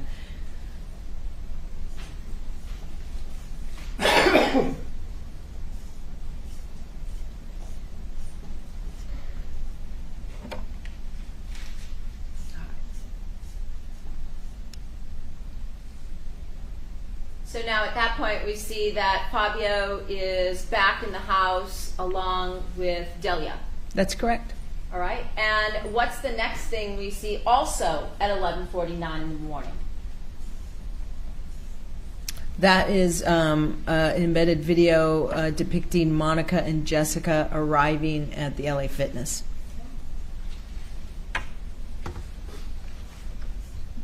And that just showed us the location of the LA Fitness. Correct. Going to this particular location at LA Fitness, is this the surveillance video obtained from the LA Fitness in Canoga Park? Yes, it is. And what do we see here within the red circle? That's Monica entering the LA Fitness front doors. And then we see Jessica, we just saw her car going to park. Correct. And then surveillance video from the interior of the LA Fitness. What do we see here? Monica's basically swiping her membership card and entering the facility. Okay.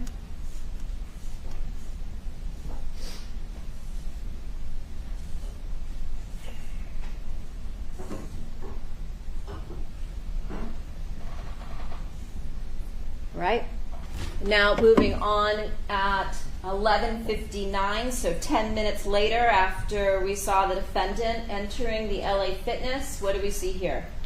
We're going to see Baker arrive at the LA Fitness, walk in through the same front doors that we saw Monica enter through. Okay. Again, is this surveillance video taken from the exterior of the LA Fitness? That's correct. And this is Robert with the green circle wearing a black tracksuit with the white stripe. And now if we switch to the interior surveillance video, does this show Baker entering the LA Fitness location? Yes, and because he's an employee, he doesn't have to obviously swipe a membership card, but he comes around to the back of the desk and does whatever sort of business he has to do to check in for the day. Okay.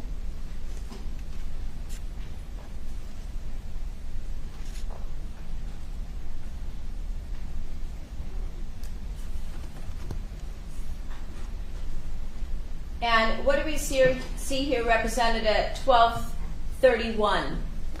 This is an incoming message sent from Fabio to Monica's cell phone. Telling the message basically says, "Hi, babe, just got home." And we see the actual content of the message because he's not using an encrypted app. Is that correct? That is 100% correct. All right. And so that's represented by the cell phone that we see here in the top right.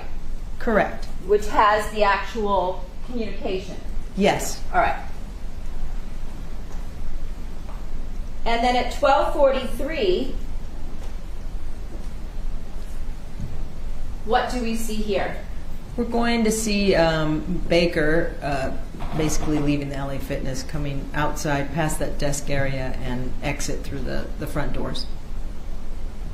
So during the period of time when both the defendant and Baker are at the LA Fitness, there was a gap in the Viber timeline. Is that right? Right. There was no messaging at all. And what do we see here on the exterior video at 12:43 and 21 through 24, 5 seconds? That's Robert Baker in that same distinctive tracksuit, Carrying the backpack, leaving the facility. Okay.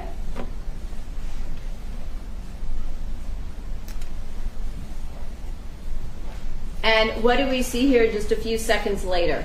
Yeah, just 15 seconds later, we're going to see Monica and Jessica pass that front desk, exit through those through the doors, and exit the location.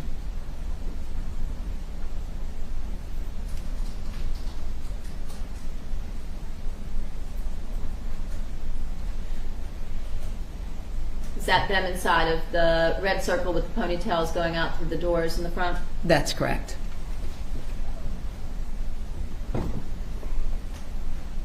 Then it switches to that exterior surveillance camera, and we see them getting something from Monica's bag and then leaving location.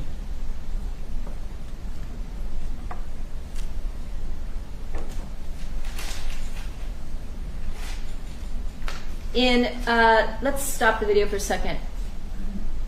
At any point in time, as she was leaving the LA Fitness, did you see her carrying any kind of a bloody towel that was dripping blood or anything of that nature? Injection, no foundation. So a rule. No.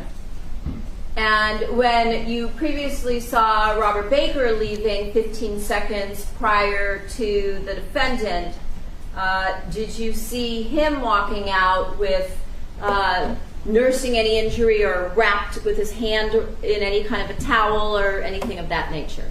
No, I didn't. All right.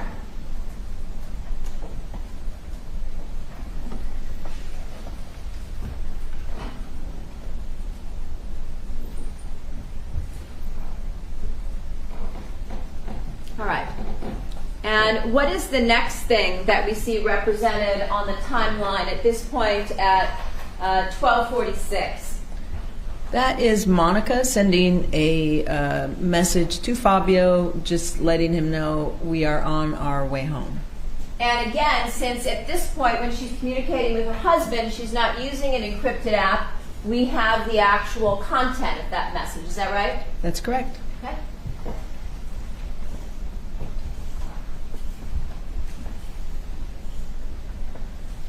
And what do we see here? Again, coming up at 12:46 now in 19 seconds. So basically 8 seconds later. That's again Monica sending a message to Fabio. Did get it fixed?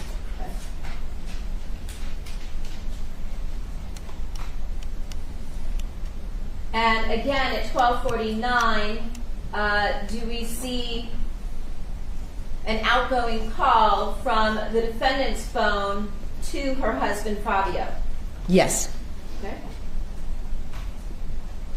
And then what do we see at 1 p.m.? We're going to see Monica and Jessica coming up Oakdale and make that left-hand turn onto Queen Victoria, returning home from the gym. This is them here?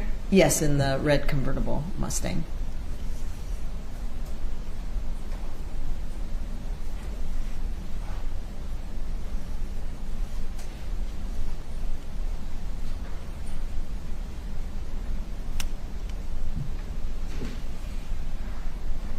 All right, so now in the upper left corner, oh, that's okay. Yeah. In the upper left corner, we have represented at the home Delia, the housekeeper, along with Monica, Jessica, and our victim, Fabio. Yes. And this is now at 1:20 in the afternoon. And at 1:24:28, what is this? That is Monica sending a Viber message to Robert Baker at 1:24:28 seconds.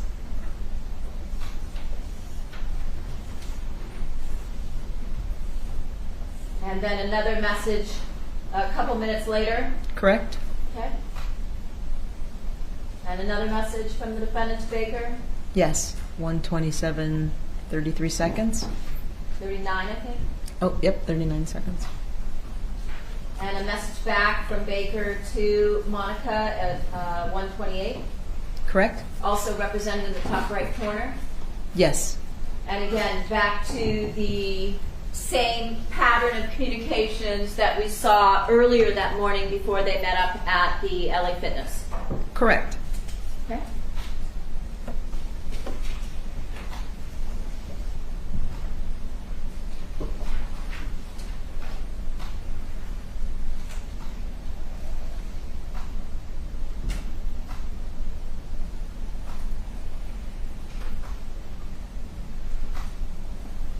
All right. What do we see here now at 1:40? This is Monica sending a text message to Isabella who we know is out of the house. At school that day? Yes, saying text me after interview and let me know when you're on your way. I'm making fatina and corn for dinner. Okay. So at 1:40, again, not using an encrypted app, as we saw in all of the communications with Robert Baker that day. It's overruled.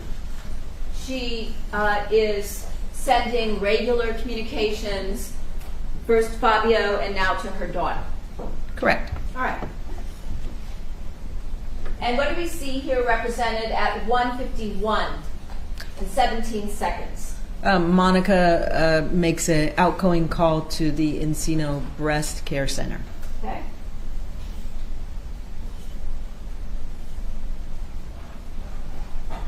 And what do we see here at 1:51 and 57 seconds after that?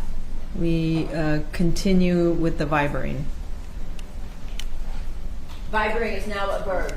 So, looking at 1:53 p.m., what do we see here? This is a instant message from Isabella to Monica, responding to Monica's prior message, so please message when you're done. Just KK, basically okay. And again, more messages between the defendant and Baker. Correct.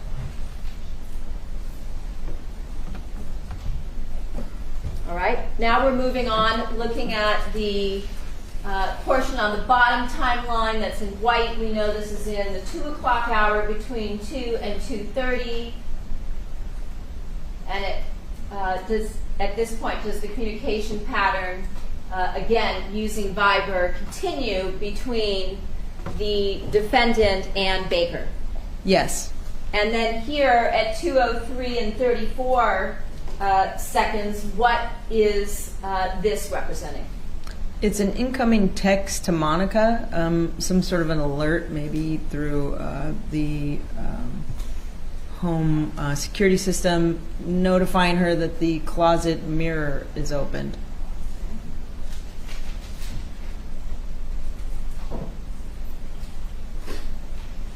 And then after that, do we go back to the communications between the defendant and Baker? Yes. And then at 2:15 p.m., what do we see here? We see the housekeeper, Ms. Rivera, leaving the location. She'll travel again eastbound on Queen Victoria, or westbound on Queen Victoria, sorry, and make that right and go down Oakdale.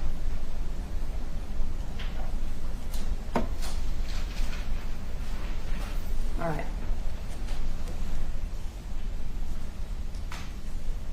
And then the communications again continue between the defendant and Baker. Yes. Through Viber. Yes. Okay, now we're looking, if we look at the bottom, it's highlighted, so between somewhere around the 2:30 hour up to 3 o'clock. Communications again. Yes. Between the defendant and Baker. Yes, the Viber messaging continues. Okay.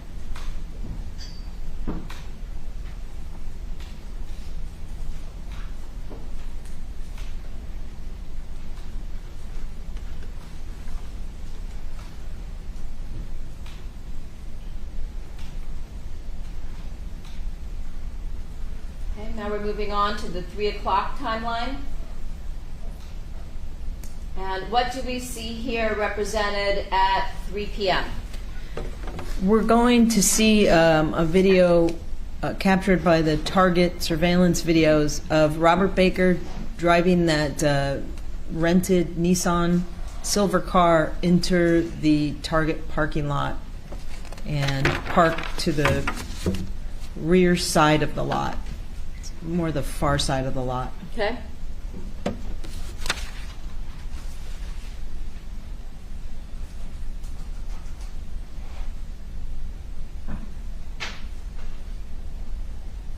Is this a surveillance video from the Target parking lot? It is. And within the circle? That's that silver Nissan Versa, Okay. driven by Robert Baker, as he negotiates through the lot and eventually parks. Coming around, is that the back portion of that Target lot that we're going to talk about later? Yes.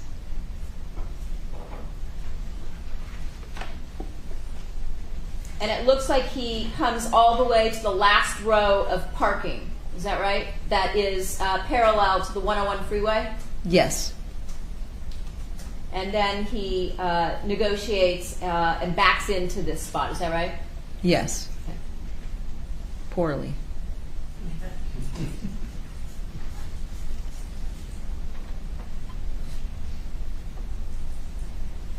And then what's the next thing we see once Baker parks his vehicle at Target? So a little over 1 minute later, he sends a Viber message to Monica.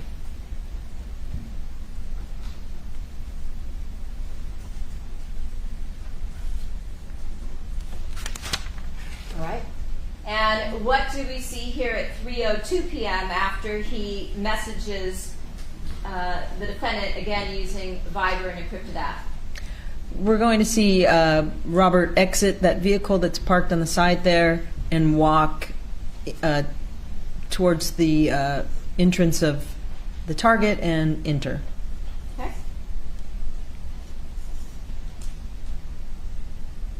So does it appear on this surveillance video that he's wearing that same black tracksuit with the white stripes down the side that you described for us at the LA Fitness? Yes, he is. Okay.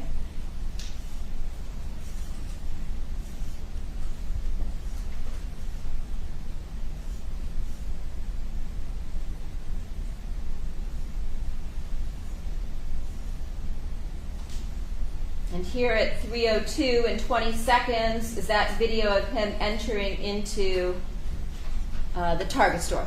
Yes. Okay.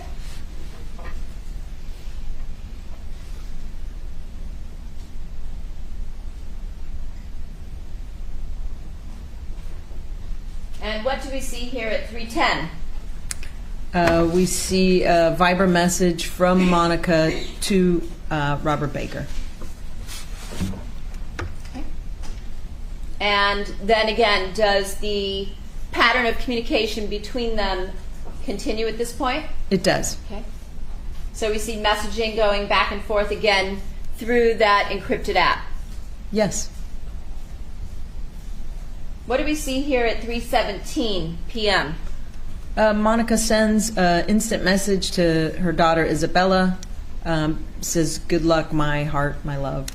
And you were aware from your review of the records in this case and talking with the detectives that Bella had an interview after school that day, correct? Yeah, if I remember correctly, it's at a sandwich shop or something like that. Okay. And then do we see a response coming in? Yes, a response from Isabella to Monica through instant messaging saying thank you with a heart emoji.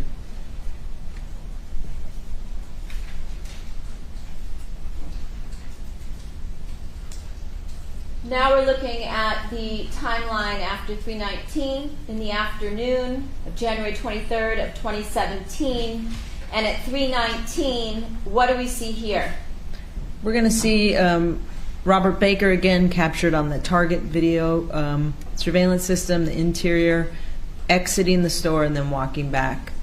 And we know he entered it just at a little after 3:02, so he's been inside the store now for approximately, 17 minutes? Correct. Okay. Is this him now carrying a bag in his right hand? Yes.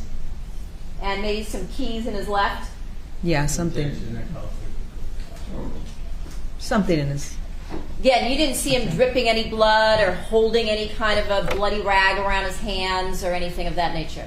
No, I didn't observe that.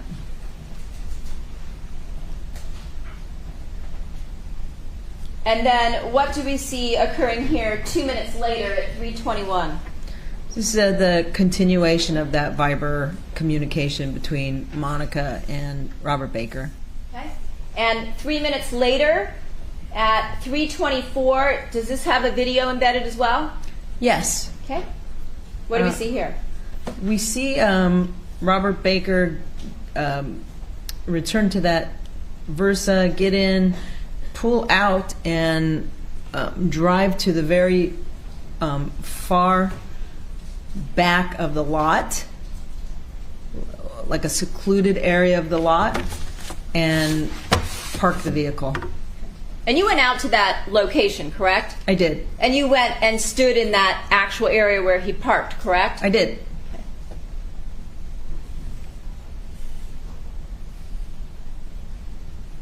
And that area back there, is that an area that is appears to be reserved or used for trash dumpsters and other things? Yes. Okay. And is this the area as depicted here on the screen that we see right this moment that you went out and observed? Correct. Now, just to the left of that area where he's parked, yes, is this a photograph of that area? It is. Okay. And when you went out there, could you see that there were dumpsters and things like that that were set up along the side of that area? Yes. Because you had been to that location, as you said, on several occasions. Correct. Just to the left, yes, here we have a close-up. Can you describe for us what you see here in this photograph? It's like a pedestrian walking path between that that large chain link fence and the wall. There also appears to be a pedestrian gate back there where you can pass through and walk into the shopping center in front of it? Correct. All right.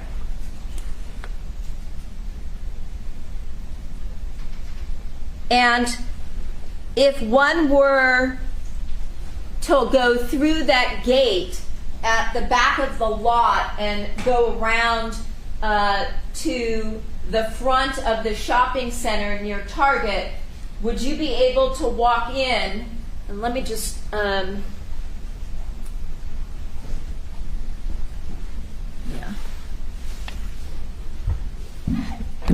if you were to walk through this area from that pedestrian gate and come down through that parking lot in this other shopping center to the left of Target and walk along the sidewalk in front, would that lead you back around to an area where there was a Payless store and something else? Objection, no foundation. You were out there, weren't you? Yes. Okay. This building that is covered by this picture over here. The white roof. Yes, the white roof. This right here. Here, why don't Correct. Instead of me showing. Yeah. You could sit in my chair. You want to sit in my chair? So you could go through this pedestrian gate, and of course we don't really know which way Baker came through, but you can go through this gate. Objection, Your Honor. That's a conclusion with no foundation. Okay.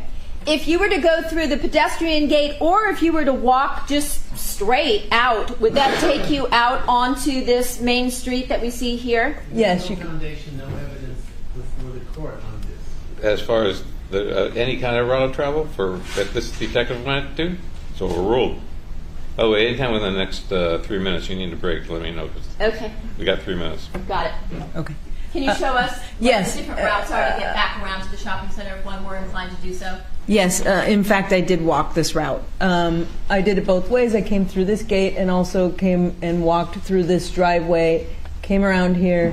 You walk down the sidewalk. This is Ventura Boulevard right here, and come around, and this is the Payless.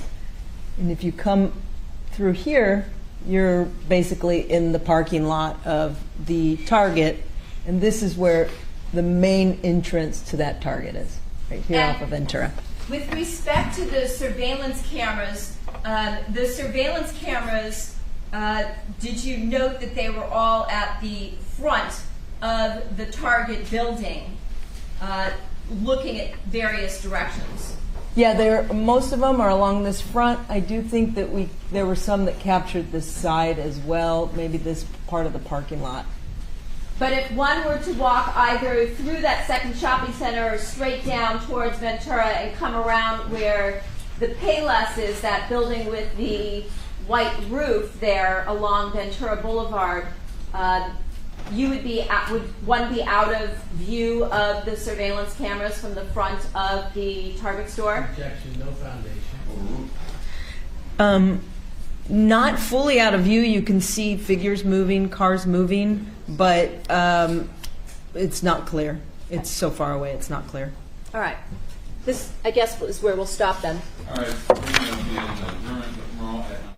As usual, the admonition applies. You not discuss this case among yourselves or with anyone else or form or express any opinions of the cause finally submitted to you. Have a good evening. See you tomorrow at 9.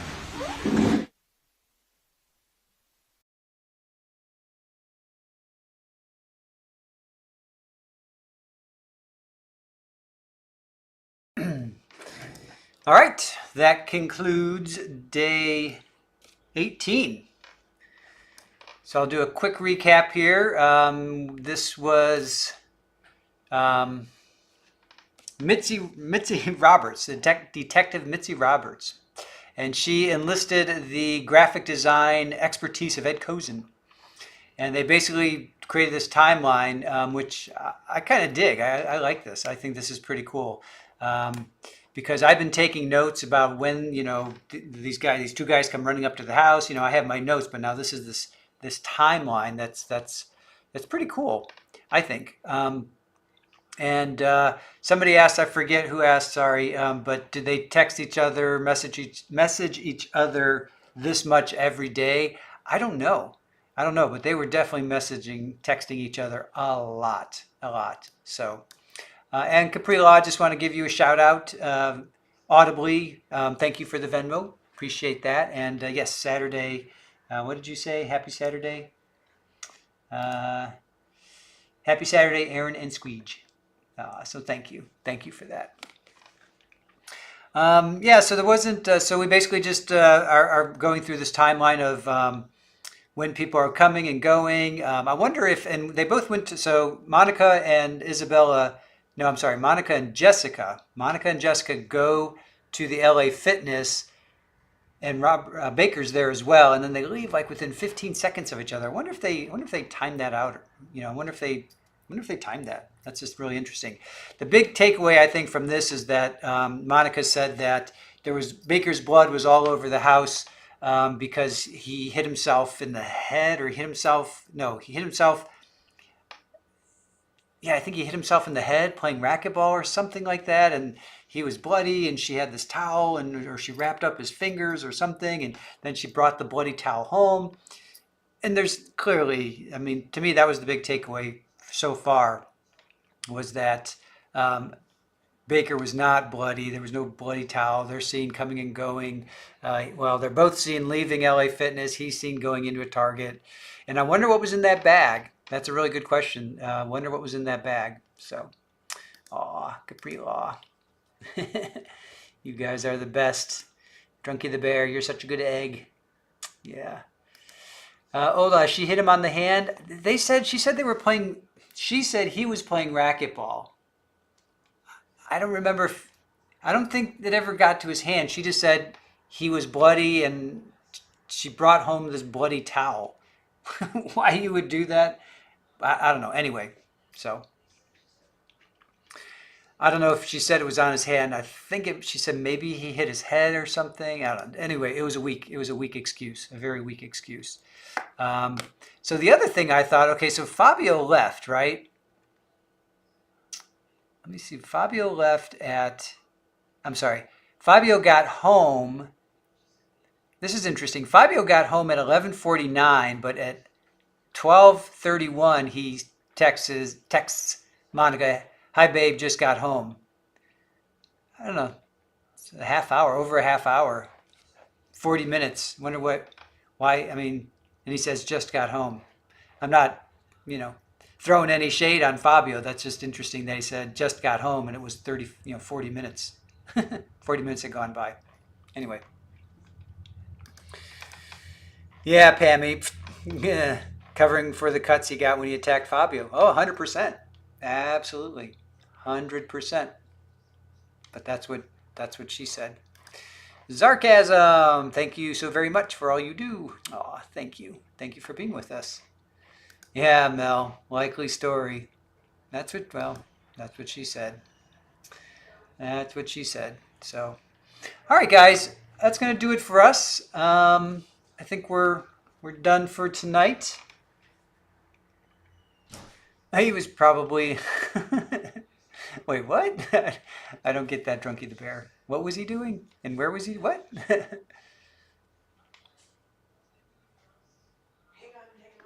Okay, wait, what? Oh, is Katie still alive? Oh, sorry.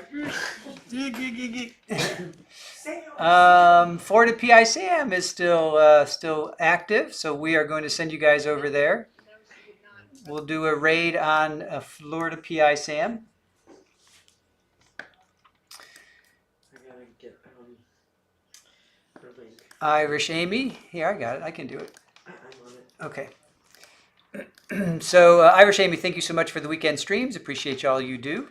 Yep, we're going to stream tomorrow. So before we say goodnight, we're going to stream. So that was day 18. We're going to stream day 19 tomorrow, right? And then we still are going to be a day behind, but at least we're not 2 or 3 days behind. So, Lily Wayne, what time are we thinking tomorrow? Probably 4 o'clock again. We'll do another 4 to 9 because it's going to be another like 5 hour.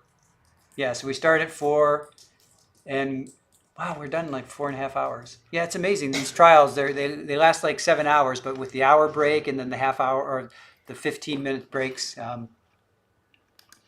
Yes, Widespread Panic streaming tomorrow. Well, we'll see everybody then tomorrow.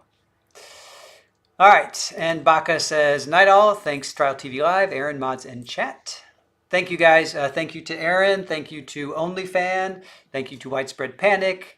Thank you to Hellcat. Thank you to Fala. Thank you to Therapist You Know. Brat, yes, Brat. Thank you. I know you had a rough day chopping down that large tree of yours. So, Pammy, have you driven your Black Betty yet? Mel Stiller, thank you. All right, guys, let's go over and let's go raid Katie. Love you guys. Oh, you get damn it. Let's go raid PI Sam. Sorry. All right. Love you guys. See you tomorrow, 4 o'clock. Bye.